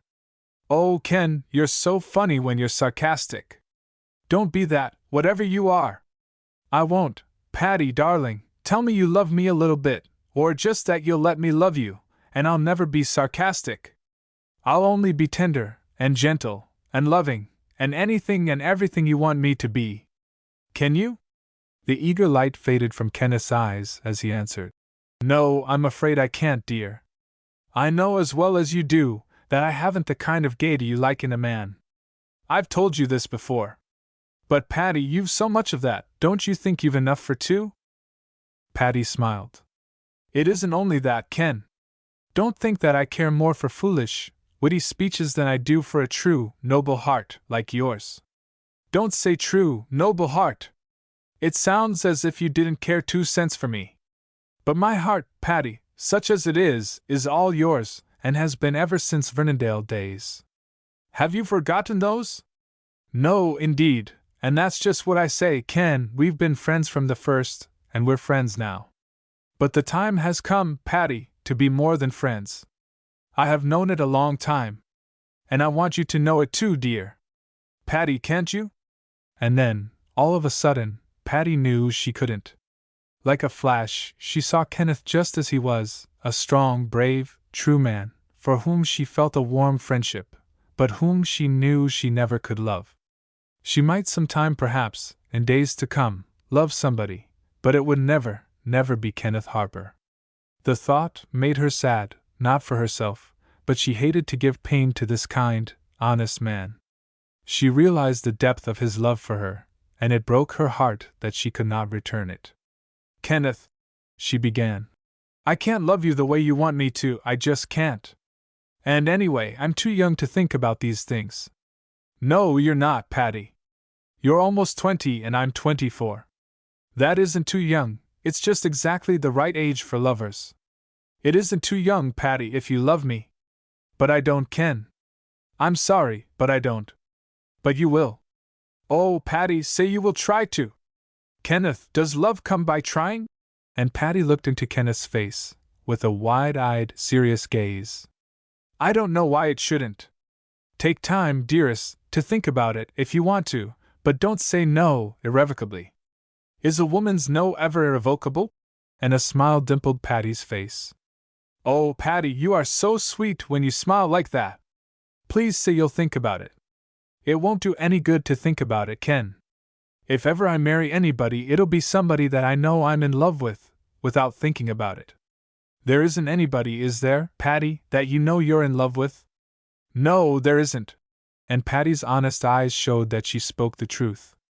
But I'll tell you what, Ken, you try to like somebody else. Marie Homer is perfectly lovely. Or there is Elise. Hush, Patty, you don't know what you're talking about. I'm in love with you, and you needn't suggest other girls to me. They're a great deal nicer than I am, said Patty thoughtfully. Rubbish! You're the only girl in the world for me, and I want you. Are you sure there's nobody you like better than me, Patty? Patty rested her dimpled chin on the backs of her clasped hands and seemed to ponder this question. At last she said, There's nobody I like better than you, Ken, but I've counted up 9 that I like just exactly as well. Now, what would you do in a case like that? Illustration. Now, what would you do in a case like that? Patty, you're a torment. But if I have an even chance with the others, I shall get ahead somehow. Are you sure you don't like that Cameron chap any better than me? Not a bit better. He's good fun, but I can't imagine anybody falling in love with him. And Van Raypen? The pink in Patty's cheeks deepened, and the lids fell over her blue eyes at this question. After an instant's pause, she said, I don't think it's fair, Ken, for you to quiz me like that. And anyway, I can't tell.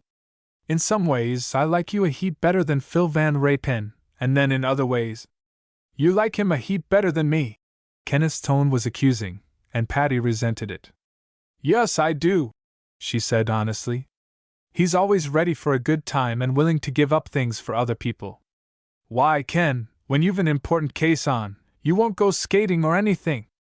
I have to coax you to come to my parties. Now, Phil is always ready to go anywhere or do anything. But he's a millionaire, Patty. He doesn't have to grub for a living, as I do. It isn't that, Ken. Patty's quick perceptions had caught the flaw in Kenneth's argument. It isn't that. It's because you're so absorbed in your work that you'd rather dig and delve in it than to go to parties. That's all right, of course, and much to your credit. But you can't blame me for liking a man who is willing to throw over his business engagements for me. That's just like you, Patty, to see through me so quickly. You're right. I don't care an awful lot for society doings. I only go to parties and things to see you. And it's mighty little satisfaction, for you're always so surrounded by rattle-pated men, that there's no getting near you. Wait a minute, Ken, is it fair to call them rattle-pated, when you only mean that they enjoy the kind of gay chatter that you look down upon? Oh, Patty, I do love you so! And when you say things like that, that proves what a big, clear mind you have underneath your frivolity. I love you more than ever. Of course, as you saw at once, I call them rattlepates out of sheer envy and jealousy, because they possess that quality we're speaking of, and I don't. Teach it to me, Patty. Teach me to be a gay society man, dancing attendance on gay society girls. Patty burst into a peal of laughter at this notion of Kenneth's. I could do that, Ken, about as easily as you could teach me to be a quiet, demure, little person like Christine Hepworth. This is Christine. Patty sat upright with her hands clasped in her lap, and drew down the corners of her mouth, and rolled her eyes upward with a saint-like expression. Then, this is me, she said. And jumping up, she pirouetted, whirling, around the room, waving her arms like a graceful butterfly skimming over flowers. Faster and faster she went, seeming scarcely to touch the tips of her toes to the floor, and smiling at Kenneth like a tantalizing fairy. Harper gazed at her, fascinated, and then as she hovered near him, jumped up, and caught her in his arms. "You beauty!" he cried, but Patty slipped away from him. "You haven't caught me yet, Ken," she said, laughing. "Not for keeps, you know." The rollicking dance had restored her gaiety, and relieved the seriousness of the situation. "You know perfectly well," she went on, standing across the room from him, and shaking a little pink forefinger at him. "You know perfectly well, Kenneth boy, that we're not a bit suited to each other. I go through life the way I just flew around the room, and you go this way." Patty dropped her arms at her side and marched stiffly around the room with a military air, gazing straight ahead of her. "Now, how could we ever keep step?" she said, pausing in front of him and looking up into his face. "I'm afraid you're right, Patty." And Kenneth looked at her with serious eyes. "But I want you so!" And he held out his arms. "Nay, nay, Pauline." And Patty danced away again. "Who gets me, I think, will have to swoop down in an aeroplane, and grabble me all up and fly away with me." "Where do they keep aeroplanes for sale?" inquired Kenneth, looking at her meditatively. "You dear old Ken!" And Patty danced up to him again and laid her hand on his arm. "Isn't that just exactly like you? You'd go right off and buy an airship, I believe, and try to come swooping after me." "Indeed I would, if it were practicable and possible." "Yes, that's your motto, practical and possible. But you see, Mr. Ken, I like the impractical and the impossible." "Supposing, then, that I take up those things as a serious study?" "Oh, yes, a serious study." "Is everything serious with you?" "My love for you is very serious, Patty." But Patty was not willing to treat it so. "That's the trouble," she said. "Now, if your love for me were frivolous, then it wouldn't be worth having, Patty." "Oh, I don't know. At any rate, Ken, can't you mix it? Say 3 parts seriousness to 1 part frivolousness? Though I'd rather have the proportions reversed." "Patty, you're incorrigible." "Good gracious. What's that?" "It must be something awfully nice, if I'm it." "Well, you are it, and I don't know what to do with you." "You mean, you don't know what to do without me?" "Same thing. But you'll promise me this, won't you? To think it over seriously and not decide at once." "Yes, I'll promise that." "How long do you want me to think it over, Ken?" "The rest of your life, Patty." "Ken, if you say such clever things as that, I'm afraid I'll fall in love with you." "Patty, darling, don't tease me like that. If I thought you meant it, dash." "But anyway, Ken, if I take the rest of my life to think this thing over, I can't give you an answer till my dying day. And that seems late." "Patty, stop talking like that. You'll drive me crazy." "Now listen, little girl, I'm going now. And you're going to think over what I've said to you. And try to think kindly, won't you?" "I've never thought of you any way but kindly, Ken." "Well, think more than kindly, then, think lovingly." "Good night, Patty." Kenneth held out his hand and Patty put her little hands slowly into it. As she felt his strong, warm clasp, a mischievous impulse moved her to say, demurely, "I think it would be polite, Ken, if you kissed my hand, instead of squeezing it to pieces." Kenneth gave her one look, dropped a light kiss on the back of her little hand, and with a courteous bow left the room. For a moment Patty stood where he had left her, then, as she heard the front door close, she looked curiously at the back of her hand, almost as if expecting to see a mark there. "Dear old Ken," she said softly to herself, and then she went upstairs. Chapter 15. An Invitation. Notwithstanding the experience of the evening, Patty slept dreamlessly all night, and was only awakened when Jane came in the morning with her breakfast tray. "Hello, Jane," she said sleepily, opening her eyes. "Will you ask Mrs. Fairfield to come up here right away?" "What is it, Patty?" said Nan, appearing a moment later. "Are you ill? Jane said you wanted me right away." "No, I'm not ill." And Patty gave her stepmother a quizzical glance. "Sit down, Nan, and brace yourself for a shock. In me you behold a charming young debutante who has received her first proposal from a most worthy young man." "Good gracious, Patty! Kenneth?" "None other." And Patty waved her hand dramatically. "Naturally, I'm not overcome with amazement, as he spoke to Fred about it first. Kenneth always has good manners." "Well, and what did you say, Patty?" Patty eyed Nan provokingly. What do you think, Nancy? Honestly, Patty, I haven't the slightest idea. Ken is splendid, I think, but what, Nan? And Patty looked deeply interested. First, what did you say? I won't tell you, until you tell me what you meant by but. Why, I only meant that Kenneth is, well, he's a dear and all that, but he's so. Oh, fiddlesticks, Nan, say it out. Dull, prosaic, old fogey, pokey, slow. Patty, Patty. Those words are too strong. Ken isn't all those things. He's only just a little bit. Just a day and a half behind the times. Or else I'm a day and a half ahead of them. Well, Nan, that's what I told him. What? That he was dull and old fogey? Not exactly those terms, but in a few well-chosen words I gave him that impression, or tried to. By the way, Nan, I danced all round the room while he was proposing. Was that correct? Patty, stop your nonsense. Will you never be grown up? You shall not make fun of Kenneth. Oh, Nan, I only wish I could. You might as well try to make fun of the public library. Kenneth is an institution. I always feel like saying to him, sail on, oh, ship of state, or something like that. Now, wait a minute, Nan, don't you think I don't appreciate his sterling qualities? Like a ship of state, he's made of pure granite. Oh, no, they don't make ships of granite, do they? I mean like the public library, you know.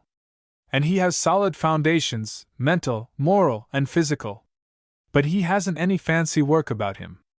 Even the public library has flags flying, but Ken never thinks of anything as gay as a flag. Patty, you're talking a lot, but I do believe you know what you're saying. It's true, dear. And are you going to marry him? Marry him? And Patty looked distinctly aggrieved. Why, Nan, do you think for a moment I'd accept my first proposal? No, sirree. After I've had half a dozen, I may take one seriously, but not before. How can I tell until I've seen various sorts? Why, Nan, Kenneth didn't go down on his knees at all. I thought they always did. Didn't Father, when he asked you? Oh, Patty, I thought you were up to date. Kneeling proposals went out with the colonials. It's only a tradition now. Gracious, Nan, how experienced you are! But I don't think I shall accept anybody until he kneels to me. But don't tell anybody that, for I don't want them all doing it on purpose. Patty, and Nan spoke seriously, it's all very well for you to rattle on like this, but you mustn't treat Ken's proposal lightly. He's a splendid man and he's terribly in love with you. Wait a minute, Nan. And Patty was quite as earnest as the other. Ken isn't terribly in love with me. I'd like it better if he were. He's deeply in love, even earnestly, almost solemnly, but that's the best sort, Patty. Remember, dear, flirtation is all very well, but in the man you marry you want those qualities you've just mentioned.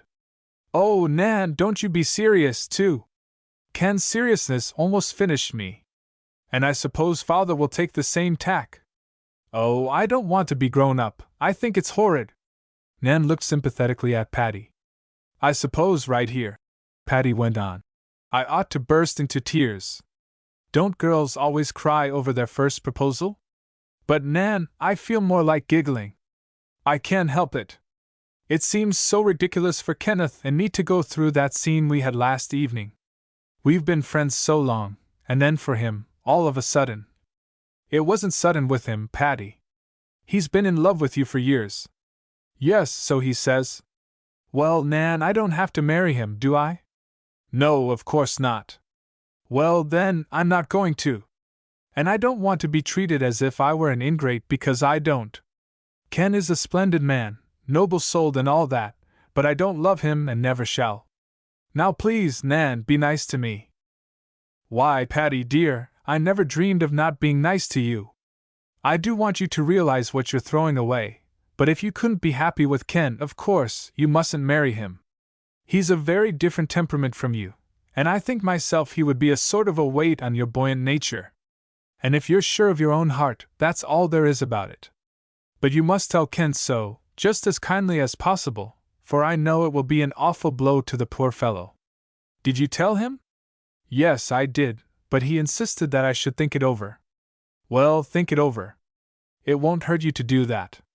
And if you keep getting more and more certain that you don't love Kenneth and never will, then you'll know you're right in your decision. You're a dear girl, Patty, and I want you to marry sometime, and just the right man. As you did. Yes, as I did. And Nan gave a happy smile. You will probably marry someone nearer your own age, Patty, but you can never be any happier than Fred and I are. I believe you, you dear old thing. Oh, here's the mail, and I have not touched my breakfast yet.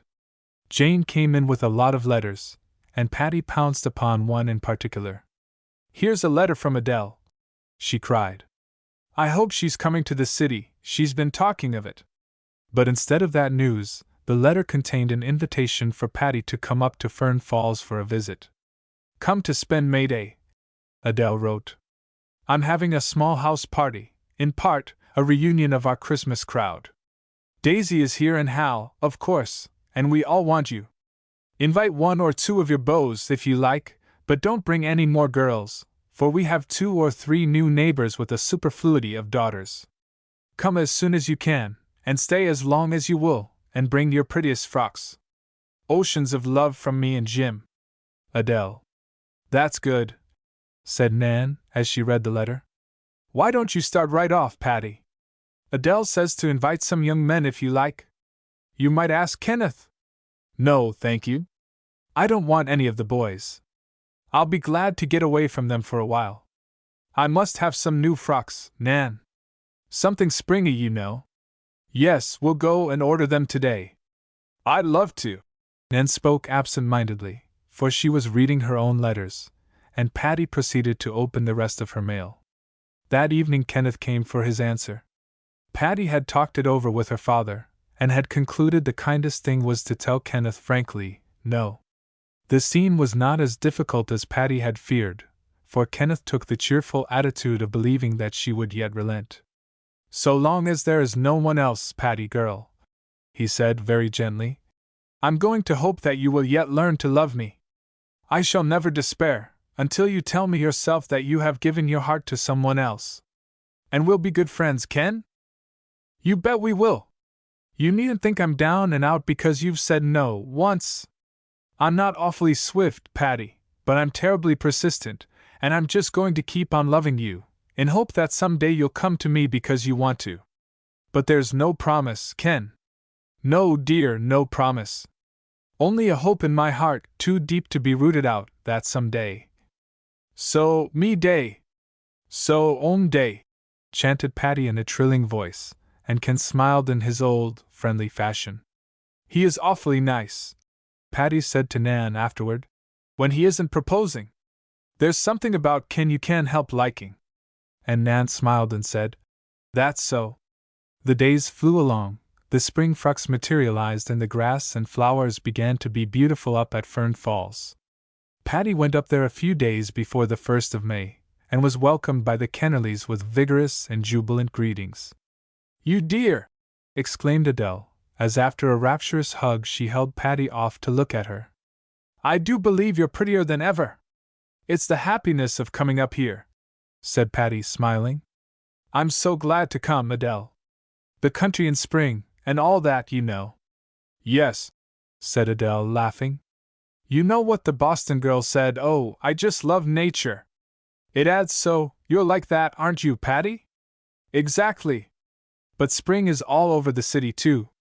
They're selling flowers on every street corner, and all the pedestrians wear big bunches of violets or daffodils or magnolias or something. Daisy, you're looking fine. How long have you been here? I came last week, said Daisy Dow. And I'm awfully glad to see you again, Patty. And then Patty was whisked off to her room, and not until tea time did she see the rest of the house party. Then her host, Jim Kennerly, appeared, and Hal Ferris, Adele's brother, and greatly to Patty's surprise, Philip Van Rapen. I didn't expect to see you here, Phil, said Patty, after she had greeted the men of the house. I'm only here for a short time, returned Philip. Mrs. Kennerly invited me to stay as long as I behaved myself, but you know, Patty, I can't do that very long. No, indeed. You'll be starting tomorrow morning at that rate. Now, Patty, that's unkind of you. However, under your angelic influence, I may behave well enough to stay till the afternoon train. You're a beautiful behavior, Mr. Van Raypen, declared his hostess. And I shan't let naughty Patty cast aspersions. What are those things, Adele? Asked Patty. I'm sure I never cast anything like that at anybody, and I wouldn't hit him if I did. I can't hit the side of a barn. I know they say that about women, said Hal Ferris, but I believe it's a base libel. At least, I think they could be taught to accomplish such a feat. I believe I'll organize a class of young ladies and teach them how to hit the side of a barn. But why hit it at all? Asked Daisy. What has the poor barn done to be hit? Lots of people get hit when they don't deserve it, said Kennerly. But don't use our barn, Hal, use the neighbors. Because under your tuition, your pupils might get proficient enough to hit it. I'm so glad to be here when it isn't winter, said Patty, looking around her. They were having tea on one of the wide verandas, which, though still enclosed with glass, had many panes open to the spring air. From now on, it's lovely here, said Adele. Almost every day we have one more sash open and then pretty soon we take them all out. It was lovely last winter, when we had tea by the hall fireplace, but this is better still. And Patty leaned back in her Japanese wicker easy-chair and nibbled contentedly at her plate of little cakes. The tea hour at the Kennerleys was always a pleasant affair, and in warm weather neighbors from the nearby country houses were apt to stroll over. On this occasion 2 or 3 came and Patty became acquainted with several young ladies. You know what I told you, said Adele to Patty, after they had left. We have plenty of girls around here, but not many men. So for the May party, I want you to ask a few of your friends to come up. All right, I will. The boys will all be glad to come. Which ones do you want? I've already asked Roger Farrington, and we'll see about the others later. All right, said Patty carelessly. I've 1 or 2 new friends whom I'm sure you will like. The next day Patty had a brilliant idea for a joke on Kit Cameron. It popped into her head quite suddenly, and she gleefully told her scheme to Adele and Daisy, as they sat together in Adele's own pleasant sitting room. Doesn't Mr. Cameron know you're up here? Asked Adele. No, I haven't seen him for a week or 2. He went south with the Homers and only came home the day I left. The plan was carefully thought out, amid giggling and laughter, and the final result was achieved by Patty in the form of a much scribbled letter. Now I'm going down to copy this on Jim's typewriter, she said. And she flew downstairs to the library, from which opened a small office fitted up for Mr. Kennerly's home use. Jim Kennerly had gone to business, and Van Raypen and Hal Ferris were playing golf, so Patty had the place to herself, and by dint of slow but persevering pounding on the typewriter, she picked out the following missive. Mr. Christopher Cameron, dear Mr. Cameron. A few weeks ago I heard you play the violin at a concert. Oh, if I could tell you the raptures that thrilled my soul at the floods of melody you drew from the insensate strings. Only a poet's spirit, only a high-strung heart could accomplish such strains. I, too, am of a musical spirit. I, too, thrill to the notes of the great masters, if interpreted as they are by you. May I hope that you will not spurn this outburst of a sympathetic nature, and accept this tribute to your genius? Could I look for a line, just a word, in response to this, saying that you are glad of my appreciation? Never before have I written to a stranger. That is why I dare not use my own penmanship. Please do not seek to find out who I am, but send just a line that I may know you do not scorn my praise. Address Miss Bell Harcourt, Maple Bank, Con. The conspirators had decided upon the Maple Bank post office as being safer than Fern Falls, if Kit should by any chance hear that Patty had gone to the Kennerleys. You know, said Patty as she sealed the letter, it might be mean to play this trick on anybody else, but Kit plays so many jokes on other people, he deserves it. And while he's not over-conceited, yet he's just vain enough to be tickled to death with this appreciation of his music. Miss Harcourt will get an answer, all right. Come on, girls, let's get ready to go to Maple Bank. And in a short time the 3 plotters were motoring over to the adjoining village to post the precious document. Of course, they did not tell the men about this, and the 3 kept it an inviolate secret. We can hardly expect an answer for 2 days, said Patty. but if I know Mr. Kit, he'll reply about as quickly as possible. And sure enough, when the next day but when the three again invaded the little Maple Bank post office, there was a letter from New York City from Miss Belle Harcourt. Read it, cried Daisy as they started homeward with their prize. The three sat side by side in the motor, with Patty in the middle, and they all giggled as Patty read the letter aloud. Dear Miss Harcourt, I cannot tell you what pleasure your letter gave me. It is so delightful to learn that a stranger is interested in my poor attempts at making music. And may I say it? The personal charm of your letter has thrilled my heart. Only a pure, sweet, young nature could write as you do. May I not see you? Or at least will you not send me your photograph? I know I have no right to ask this, but I would so love to meet one so sympathetic and appreciative of the great art which is the ideal of my life. With many, many thanks for your welcome letter, I am very sincerely yours, Christopher Cameron. I knew he'd do it, cried Patty. I knew he'd fall for that flattery. Kit's a perfect dear, but he is vain of his music, and I don't blame him. He's a wonderful violinist. What are you going to do next, Patty? Asked Adele. Answer that letter? Sure, returned Patty. But I'm not running this thing alone. We must all help make up the letter. And Adele, haven't you some photograph that will be just right to send? As soon as they reached home, they hunted over Adele's collection of photographs, and finally found one that Patty declared just right. It was a picture of one of Adele's cousins, a girl of about 16, whose sweet young face wore an expression so soulful and languishing that it was almost comical. Hester hates that picture, said Adele. She never looks that way really, like a sick calf, but somehow the photographer managed to catch that expression. She wouldn't mind if she knew, would she? Said Patty. Oh, mercy, no! She'd think it the best joke in the world. She lives in California, so there's little chance of Mr. Cameron ever seeing her. Now let's write the letter. After much agony of composition and much gay fooling, the plotters produced this. Dear Mr. Christopher, I must modify your more formal name a little, for it seems now as if I almost knew you. I tremble with fear lest someone should discover that I write to you. But I cannot help writing. I am impelled by a feeling in my soul. I send my picture and I wish it were more beautiful. For I know you love only what is good and beautiful. We must not meet, that would be too dangerous. But will you not write me one more precious letter that I may keep it forever? Belle. There had been much discussion over the signature. Adele preferred, yours devotedly. Daisy wanted, yours adoringly. But Patty stood out for the name alone, saying that it meant more that way. And so the letter enclosing the picture was dispatched to Kit, who received it duly. Chapter 16. Belle Harcourt. As quickly as possible the answer came back. It was a rainy day, and Adele sent the chauffeur to Maple Bank after it. The three gathered in Patty's room to hear it read, and were not surprised that it ran after this manner. Belle, how could you know the dearest way to sign yourself? Any other word would have spoiled it.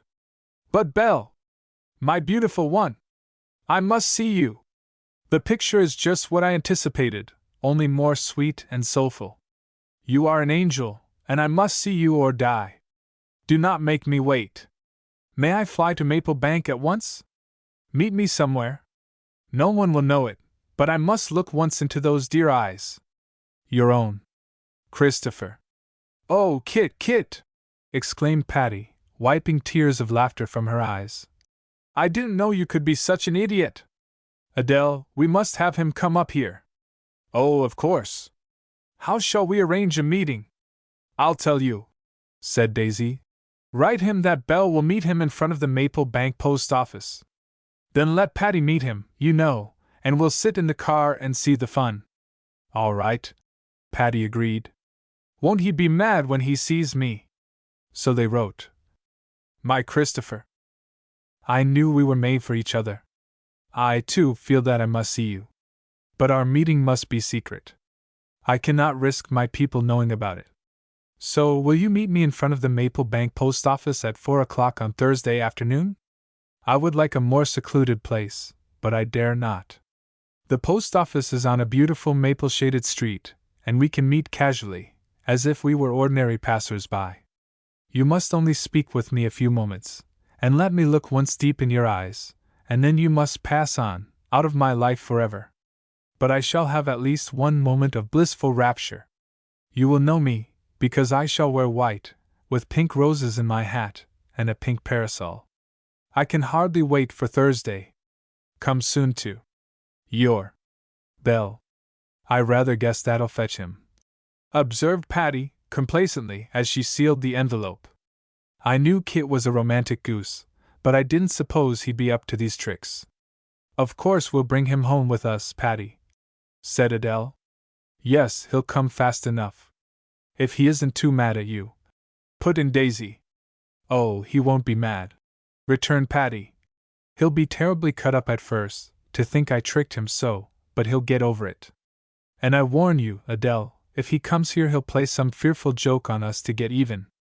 I don't mind, said Adele. I like a joke once in a while as well as anybody else. Now if he comes Thursday, Patty, will he stay over Saturday? That's May Day, you know, and I'd like to have him here for the celebration. He'll be here if you ask him, even if he has to go back to the city Friday and come up again for Saturday. Phil and Roger come Saturday, you know. Van Rapen had gone back to town for a few days, and Hal Ferris was also away on business, which was one reason why the girls had plunged so interestedly into their merry scheme. Thursday afternoon they started for Maple Bank in time to be at the post office before 4 o'clock, and witnessed the arrival of Mr. Cameron. Patty looked her dainty best, in a white linen, with a broad-brimmed hat wreathed with pink roses. Her pink parasol was flounced with chiffon and adorned with a bunch of pink roses, and 2 rose blooms were tucked in her belt. Rather summery garb, for the last of April, said Patty, gazing at herself in Adele's long mirror. But I said I'd wear white before I thought. However, it's a lovely day, and with my motor coat I'll be warm enough going over. They started off in high spirits, and reached the post office at 4:15. Kit was already there, walking calmly up and down the maple-shaded village street, and apparently waiting with properly concealed impatience. In accordance with directions, the chauffeur drove right past the post office and around a corner, where the 3 conspirators might indulge in a burst of laughter. I shan't appear until a few minutes after 4, said Patty. It isn't feminine to keep an appointment on time. So they went up and down some other streets until just the right time, and then Patty got out of the car, as she intended to walk to the tryst. The car, with Adele and Daisy, whizzed away and took up a position exactly opposite the post office, stopping there to watch the show. Of course Cameron paid no attention to this car, and continued to patrol the sidewalk with slow, even steps. At last, as he walked along, he saw a girl in white coming toward him. Her pink parasol completely concealed her face, but Cameron knew it was his Belle. He walked on slowly, and Patty did too, until they met and both stopped. Gently he raised the intruding parasol and turned it to one side. But even then, he could not see Patty's face, for she had arranged her broad-brimmed hat to droop over it, and she hung her head as if in extreme shyness. But she put out her hand and Cameron clasped it in his own. "Belle," he murmured. "My Belle! Look at me, please!" Suddenly Patty lifted her head, and smiled into Kit Cameron's face. He took a step backward, and staggered almost as if he would fall. "Patty Fairfield!" he exclaimed. "What does this mean? Why are you here? I expected— oh, I beg your pardon, I'm awfully glad to see you." Adele and Daisy, watching them, were convulsed at Cameron's baffled surprise. They could almost hear what he said. They could see how he tried to pull himself together, and they could see Patty speechless with laughter, as she enjoyed the joke on Kit. "What are you doing in Maple Bank?" she said, as soon as she could speak for laughing. Kit looked at her gravely. "I came expressly to meet a girl in a white frock and pink roses. I don't see any other around, so it might as well be you. You needn't try to turn it off so carelessly," said Patty. "Own up that you're caught. What was your girl's name?" "Belle, my Belle." And Cameron rolled his eyes in such soulful manner that Patty went off in another paroxysm. "Oh, you joke king, you! Nobody can trick you, can they? Do you own up? Own up what? That I'd rather see you than any other belle? Certainly, I'll own that. But my time is up. You know we were only to gaze once into each other's eyes and then part forever. And Kit gazed into her eyes as if it were indeed the last time. That'll do, said Patty, laughing again. The farce is over.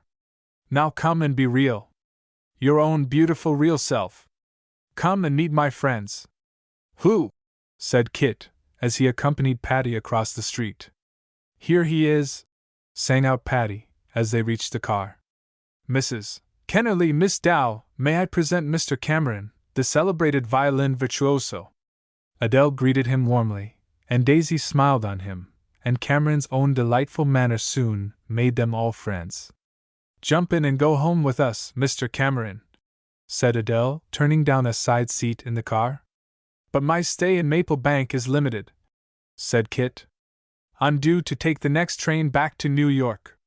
Come back with us to tea anyway, said Adele. You can stay to dinner too, said Patty, and take a late train down from Fern Falls. But you see, though I dressed with particular care to meet a very charming young lady, I didn't expect to dine with her. Oh, no matter, said Adele. We won't be formal tonight. But if you will, Mr. Cameron, we'd like to have you come back on Saturday for our May Day celebration. Will I? Said Kit. You're awfully good to ask me, Mrs. Kennerly, after you've discovered what a wicked young man I am, thus to follow up invitations from strange ladies. But you see, the photograph that came to me was so charming that the temptation was irresistible. If you'd known it was only me, you wouldn't have come, would you? Asked Patty. Kit regarded her solemnly. Then he waved his hand, as if dismissing a question of no moment. It doesn't matter, he said. All young ladies in pink and white look alike to me. Then I'm glad I'm not in pink and white, said Daisy, who was looking very pretty in a blue linen frock, with wide black ribbons. So am I. And Kit smiled at her approvingly. You look so different, it's a pleasure to observe you. Cameron had a charming way of talking nonsense, and before they reached home both Daisy and Adele had taken a decided liking to the gay young man. They had tea on the glass-paned veranda, and it was not until they were all comfortably seated, with their teacups in hand, that Cameron said casually, Oh, by the way, Patty, I have a note for you from Mrs. Fairfield, and a parcel. He took from his pocket a letter and a little box. Oh, thank you, said Patty, taking them. May I? She added, as she opened the note. As Patty read, her face grew longer and her eyes grew bigger. As she finished, she looked at Cameron, who was gazing at her with his eyes full of laughter. You Kit! She exclaimed. Oh, you Kit Cameron! Can nobody ever get ahead of you? Girls, listen to this. It's a note from Nan, and she says, Dear Patty, Mr. Cameron says he's going to see you tomorrow. Has Adele invited him to Fern Falls? How nice for you all. He won't tell me how she happened to do so, but I suppose it was through you. I'm sending you by him your pearl pin, which you forgot. Oceans of love, from Nan. Now, how in the name of common sense, did you happen to tell Nan that you were coming to see me? Why, I was there last night, and I knew I was coming up here today, so I told her, and she asked me to bring your pin. And I said I would. That's all. But how did you know you were coming here? Persisted Patty. I didn't know I was coming here, and I didn't tell Mrs. Fairfield I was. I only told her I should see you. I can't help what she assumed, and I have delivered the pin in safety. But how did you know you were going to see me? My dear child, do you suppose for 1 minute that I fell for that Belle Harcourt business? Didn't you know that I would know that that very first letter was written by your fairy fingers? Why, Mr. Cameron! Exclaimed Adele. Weren't you really fooled? You were! Exclaimed Daisy. You were at first, anyway. Not for a minute, Miss Dow. And Kit smiled lazily at her. I'm not over-modest about my wonderful musical genius, but somehow I couldn't believe that a stranger appreciated me so highly. I just couldn't believe it, and something told me that it wasn't quite all it sounded. Then, says I to myself, if it isn't a real Belle Harcourt, it's most probably Patty Fairfield. I had no idea you were away, but I telephoned the house, and some of your menials told me you were at Fern Falls. I had never heard of Fern Falls, but it was me for the atlas, and after much study, I unearthed Fern Falls and found it to be very decidedly adjacent to Maple Bank. So I put away my atlas, got down my arithmetic, and by its artful aid I managed to put 2 and 2 together. If I had found anyone else but Patty Fairfield under that pink parasol, I should have been the most surprised man under the stars and stripes. I think you're perfectly horrid, cried Patty. Just perfectly horrid. You don't really, you know. And Kit smiled at her calmly. You're just as ready to admit yourself tricked as I was. Patty went off into a peal of laughter at the thought of how she had insisted that Kit should own up to being tricked when they met, but she felt a little chagrined that her joke had fallen through. I'm glad of it, declared Adele. For I may as well confess, Mr. Cameron, it had prejudiced me against you to think you would write those letters to a stranger. Oh, I wouldn't, Mrs. Kennerly, said Kit, with exaggerated earnestness. Honest and truly, I wouldn't. I never write letters to strangers, unless I'm sure the strangers are Patty Fairfield. And I'm sure I shouldn't dare to write a letter to the young lady of the photograph that came to me. She looked like an angel in the last stages of nervous prostration. That's exactly what she did look like, said Adele, laughing. I must tell Hester that. She's a schoolgirl cousin of mine, Mr. Cameron, and if she were here, she'd enjoy this 2-story joke as well as any of us. Cameron stayed to dinner, as he said, to make his peace with Mr. Kennerly when he came home, but really because he wanted to remain with the Pleasant House party. Hal Ferris came home at dinner time, too, and was greatly diverted by the whole story of the Belle Harcourt joke. After dinner, it was warm enough to sit out on the veranda till time for Kit to go to the train.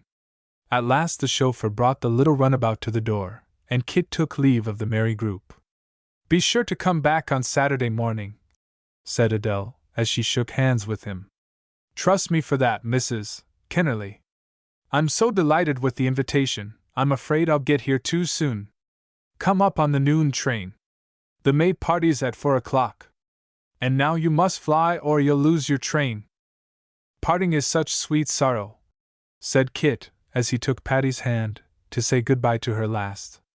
Patty followed him down the steps of the veranda, and he was about to step into the car when he said, Come on down to the station with me.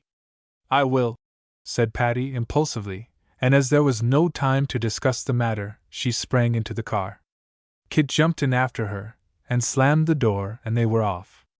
We've eloped, Cameron called back, as they whizzed away. All right, Adele called after them. Send Patty back by the chauffeur. There are extra wraps under the seat.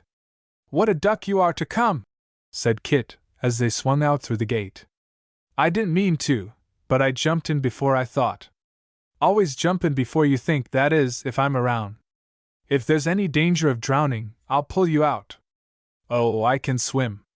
Kit, I don't see how you knew I wrote that letter. Patty, it was plain as day on the face of it. Why, it sounded just like you from start to finish. Of course, if you had been in New York, I should have tried to suspect somebody else, but when I found you were staying only about 6 miles from Maple Bank, I knew it was you. Never mind, someday I'll play a joke on you. Thought you didn't approve of them. I don't, for other people. But you're so fond of them I feel as if I ought to do all I can for you. All right, joke away, little girl. I don't mind. I say, Poppycheek, what's this May Day business? An old-fashioned picnic? Not exactly. It's a new-fashioned picnic. But they crown a May Queen, and all that sort of foolishness. And who is to be queen? Belle Harcourt. My Belle! Oh, I'm glad of that. And so Princess Poppycheek is going to be made a queen. Well, so long as you're my Belle, you may be anybody's queen you like. I like an awful lot of people. Mostly men. No, sir! The men mostly like me. I like mostly girls. Don't you think Daisy Dow's charming and pretty? Yes, she is a very pretty girl. You're fond of her? I am now. I didn't like her at first, but I think it was because I didn't understand her. But now we're awfully good chums. And so you don't like the men? Nonsense! Of course I do. I adore them. But not as much as I do my girlfriends. And sometimes I think I like my married friends best of all. Aren't the Kennerleys just dear? Then you'd like me better if I were married? Yes, indeed. Will you get married to please me? Oh, anything to oblige. Will you pick out the lady? Why, yes, if you want me to. There's Daisy Dow. Yes, there's Daisy Dow. But here's Patty Fairfield. I'd ever so much rather marry her. How about it, Poppy Cheek? Nonsense, Kit, don't be silly. It isn't silly. You said you wanted me to be married, and I'm awfully anxious to please you. Oh, do you want to marry me just to please me? Well, I'm interested in the scheme on my own account, too. Well, don't bother me about it now. I hate to answer questions in a speeding motor car. Shall I tell him to slow down? And Kit leaned forward toward the chauffeur. Mercy, no! You'll hardly catch your train now. A little faster, Jacques. Yes, miss. And the chauffeur threw on a little more speed. Poppy Cheek, you rascal, I intended to miss that train. Well, you don't do it. See? We've enough to do tomorrow, without you bothering around. You can come up Saturday, but tomorrow we're going to be awfully busy. Van Raypen coming? Of course. A party isn't a party without Phil. Huh! I'm not afraid of him. I can cut Van Raypen out any day in the week. Not Saturdays. That's his great day. And Patty laughed tantalizingly. Just you wait and see. I'm not afraid. Bye-bye, Poppy Cheek. They had reached the station just as the train was drawing out. Kit sprang from the car, slammed the door after him, and striding across the platform, swung on to the moving steps. He waved his hand at Patty and was gone. Home, Jock, she said. Chapter 17 Mayday. Mayday, contrary to its custom, was a perfectly beautiful, balmy, sunshiny day. Adele drew a long sigh of relief when she opened her eyes to this fact, for as the hostess of a large and elaborate garden party she had no care so great as the question of weather. And as all outdoors was a mass of warm sunshine, she felt sure of the success of her fate. After luncheon she ordained that Patty should go to her room for a nap, as she had worked hard all the morning, and must not look fagged at her coronation. Make Daisy go too, then, said Patty, pouting as she started upstairs. No, Daisy can do as she likes. She isn't tired and you are. But then Daisy will be here when the boys come, and I won't. You insatiable little coquette. You go right straight to your room and go to bed. You hear me? Yes, ma'am, but I can't sleep.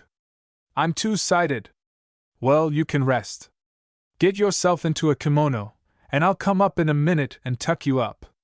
Adele went up in a few moments and found Patty leaning far out of her window. What are you doing, child? Don't lean out so far, you'll fall. Patty proceeded to draw herself back into the room. Of course I won't fall, Adele. I was only trying to breathe all this whole Mayday into my lungs at once. It's so beautiful. It is, I know, but Patty, darling, you must behave yourself. Lie down and take a little sleepy bite till 3 o'clock. Then you can get dressed for the party. I will be good, dear mother, I heard a sweet child say, trilled Patty, as she took down her hair and put on a kimono. Then Adele tucked her up on the couch, in a nest of pillows and under a soft down quilt. Of course I trust you, she said, as she patted her shoulder. Oh, of course I trust you. But all the same, my lady, I'm going to lock you in. What? Cried Patty. But even as she spoke, Adele had scurried across the room, drawn out the key, and was already locking the door from the other side. Well, thought Patty, that's a high-handed performance. I don't really care, though. Now that I'm here so comfy, I realize that I am tired. And in about 2 minutes Patty was sound asleep. It was nearly an hour before she opened her eyes, and then with a little yawn she lazily wondered if it were time to get up. She glanced at the clock on her dressing table, and as it was only 2:30, she felt sure that Adele would not come to her release until 3 o'clock. She lay there, her eyes wandering idly about the room, when she saw a startling sight. The floor, near her couch, was fairly strewn with sprays of apple blossoms. At first she thought she must be dreaming, and rubbed her eyes to be sure she was awake. Putting her hand down outside the silken coverlet, she touched a spray of blossoms, and picking it up looked at it wonderingly. There could be no doubt. They were real apple blossoms, and they were really there. What could it mean? Of course, she said to herself. Either Adele or Daisy came in while I was asleep and brought me these flowers, and sprinkled them on the floor for fun. It must have been Daisy, for Adele is too busy. How much nicer Daisy is than she used to be. And maybe that's not fair. Probably she always was just as nice, only I wasn't nice to her. Or I didn't know how to take her. Oh my gracious! The last words were spoken aloud, and in a very surprised voice, the reason for which was that a lot of apple blossoms had come flying through the open window and landed on the floor beside her. It must be Daisy, she thought. Adele won't let her in here, and she's trying to get my attention this way. Patty scrambled off the couch, her long golden hair a tangled mass around her shoulders, and her blue silk negligee edged with swan's down draped about her. She went to the window, which was a long French one, opening like doors onto a tiny balcony. She stepped out on the balcony and looked down. Illustration. Bill! She cried. Little Billy! And then, in her surprise, she almost fell over the railing, for down below on the lawn, with his smiling face looking up into hers, stood Bill Farnsworth. Patty gave a squeal of delight. Bill! She cried, little Billy. Look out, Apple Blossom! He called back, in his big, cheery voice. Don't fall out of that balcony, and break your blessed neck. But if you want to jump, I'll catch you. And he held out his arms. No! I don't want to jump. Oh, little Billy, I didn't know you were coming. Did you throw in the apple blossoms? No, oh no! A passing highwayman threw those in. Why, what made you think I'd do such a thing? Only because you still have a few left in your pockets, said Patty, laughing, for, sure enough, Bill had ends of blossom sprays sticking out of all his pockets. You see, I didn't know how many it would take to wake you up, he said. How did you know I was up here? Daisy told me. Adele wouldn't tell me, said you must sleep, or some such foolishness. Get into your togs and come down, won't you? For the first time Patty realized that her hair was hanging about her shoulders and her costume was, to say the least, informal, and with another little squeal, she sprang back into her room and closed the window doors. Then she went and looked at herself in the mirror. Well, you don't look an absolute fright, she said to the smiling reflection she saw there. But to think of Bill being here! Little Billy! Bless his old heart! And then Patty flew at her toilet. Everything had been laid in readiness, and she began to draw on her white silk stockings and dainty slippers. She was sitting before her mirror, doing her hair, when the key turned and Adele came in. For goodness sake, Patty Fairfield! Where did all these flowers come from? They came in at the window, ma'am, before I closed it, said Patty, demurely. Came in at the window? Nonsense, how could they do that? Oh, the breeze was awful strong, and it just blew them in. Silly child! But I say, Patty, hurry up and get dressed. I am hurrying! And Patty provokingly twisted up her curls with slow, deliberate motions. You're not! You're dawdling horribly! But you wouldn't, if you knew who was downstairs. Who? Oh, you're very indifferent, aren't you? Well, you wouldn't be so indifferent if you knew who's downstairs. Not, by any chance, Bill Farnsworth? Yes. That's just exactly who it is. How did you ever guess? Are you glad? Yes, of course I am. And Patty's pink cheeks dimpled as she smiled frankly at Adele. I'm just crazy to see Bill again. Look here, Patty. And Adele spoke somewhat seriously. I want to say something to you, and yet I hate to. But I feel as if I ought to. My stars! Adele, what is the dreadful thing? Patty paused in her hairdressing and, with brush in one hand and mirror in the other, she stared at Adele. Why, you see, Patty, I know you do like Bill, and I don't want you to like him too much. What do you mean? Oh, nothing. It even sounds silly to say it to you, as a warning. But dear, I feel I must tell you. He's engaged. Oh, is he? Patty tossed her head, and then went on arranging her hair, but the pink flush on her cheek deepened. Are you sure? She said carelessly. Well, I'm not sure that he's engaged, really. And Adele wrinkled her pretty brow, as she looked at Patty. But he told me last winter that all his life was bound up in Kitty, and he loved her with all his heart, or something like that. Kitty who? I can't remember her other name, although he told me. How did Bill happen to tell you this, Adele? He was here, and I was chaffing him about one of the Crosby girls, and then he told me that about Kitty. And somehow I thought you ought to know it. Oh, fiddlesticks, Adele, as if I cared. I can't understand why you should think I would care if Mr. Farnsworth were engaged to 40 Laven girls. It's nothing to me. Of course I know it isn't, Patty, but I just wanted to tell you. All right, honey, I'm glad you did. Now go on downstairs, and I'll be down in a few minutes. Adele ran away and Patty proceeded to don her royal robes. The coronation gown was of white chiffon, having no decorations save tiny bunches and garlands of flowers. It was not made in the prevailing fashion, but copied from a quaint old picture, and was very becoming to its wearer. Her golden curls were loosely massed, and a few flowers adorned them. Patty sat a moment in front of her mirror, talking to herself, as she often did. Of course little Billy is engaged, she said to herself. He's too nice a man not to be. And I hope his Kitty is a lovely, sweet, charming girl. I don't think, as an engaged man, he had any business to throw flowers in at my window, but I suppose that was because we've always been good friends. I don't see how he could tear himself away from the charming Kitty long enough to come east, but he's always flying across the continent on his business trips. Daisy came into Patty's room then, and the two girls went downstairs together. The guests had gathered for the garden party, and were dotted over the lawns or grouped on the veranda. Thank goodness it's a warm day, said Patty, as they went down the stairs. Sometimes on May Day we have to go around in fur coats.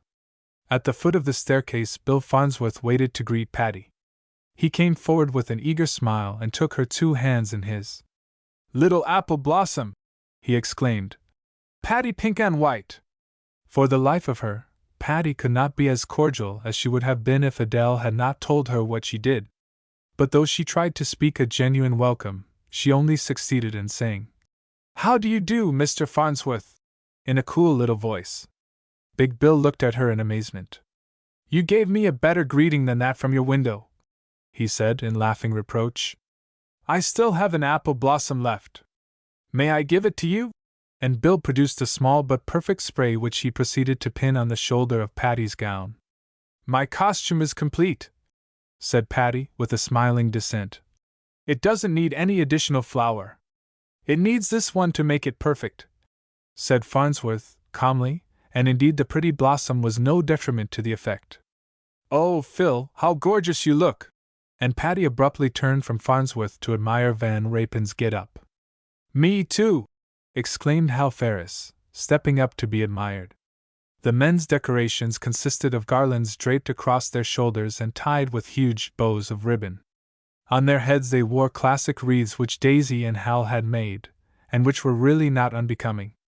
The procession formed in the hall, and went out across the lawn to the May Queen's throne.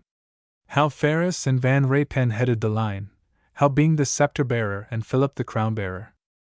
Daisy followed these, carrying a silk banner which waved in the breeze, and she was followed by baby May, carrying a basket of blossoms, which she scattered as she went along. Patty came next, and surely a fairer May Queen never went to her coronation. Patty's blonde beauty was well suited to the costume and floral decoration she wore, and she looked like a vision of spring, incarnate, as she walked smilingly along. Behind her came Kit and Roger, who were court jesters. Their costumes were most elaborate, of the recognized style for jesters, and they carried baubles which provoked great merriment. As Farnsworth had not been expected, there was no part for him on the program, but he calmly declared that he would be the band. He had brought a cornet, upon which he was a really fine performer, and he took up his place at the end of the line and played gay and merry music to which they marched. The affair was exceedingly informal, and those in the procession chatted as they passed the guests who were mere lookers-on. Baby May, indeed, left her place to run to her mother and give her a flower, and then dutifully returned to escort Patty. The throne was under a bower made of evergreen boughs and trailing vines, interspersed with apple blossoms and other flowers. As the procession neared the throne, Ferris, with his long gold scepter, struck an attitude on one side, and Van Raypen, who carried the crown on a white satin cushion, took his place on the other side. Daisy as maid of honor and Baby May as flower girl took their stand, and the two court jesters danced to their appointed places. This left Patty alone, and, as there had been no rehearsal, she was a little uncertain what to do, when Farnsworth stepped forward and took her hand and gracefully led her to the throne, where he seated her in state. Then he made a profound bow and stepped away to one side. Van Raypen came forward, and with a gay little impromptu speech, put a floral crown on Patty's head, and Ferris presented her with the long gilded scepter. Patty made a little speech of humorous greeting, and the coronation was declared over, and Patty was Queen of the May. The guests came thronging around to talk to the pretty queen, and then they all went to the tea tent. This gay and festive place was decorated with flowers and flags, and a delightful feast was served. "Will you have an ice, Patty?" asked Farnsworth. "Or something more substantial?" "Here you are, Patty. I know what you want." And Kit Cameron came up with a cup of hot bouillon and a sandwich. "Yes, indeed, Kit, I'm famishing." "Thank you so much." And Patty ignored Farnsworth's remark entirely, and beamed pleasantly on Kit. Farnsworth looked at her curiously for a moment, and then walked away. He sat down by Daisy Dow, and said abruptly, "What's the matter with Patty, that she doesn't like me any more?" "Nonsense, Bill, she does like you." "No, she doesn't. She's cool as a cucumber. She used to like me, but she's changed all through. I suppose she likes those other fellows better, and I don't blame her. They're both awfully gone on her." And Daisy looked at Cameron and Van Raypen hovering around Patty, who seemed to be sharing her favors equally between them. "I don't belong here," said Farnsworth, gloomily. "I'm out of my element. I belong out west, riding over the plains and untrammeled by conventions. Don't be a goose, Bill." And Daisy looked at him kindly. "You've better manners than lots of these Eastern men, and you have a whole lot more innate kindliness." "That's good of you, Daisy." And Bill flashed her a grateful look. "But I know the difference myself. I'm uncouth and awkward where those chaps are correct and elegant. I'm going back to Arizona and stay there. All because Patty Fairfield didn't welcome you with open arms." A flush rose to Big Bill's handsome face. "It is partly that, Daisy, but I can't blame her. There's no reason why that exquisite little piece of humanity should want to have anything to do with me, a big bear of a man. Honestly, Bill, you ought not to belittle yourself like that. I'm ashamed of you. But I'll tell you one thing, Patty is sometimes a little perverse. She can't seem to help it. She's a perfect dear, but she is a coquette. If you asked me, I think the more glad she is to see you, the more likely she is to be cool to you." "Nonsense, Daisy! What sort of talk is that? Why should she act that way?" Bill's straightforward gaze of blank amazement made Daisy laugh, but she only said, "I can't tell you why she does such things, but she does all the same." Just then Hal Ferris came up and monopolized Daisy's attention, and Farnsworth, imagining himself in the way, strolled off. He joined the laughing group that was gathered around Patty, but he stood moodily silent, listening while she chaffed the others. "It's getting chilly," Patty said at last, "and I think it's too late to stay outdoors any longer. May parties are all very well while the sun shines. But as Queen, I issue a royal mandate that now we all go in the house and dance. And as first Goldstick in waiting, I claim the first dance with the Queen." And Philip Van Raypen tucked Patty's hand through his arm and led her away to the house. "And I claim the maid of honor." And Kit Cameron led Daisy away. "Hold on," cried Hal Ferris. "The maid of honor is my partner. Possession is 9 points of the law." And Hal gaily retained Daisy's hand in his own, lest she should escape him. But there were plenty of other gay and merry maidens of the court, and soon several couples were whirling up and down through the great hall. Farnsworth stood apart, not joining in the dance, and presently Adele came up to him. "Dance with me, Bill," she said, with the freedom of long acquaintance. "Thank you," said Farnsworth, and in a moment they had joined the other couples. Bill was a perfect dancer, and when they stopped, Adele said, "Why don't you dance with Patty? She is a lovely dancer. I'd like to see you two dance together." Still with a grave face, Bill crossed the room to where Patty was standing. "Miss Fairfield," he said politely, "our hostess has ordained that I dance this dance with you." He clicked his heels together and made a low military bow. "Indeed," said Patty coolly, "but the Queen of May takes no one's orders, not even those of her beloved hostess." "Then you refuse?" And Farnsworth looked Patty straight in the eyes. "Of course I refuse." And she gave her little head a disdainful toss. "This dance belongs to Mr. Van Raypen." Philip was just passing, and as Patty laid her hand on his arm, he stopped. "Certainly it does," he said, but it was easy to be seen that the dance was as much a surprise to him as it was a pleasure. Farnsworth looked after the two, as they danced away. And then he turned on his heel and went in search of Adele. Chapter 18 Moonlight. The May party was over, but a few of the guests, besides those staying in the house, remained for dinner. "Shall I change my frock, Adele, or keep on this toggery for dinner?" said Patty. "Oh, keep that on. You may as well be Queen of May as long as you can." So Patty kept on her pretty, picturesque costume, and when dinner time came she made up her mind to ask Adele to seat her next to Farnsworth. But as the company paired off to go to dinner, Big Bill was nowhere visible. "Where's Mr. Farnsworth?" asked Patty, casually, of Jim Kennerly. "Oh, he's gone. We expected him to stay the weekend, but he said he was due at another country house party, farther on somewhere, and he couldn't even stay for dinner." Patty was sorry she had acted so rude to Bill, and sorry that he had gone. "But," she said to herself, by way of extenuation, "I didn't want to dance with anybody who asked me to because his hostess commanded him. He never even said he wanted to dance with me himself, but only that Adele said he must. But I do think he was mean to go away without saying goodbye to me." However, it was not Patty's nature to let her mind dwell on a disappointment, and she promptly proceeded to forget all about Mr. Farnsworth, and to turn her mind to her present partner. This happened to be Kit Cameron, and as he was in his gayest mood she responded, and their conversation was of the merriest sort. After dinner, Kit persuaded Patty to walk on the veranda for a bit of exercise. There was a large swing seat, upholstered in red, which he declared was just the place for a tete-a-tete. "But it's too cold," objected Patty. "I'll get you a wrap." And Kit flew into the house and procured a long cloak, in which he enveloped Patty, and they sat in the swing together. "What became of the colossal cowboy?" said Kit. "I thought he was here for the weekend." "I thought so, too," returned Patty. "But it seems he had another engagement. I'm glad of it. You're altogether too fond of him." "Fond of him? What do you mean?"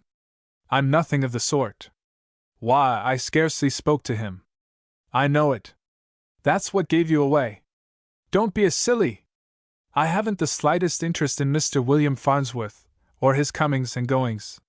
You'd rather have me here, wouldn't you?" "Oh, ever so much rather." And Patty spoke with such intense enthusiasm that she was very evidently joking.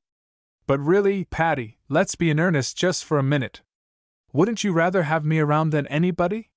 "Why, I don't know. I never thought about it." "Think about it now, then." "Honest, I mean it." "Oh, don't mean things. It's too heavenly a night to talk seriously." "Isn't it a wonderful night?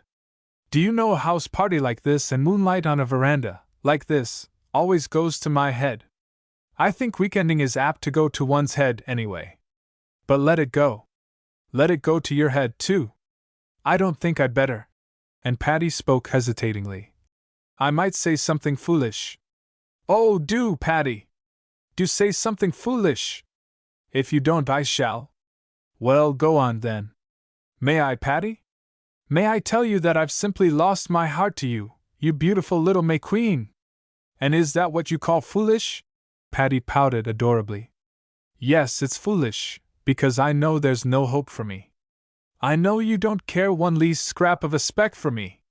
Now, do you? If you're so positive yourself, why ask me? Oh, I might be mistaken, you know. Oh, if I only might.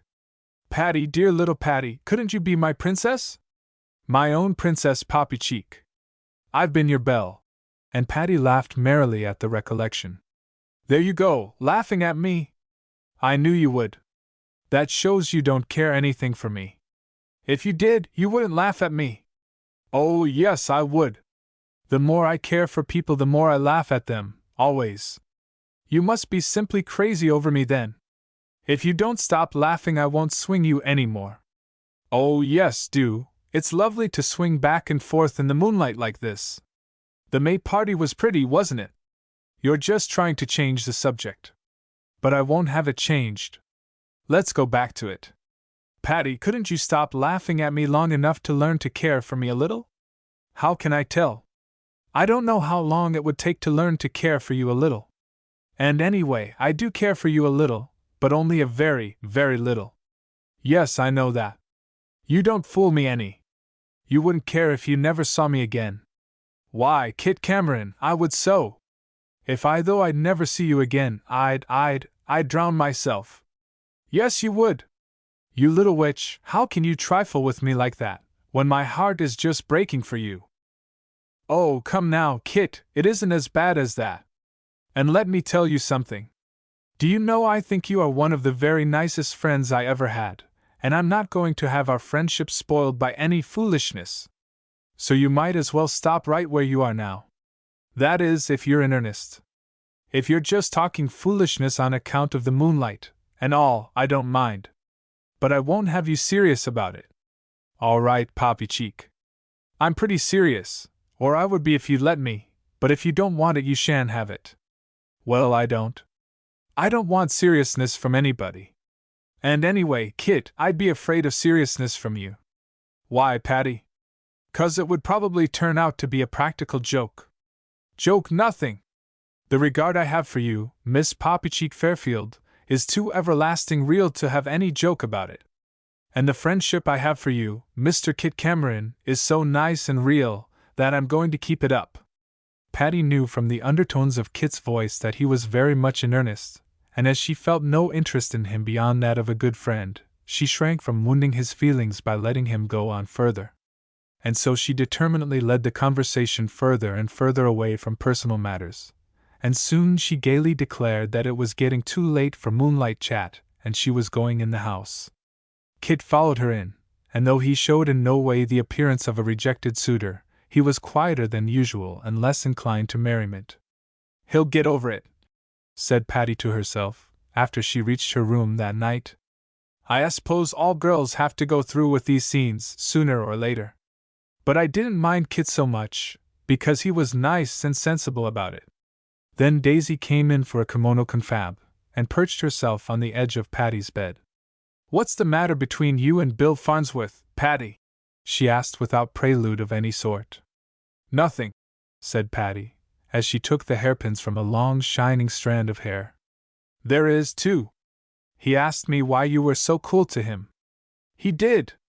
Well, I'm sure I don't know what he meant, for I wasn't cool to him, or anything else. I treated him politely, as I would any casual friend. Politely? I saw you refuse to dance with him, myself.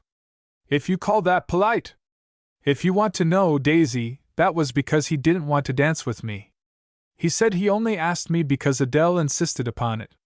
Patty, it's none of my business, but I do think you might be nicer to Bill, for I know he thinks an awful lot of you. Why, Daisy Dow? Why should he think a lot of me when he's as good as engaged to another girl? Engaged? Bill Farnsworth engaged? Nothing of the sort. I know better. But he is. Adele told me so. Or if he isn't engaged, he's very much in love with a girl named Kitty. Do you know her? Kitty who? Where is she? I don't know, I'm sure. But he told Adele his whole heart and life were bound up in this kitty somebody. So I'm sure I don't see any reason why I should be running after him. I can't imagine you running after anybody, Patty. You don't need to, for the boys all run after you. But it's very queer I never heard of this kitty. I've known Bill for years. Let me see, there was Kate Morton, but I never thought Bill cared especially for her. And anyway, I can't imagine calling her Kitty. She's as tall and straight as an Indian. Well, Bill calls her Kitty, Adele said so. Oh, is it Kate Morton then? Did Adele say that? No, Adele said she couldn't remember the girl's last name. And I don't care if it's Kate Morton or Kathleen Mavourneen. It's nothing to me what kind of a girl Bill Farnsworth likes. Of course it isn't. I know you never liked Bill. I did so. I do like him, but just the same as I like all the other boys. Then what makes you turn pink every time Bill's name is mentioned, and never when you speak of anybody else? I don't. And if I did, it wouldn't mean anything. I'm not specially interested in anybody, Daisy, but if I were, I wouldn't sit up and blush about it. You like Bill an awful lot yourself. I do like him, said Daisy frankly. And I always have. He's a splendid man, Patty, one of the biggest, best natures I know. Why, at school we used to call him Giant Greatheart, he was so thoroughly noble and kind to everybody. Well, I'm sick of hearing his praises sung, so you'll please change the subject. Daisy was quite willing to do this, for she had no wish to annoy Patty, and the girls chatted of other matters until Adele came along and sent them both to bed. The next day was Sunday, and Patty didn't come downstairs until time for the midday dinner. I think you might have come down earlier, said Van Raypen, reproachfully, as Patty came smilingly down the staircase. I wanted you to go for a walk this morning. It's simply great out in the sunshine. I'll go after dinner, said Patty. Isn't it funny why people have dinner at 1 o'clock, just because it's Sunday? I'm glad of it. It'll give us the whole afternoon for our walk. Good gracious! If I walk the whole afternoon, you'll have to bring me home in a wheelbarrow. We won't walk far enough for that. If you get tired, we'll sit on a mossy mound in a bosky dell, or some such romantic spot. After dinner, Philip held Patty to her promise of going for a walk. She didn't care about it especially, really preferring to stay with the gay group gathered on the veranda. But Philip urged it, and Patty allowed herself to be persuaded. The country all around Fern Falls was beautiful, and a favorite walk was down to the falls themselves, which were a series of small cascades tumbling down a rocky ravine. Philip turned their steps this way, and they sauntered along the winding footpath that followed down the side of the falls. It is lovely here, said Patty, as she sat down on a rock for a short rest. But I wouldn't want to live in the country all the year around, would you, Philip? Not if you didn't like it, dear. Suppose we have 2 homes, one in the city and one in the country? Homes for lunatics, do you mean? And Patty favored the young man with a wide-eyed gaze of inquiry. You know very well what I mean. And Philip returned her gaze with one of calm regard. You know why I brought you out here this afternoon, and you know exactly what I'm going to say to you. Don't you? Not exactly. And Patty drew a roguish frown. They all word it differently, you know. It is a matter of utter indifference to me how the others word it. And Philip leaned up comfortably against a rock as he looked at Patty. The only thing that engrosses my mind is whether I myself can word it persuasively enough to make you say yes. Do you think I can? You never can tell till you try, said Patty in a flippant tone. Then I'll try. But Patty, dearest, you know it all. You know how I love you. You know how long I have loved you. Aren't you ever going to give me the least little encouragement? How can I, Phil, when I don't feel encouraging a bit? But you will, dear, won't you? You remember last winter when we went on that sleigh ride after the butter and eggs? Why, Patty, you almost said yes then. Why, Philip Van Raypen, I didn't do anything of the sort. I had no idea of saying yes then, I haven't now, and I'm not sure that I ever shall have. I'll wait, Patty. And Van Raypen spoke cheerfully. I'll wait, little girl, because I think a love like mine is bound to win at last. And I know you're too young yet to make up your mind. But, Patty, there isn't anybody else, is there? Anybody else what? Anybody else who likes you as much as I do. Is there? Now, Phil, how could I tell that? When people say they love you heaps and heaps, you never know quite how much to believe, or quite how much is just the influence of the moonlight. Well, there's no moonlight here now. So when I tell you how much I love you, it's all true. You believe that, don't you, little girl?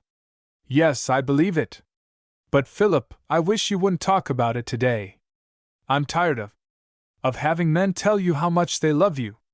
Poor little Patty. I'm afraid you'll have to put up with that all your life. Oh, horrible! And Patty made a wry face. I suppose some girls like it, but I don't. I'll tell you a way to avoid it, Patty. Be engaged to me, now, even if you won't marry me right away, and then, you see, other men can't propose to you. Do you mean be engaged to you, Phil, without intending ever to marry you? Well, don't consider the second question at present. Just be engaged to me, and then we'll see about it. No, I don't think that would be fair. You make it seem as if being engaged to a man doesn't mean anything. Patty! Dearest! Don't talk like that. It would mean all the world to me. And I'm sure I could make you love me enough to want to marry me, after a while. If you knew how much I loved you, I'm sure you'd agree that you couldn't resist that love for long. Van Rapen looked very handsome and very earnest as he gazed into Patty's eyes. And Patty looked very sweet and dear as she gazed back at him with a troubled expression on her lovely face. Then with a sudden, impulsive gesture she put out both her hands and Philip took them in his own. Don't make me decide now, Phil, she said, and she looked at him with a pathetic smile. I don't know what I want. I know I don't want to marry you, or anybody else, for a long time. And I don't think I want to be engaged to anybody just yet either. Of course you don't, you dear little girl. And Van Rapen's tone was hearty and genuinely helpful. You've only just begun to have your little fling, and enjoy yourself in your own sweet, butterfly way. And I'm not going to tease you or cause you one moment's worry. But oh, Patty, darling, if ever you have a moment when you want to think about these things, think about me, won't you, dear? And remember that my whole heart is yours and my whole life is devoted to you. You don't understand now what the whole love of a man means, but someday you will, and then, if your heart can turn to me, let it do so, won't you, little sweetheart? Patty was thrilled, not only by Philip's words, but by the deep and sincere love shining in his eyes, and which she could not mistake. You are very dear to me, Philip, she said, with absolute sincerity. And I do want you to know how much I appreciate what you have said, and how grateful I am. Hush, Patty. And Philip smiled gently at her. I don't want that. I don't want your appreciation nor your gratitude for what I feel for you. When you are ready to give me your love, in return for the love I offer you, I want it more than I can tell you. But until then, I want your friendship, the same good comradeship we have always had, but not any gratitude, or foolishness of that sort. Do you understand? I do understand, Phil, and I think you're splendid.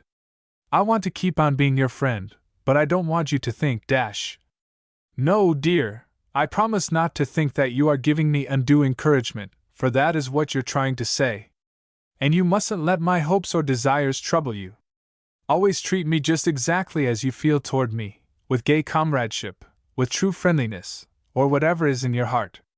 But always remember that I am still loving you and waiting and hoping. Philip gave Patty one long look deep into her eyes, and then, with an entire change of manner, he said lightly, Now, my lady fair, if you are rested, suppose we walk back to the house? I am rested. And Patty jumped up. So you won't have to do what I feared, take me home in a wheelbarrow. Van Rapen looked at her quizzically. Do you remember, he said, the classic poem from which that quotation is taken? It's from Mother Goose, isn't it? Yes, but if you recollect, it was a bachelor gentleman who went to London. And when he returned he brought a wife home in a wheelbarrow. I'm not having quite that experience. No, said Patty, demurely. But you haven't any wheelbarrow. Chapter 19 in the Runabout. When they reached the house, Patty went straight up to Mr. Kennerly, and said in a low tone, Jim, I want to ask a favor of you. Anything at all, Patty Pink, anything, to the half of my kingdom. Well, I want the little car, the runabout, and I want to go off for a little while, all by myself. Patty! You amaze me! Does this mean a clandestine meeting with a rustic swain? Oh, my child, I thought you were well brought up. Don't tease me, Jim. And Patty looked really serious. If you must know, though, it's because I want to get away from the rustic swains. I want a little time to myself. And if I stay here, the boys are all around, and if I go to my room, the girls won't give me any peace, and oh, Jim, do help me out. Why, of course, you blessed infant. Trust all to your Uncle Jim. Come along with me. The two started down the walk toward the garage, and Adele called out, Where are you going? Going to elope. Kennerly returned gaily over his shoulder, and they went on.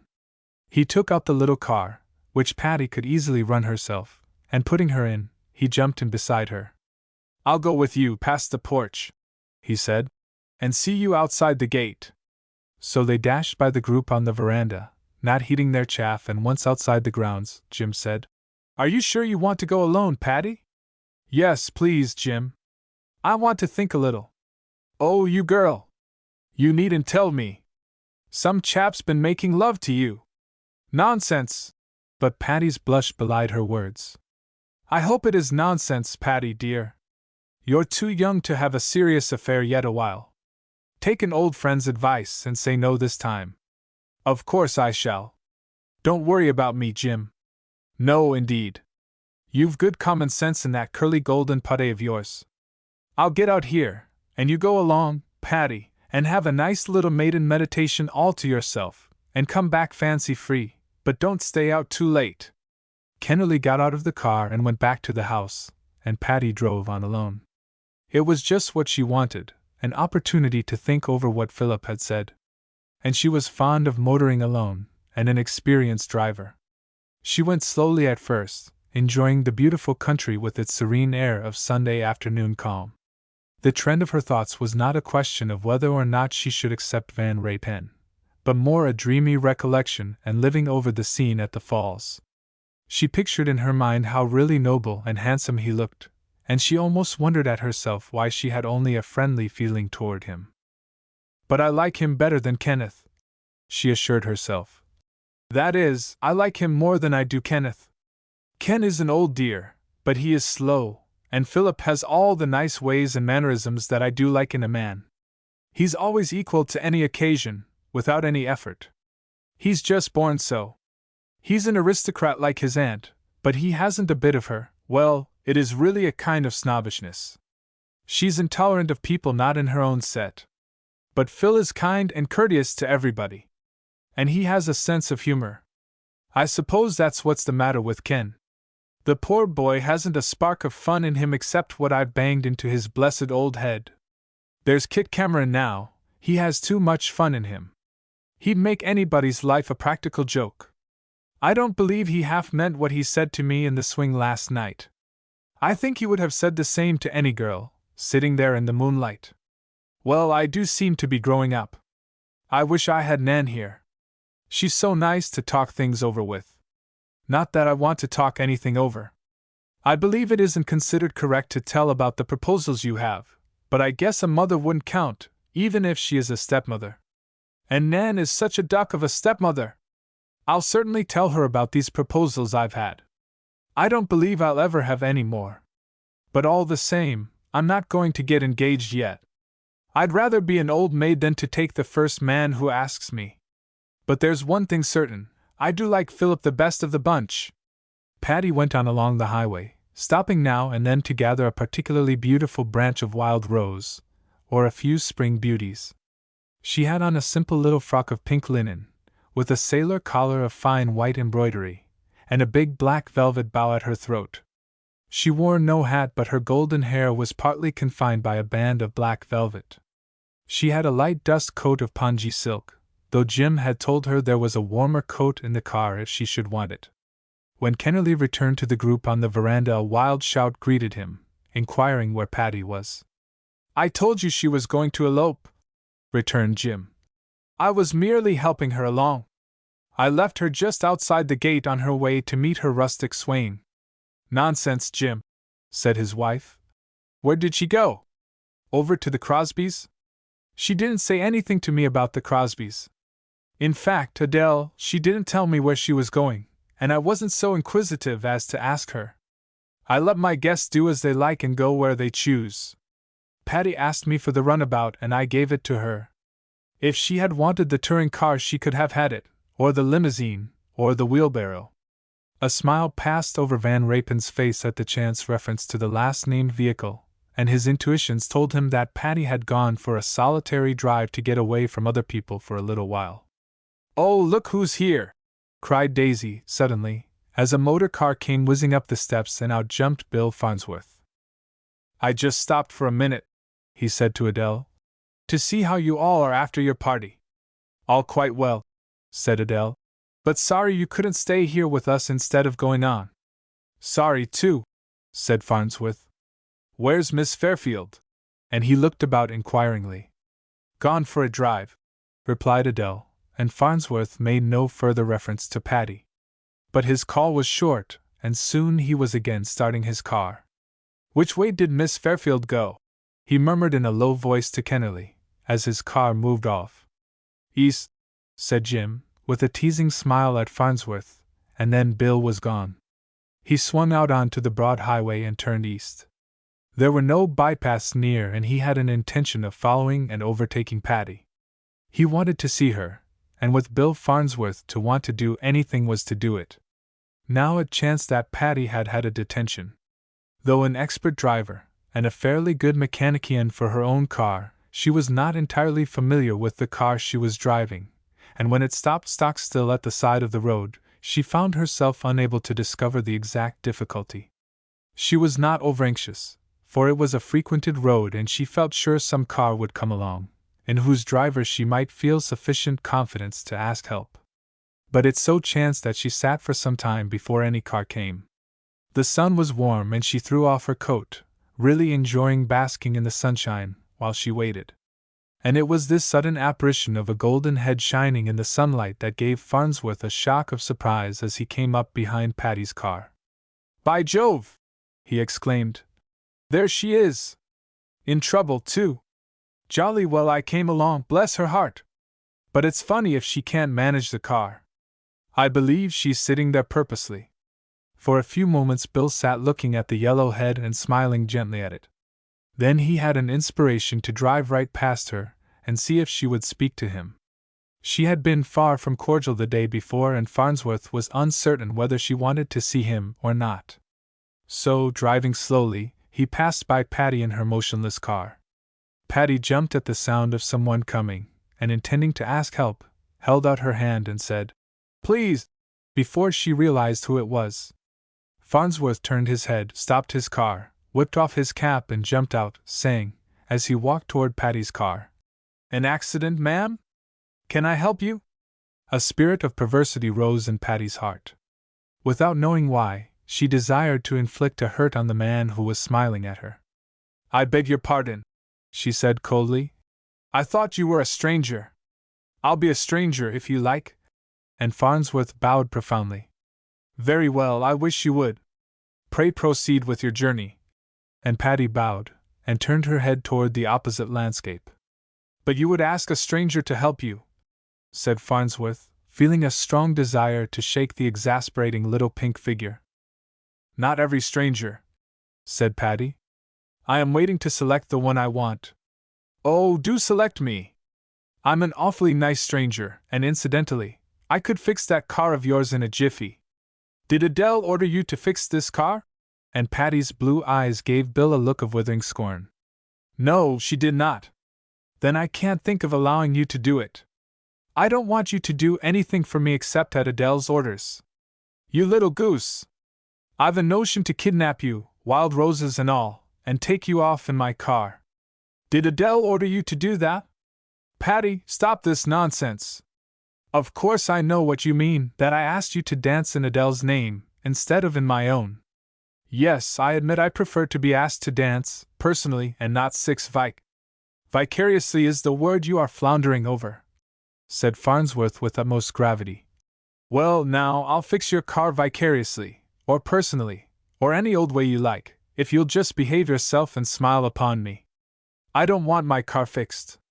You prefer to stay here? I do. Alone? Alone. Patty tried very hard to look like a stone image, but only succeeded in looking like a very pretty pink-cheeked girl. However, at her last word, and when Patty was just about to break into a dimpled smile, Farnsworth achieved a most dignified and conventional bow, replaced his cap, and without another glance at Patty, deliberately got into his car and drove away. He passed Patty, continuing east, and in a few moments was lost to sight, as he flew down the road at a swift pace. "Well," remarked Miss Patricia Fairfield, aloud. "Well, hooray for you, little Billy! I didn't know you had it in you to act like that." But, and her face clouded a little, "I suppose your head is so full of Kitty Morton that you don't care what becomes of Patty Fairfield." Patty sat still for some time, thinking over this new episode. She had been rude to Farnsworth, and she had done it purposely. But she was accustomed to having young men laugh at her pertness and chuckle over her sauciness. 1 or 2 cars passed her, but as she scrutinized the drivers, they did not seem to be just the type of whom she cared to ask help. But presently a small car came toward her, driven by a frank-looking, pleasant-faced young man. "Hello?" he called out with the camaraderie of the road. "Had a breakdown? Want some help?" "Yes, sir." And Patty spoke in a timid, subdued voice. "Then I'm your man," he said, as he jumped out and came over to her car. "My name's Peyton," he went on. "Bob Peyton, and very much at your service." "What's the matter?" "I don't know, sir." And Patty surrendered to a mischievous impulse. "I'm Mrs. Hemingway's maid, Mrs. Hemingway, sir. She can run the car, but I can't." "Where is Mrs. Hemingway?" "When the car broke down, sir, she said she would go for help. I think she went to that house over there." And so you're her maid? Personal maid, do you mean?" "Not exactly, sir. I'm her new waitress. She was just taking me home, sir." Patty didn't know why she was talking this rubbish, but it popped into her head, and the young man's eyes were so twinkly and gay, she felt like playing a joke on him. She thought he would fix her car, and then she would thank him and ride away, without having given her real name. "Ah, my good girl," Mr. Peyton said. "And so you are a waitress. What is your name?" "Suzette, sir." "I'm French." "Yes, I can see that by looking at you. Well, Suzette, are you an experienced waitress?" "Oh, yes, sir. I've worked in the best families and in hotels and on ocean's liners, I presume. Well, Suzette, here's a proposition. My sister wants a waitress, awfully. Hers has just left.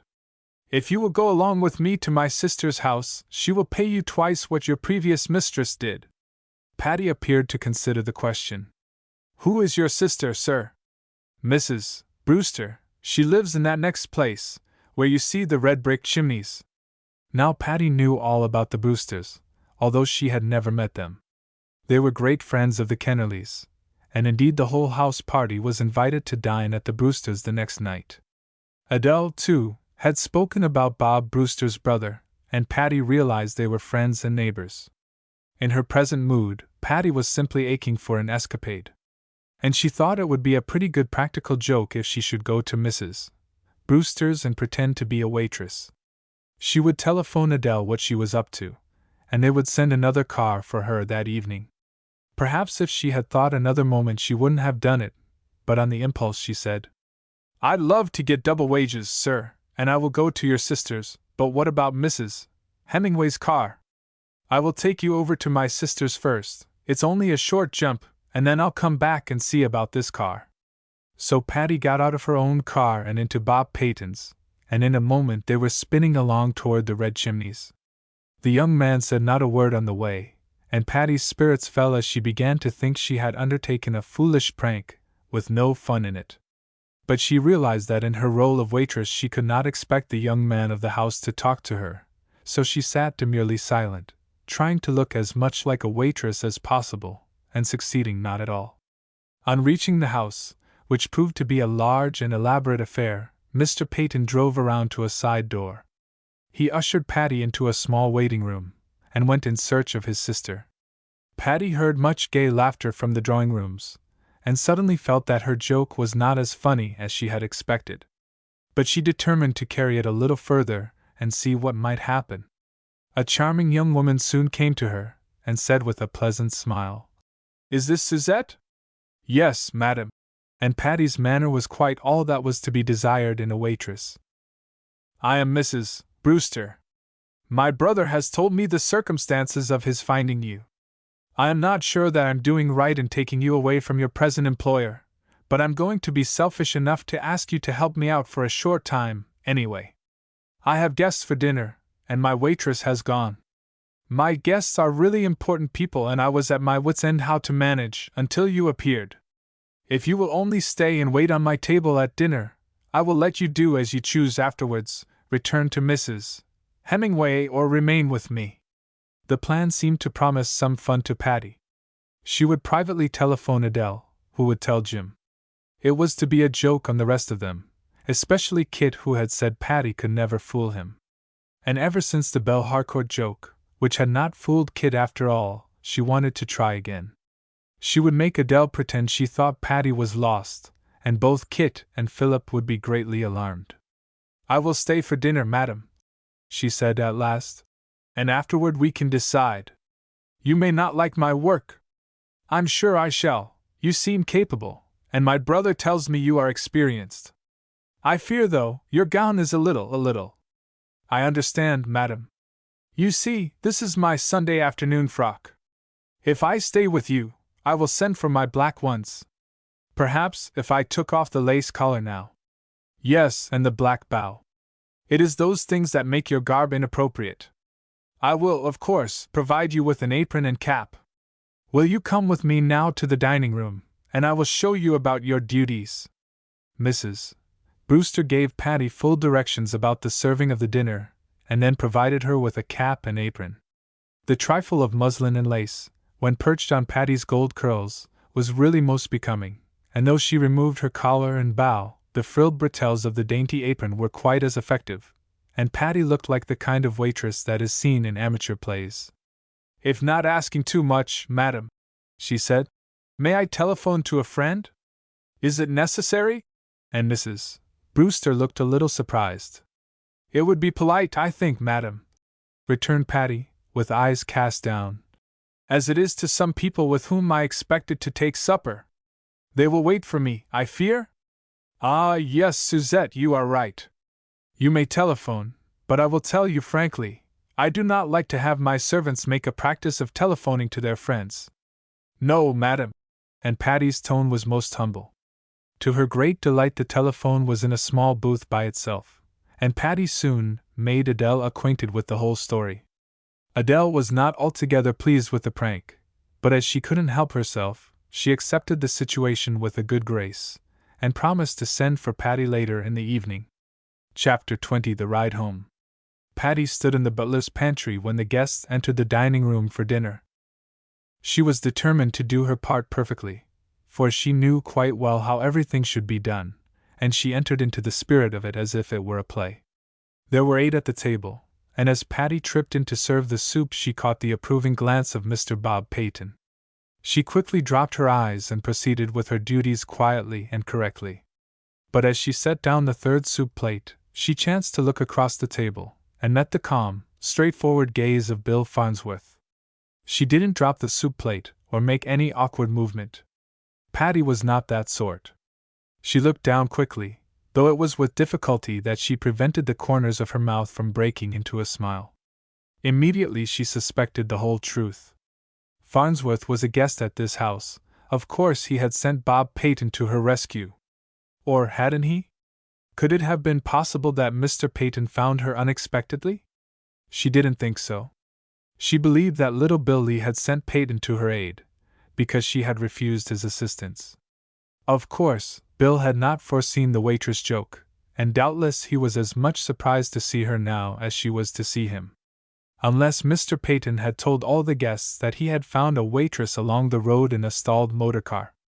Well, at any rate, Patty determined to go on with the farce to the best of her ability. If Farnsworth thought he could rattle her, he was very much mistaken. But she would not look at him again. If he should smile at her, she knew she should smile, for she was on the verge of laughing anyway. So the dinner proceeded.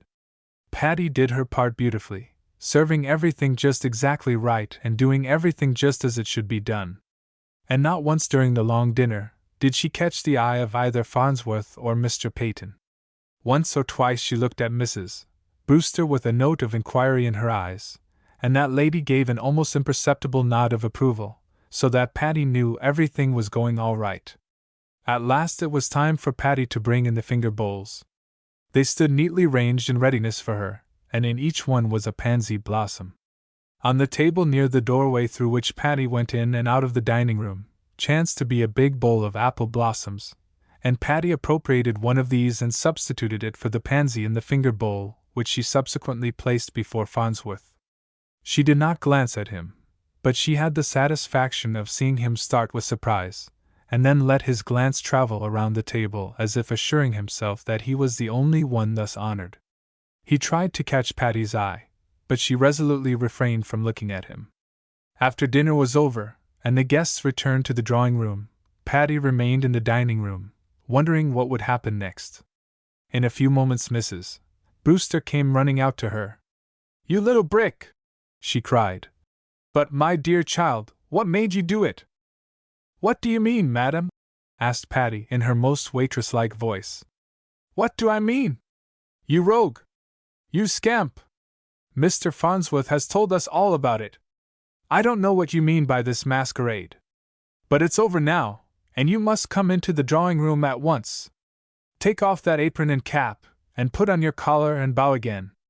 Oh, Mrs. Brewster, I can't go into the drawing-room. All your guests have on their evening things, and this is a morning frock. Nonsense, child, come right along in. You look as sweet as a peach. But I say, Ethel," and Bob Peyton bounced out into the dining-room, "Miss Fairfield hasn't had any dinner herself," and he smiled at Patty. "You see, I know all about you.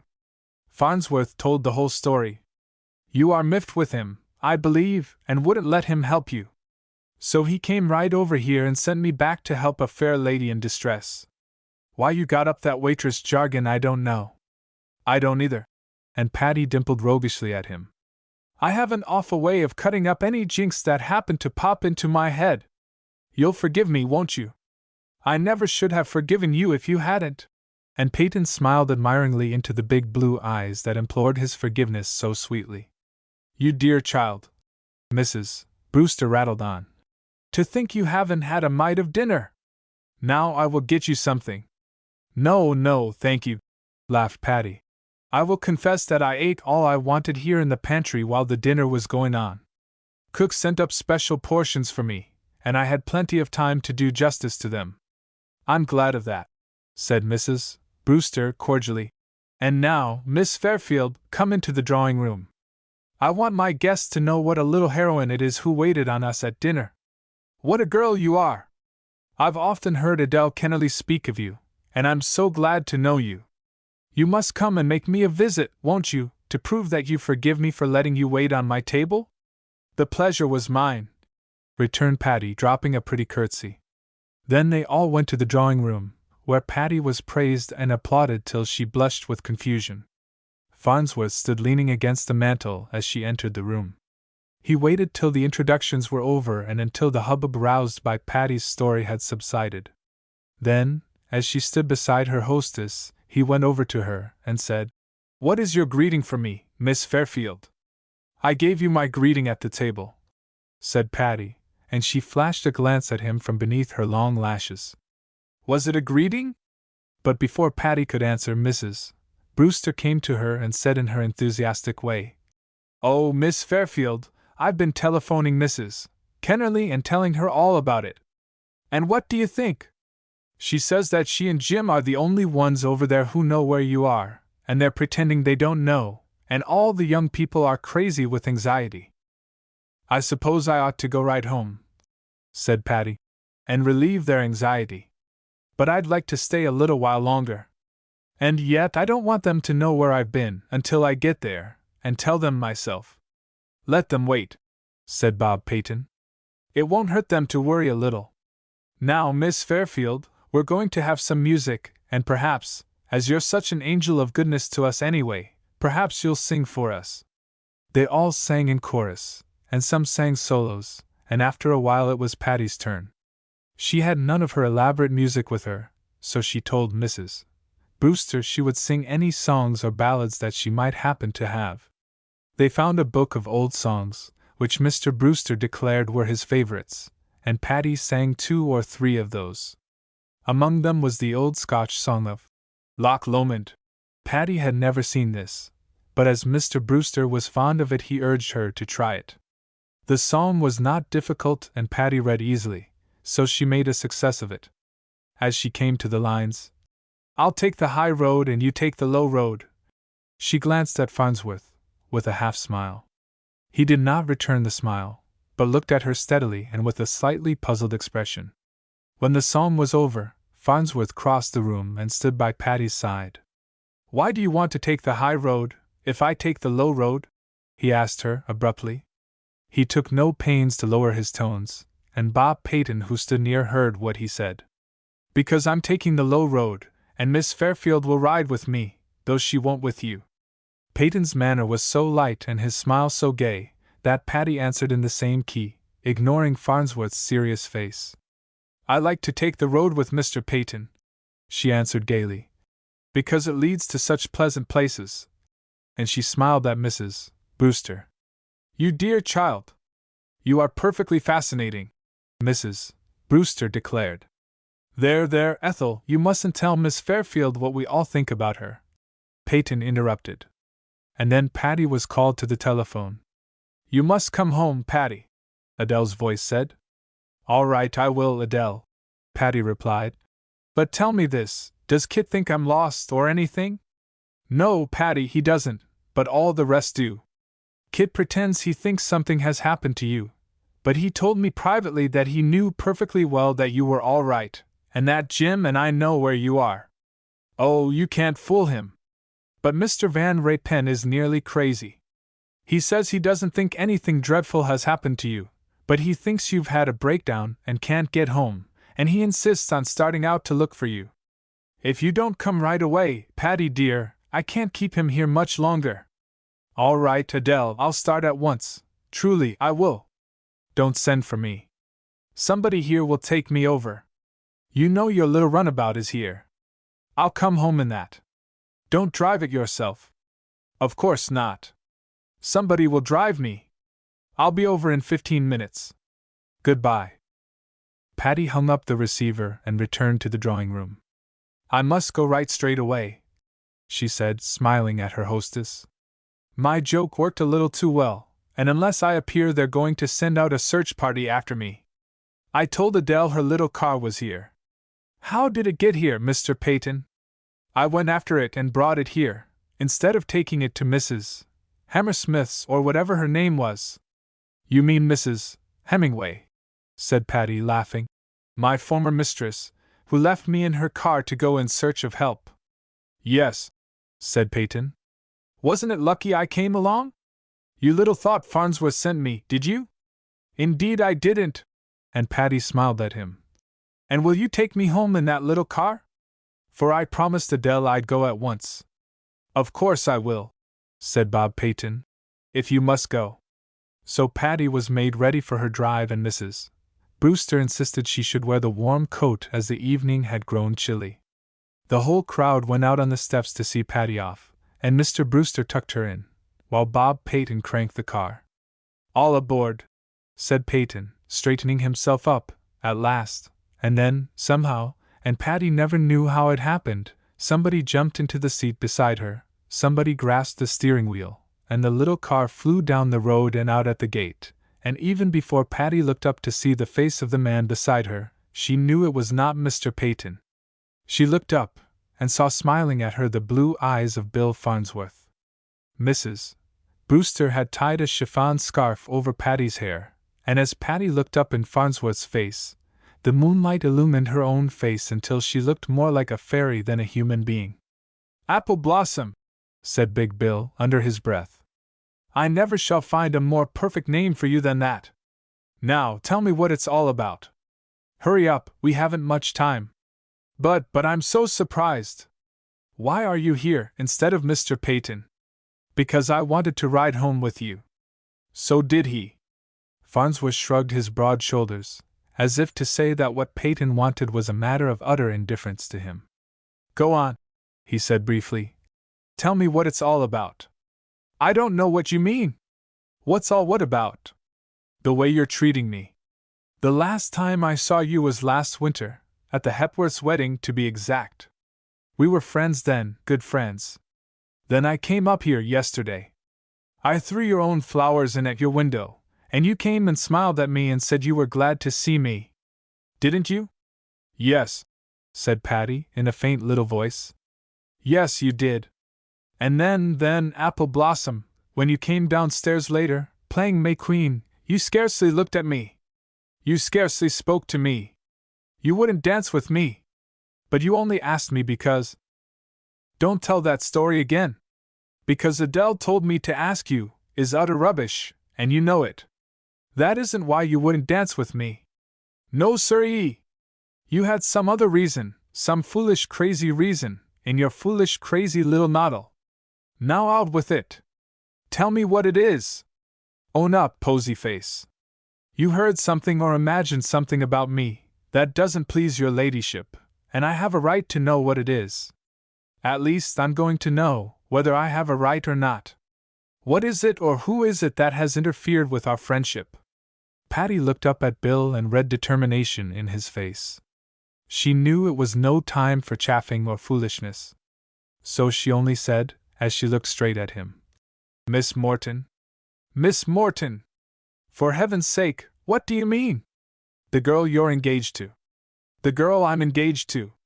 Patty, have you taken leave of your senses? Well, anyway, if you're not engaged to her, you're terribly in love with her. Your whole life and love is bound up in her. Patty, I've heard there is a lunatic asylum over near Scottsville, and I'm going to take you right straight over there, unless you stop talking this rubbish. Now, if you're still possessed of the power of rational conversation, tell me who is this Miss Morton? Miss Kate Morton, the lady you're in love with. Patty's spirits had begun to rise, and as she said this she looked up at Farnsworth, with demure face, but with a mouth dimpling into laughter. Kate Morton! Why, I haven't seen her for 10 years. Was it a hopeless affection, then? Are you only true to her memory? Patty, behave yourself! Who mentioned Kate Morton's name to you? Kitty! You always call her Kitty. Farnsworth chuckled. Call her Kitty? Why, I'd sooner call the Flatiron Building Kitty. It would be about as appropriate. Well, anyway, you told Adele that you loved Kitty with all your heart and soul. A great light seemed to break upon Farnsworth. He looked at Patty for a moment, with slowly broadening smile, and then he burst into irrepressible laughter. Oh, Patty! He exclaimed between his spasms of mirth. Kitty! Oh, Kitty! Patty! Patty sat looking at him in stern silence. I should think, Mr. Farnsworth, if anyone ought to go to a lunatic asylum it might as well be you. You sit there like an imbecile saying, Oh, Patty! Oh, Kitty! I don't know which I love most, you or Kitty! And again Farnsworth went off in a roar of laughter. I don't care to be mentioned in connection with Miss Morton. And Patty tried her best to look like a tragedy queen. But it isn't Miss Morton, it's Kitty Clive. Adele said she couldn't remember her last name. But it doesn't matter to me whether it's Miss Morton or Miss Clive. Oh, don't, Patty! You'll be the death of me. Why, Apple Blossom, Miss Clive, Kitty Clive, is my horse. Patty hesitated a moment, and then gave in, and laughed too. You must be awfully fond of your horse, she said at last. I am. Kitty Clive is a wonder, and last summer we rode thousands of miles over the prairies. There never was such a horse as my Kitty. And I remember I did rave about her to Adele. But Adele must have known what I was talking about. No, she didn't. She thought it was a girl, and she told me not to. Patty floundered a little, and then concluded her sentence. Not to interfere. And so, Apple Blossom, you were cool to me, You were cruel to me, you had no more use for me whatever. Because you thought I liked another girl? Well, I didn't want to interfere. You blessed posy face. Do you know what this means to me? It means that you care. No, I don't, Bill. I don't care if you like all the girls in the world. Only you mustn't like them better than you do me. As if I could like anybody better than I do you. And then we're friends again? Friends. Yes, friends. Don't you want to be friends with me, little Billy? Apple Blossom, I want to be to you anything and everything that you will let me be. Then we will be friends. Chums and comrades and good friends. Patty put a little pink hand out from the big coat sleeve and Bill clasped it in his great warm hand. Chums, Apple Blossom, and comrades, and good friends.